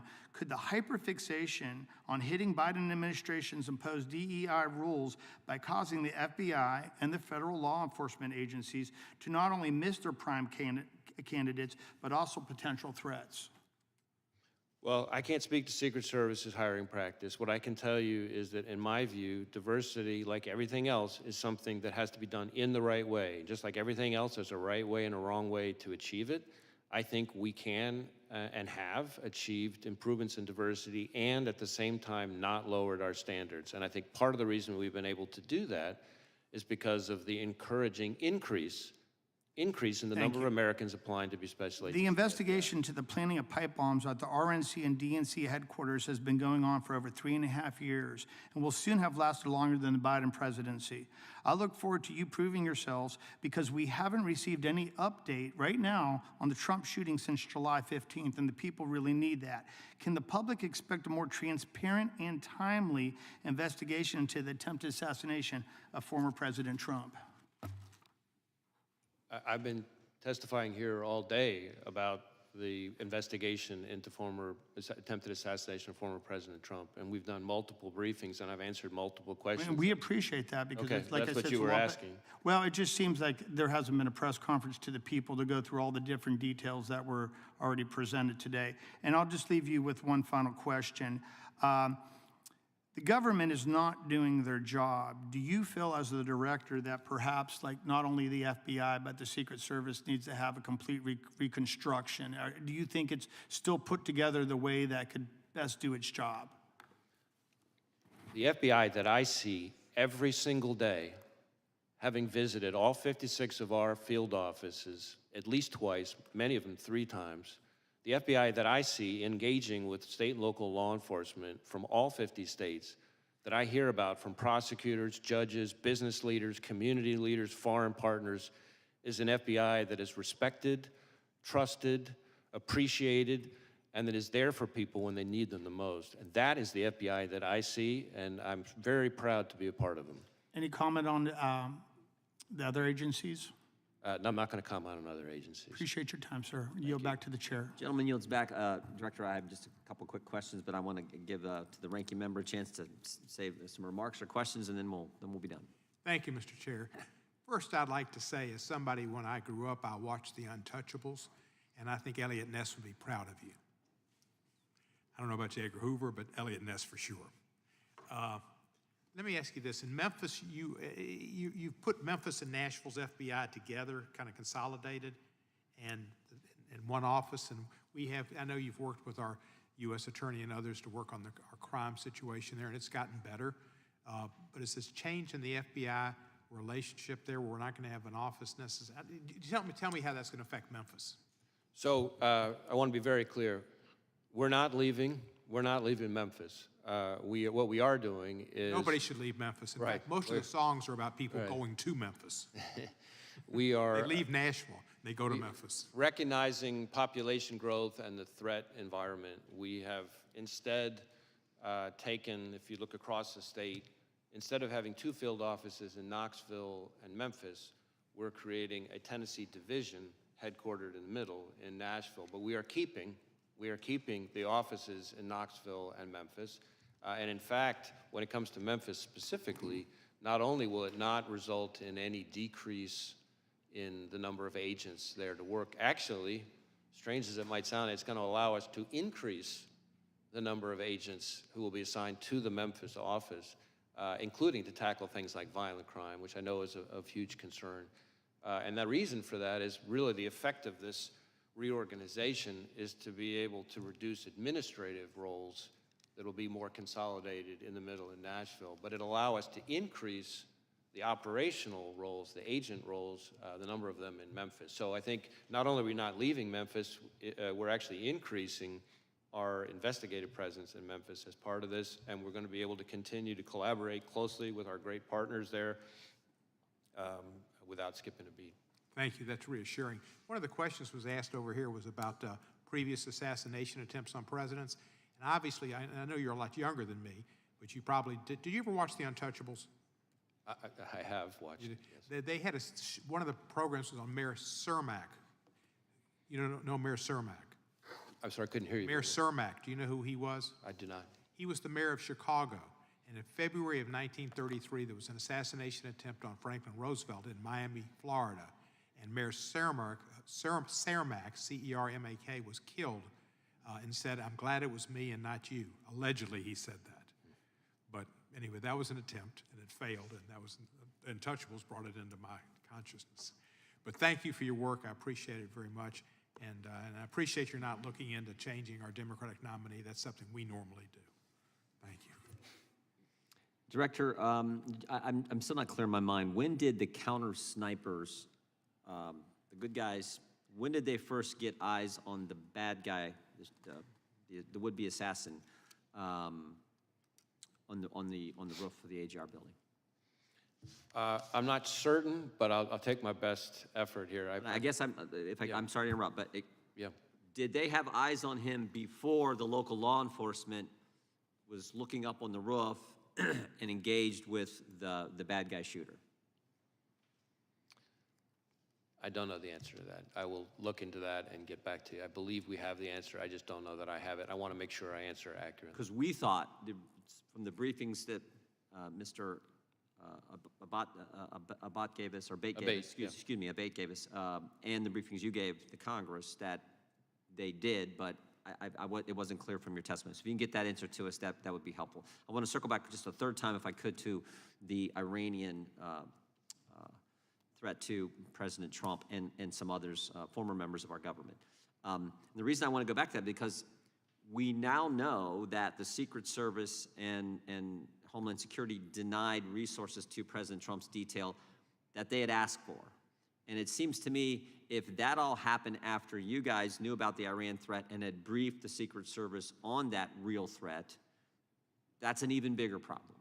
And that's why I was trying to get that timeline down, when you knew about it and when you briefed the Secret Service on the Iranians' threat to kill President Trump. So again, I really want to be careful to both be accurate, but also not to kind of stray into any kind of classified information or confirm the existence of classified information. So let me see if there's a way for us to get back to you on that question. I understand why you're asking. It may be easier to answer than I think, but at the moment, in an open hearing, I'm not sure if I can see the right way to do that. Fair enough. We'll expect answers to both those questions, and you can get back to this. That'd be great. Finally, anything else you want to tell us that we didn't ask? I mean, you came today and you told us some things that weren't even prompted by questions, and I just want to make sure if there's anything else you want to tell us regarding July 13th and what you've discovered, now's the time. Well, again, we're going to continue to engage with the Congress. I think we've covered a lot of the points that I really wanted to make sure that I got across, and just as I'm looking at my list, in one way or another through the course of today's questioning, I think we've gotten through most of it. That concludes today's hearing. We thank our witness for appearing before the committee today. Without objection, all members will have 5 legislative days to submit additional written questions for the witness or additional materials for the record. Without objection, the hearing is adjourned.